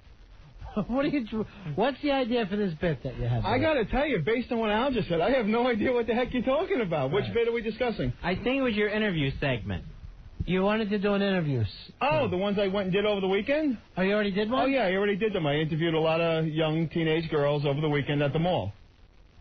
I think this is something different we're talking about. We're talking about the Dickie Goodman song, like he wants Oh, to do. that's a silly thing. Oh, yeah, no, we were just in fact we listened in the audience in the office one day to the old Dickie Goodman song, and we were going to do a thing with Gary Condit with different. All right, do you want to do that for tomorrow? Sure, I'd love to. Can we smash or trash it if we don't say it's an Air 6 song? No, it's not going to be Air 6. It's going to be Billy. Okay. It'll Have be it Billy Staples Staples. production. Now, All right, you need Air 6 Rory Hamptons to help you? Sure, I'd love to have Okay. Rory's help. All right. Now, Airsick doing a big show this Saturday and Sunday night? Yeah, Saturday 2 shows, and Sunday will be Paul and I both doing stand-up. Paul will be doing a bunch of Air 6 stuff. At Governor's Comedy Club, Division Avenue, in Levittown. All right, now you don't sing on stage. I don't sing anywhere. You're the you're like the Bernie Taupin of Airsick. That's pretty much correct, yeah. It's bad hard enough to get people to come out to shows, and if I started singing, it'd be even more difficult. All right. All right, so tomorrow we're going to get a bit based on what is his name? You pick the subject. You pick a subject. I like the Gary Condit thing. Okay. Gary Condit or no, I don't want. I almost said something bad, but all right. I'm not gonna have them do Alicia because they're already going off on some DJ somewhere. Oh yeah. All right. Yeah.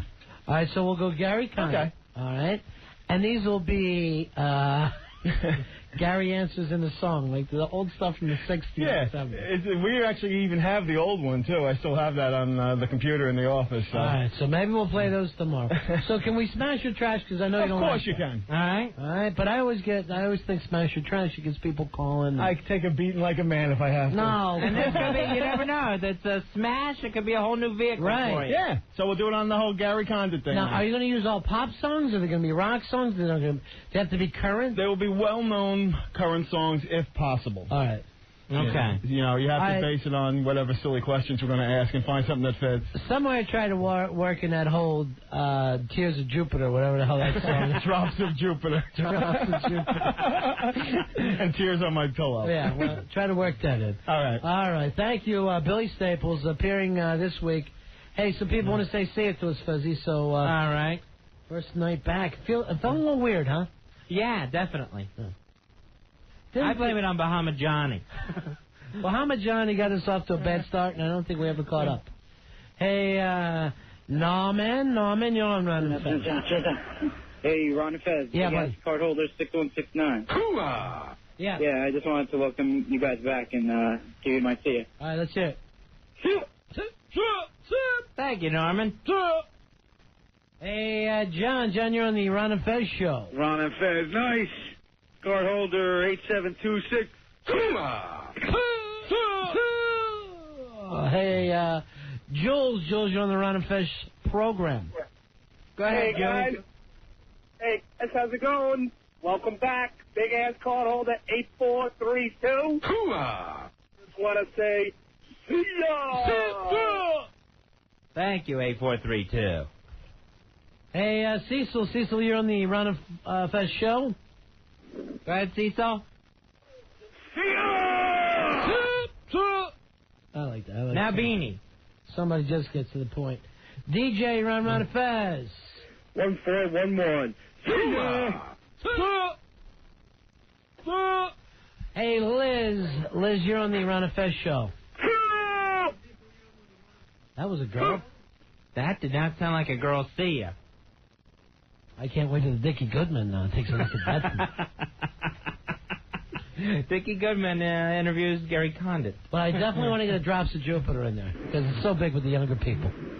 Hey, let's see. Manny, you're on Ron and Fez. Hey, Manny. Card holder 7,000. Hooah!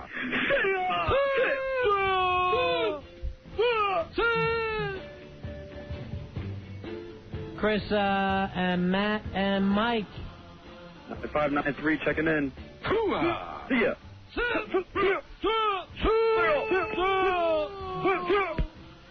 Hey, Ronnie, we're going to see you, buddy.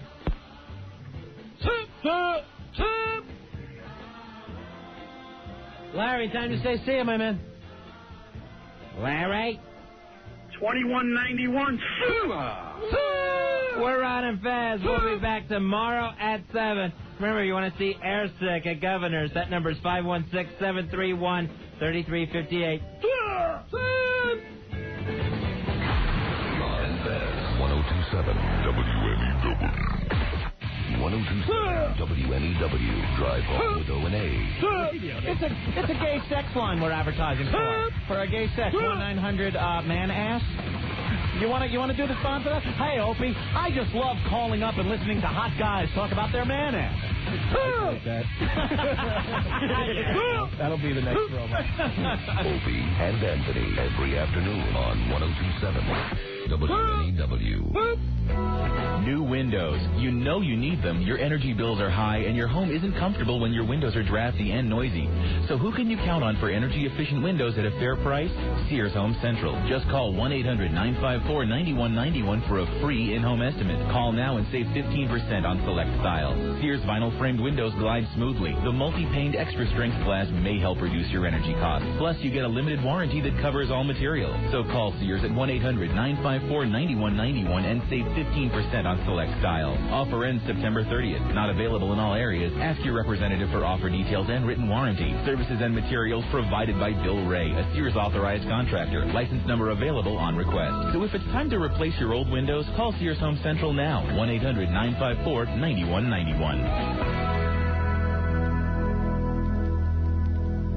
Listen up, men. For the past few years, millions of women have used breast enhancement supplements as a safe, effective way to increase their bust size. Now it's our turn. 100% safe and all-natural Enzyte is every man's dream come true. Doctors who specialize in human blood flow have concluded that with the right hormonal stimuli, more blood will push into the genital tissue chambers. Over a few short months, these tissue chambers will substantially stretch, creating added length and roundness for men, up to 31% in some cases. In simple terms, Enzyte is a blood flow stimulator that will not only give you added size, but more energy, stamina, and pleasure. With a 96% success rate, it's the once-in-a-lifetime product we've all been waiting for. Enzyte is completely safe with absolutely no side effects. Simply take 2 capsules each morning with breakfast or coffee. Maximize the pleasure with Enzyte. Call 1-866-LIFE-KEY. Enzyte is not sold in stores, so call 1-866-LIFE-KEY and have your confidential order shipped within 24 hours. 1-866-LIFE-KEY. Have you ever had a pink Prozac?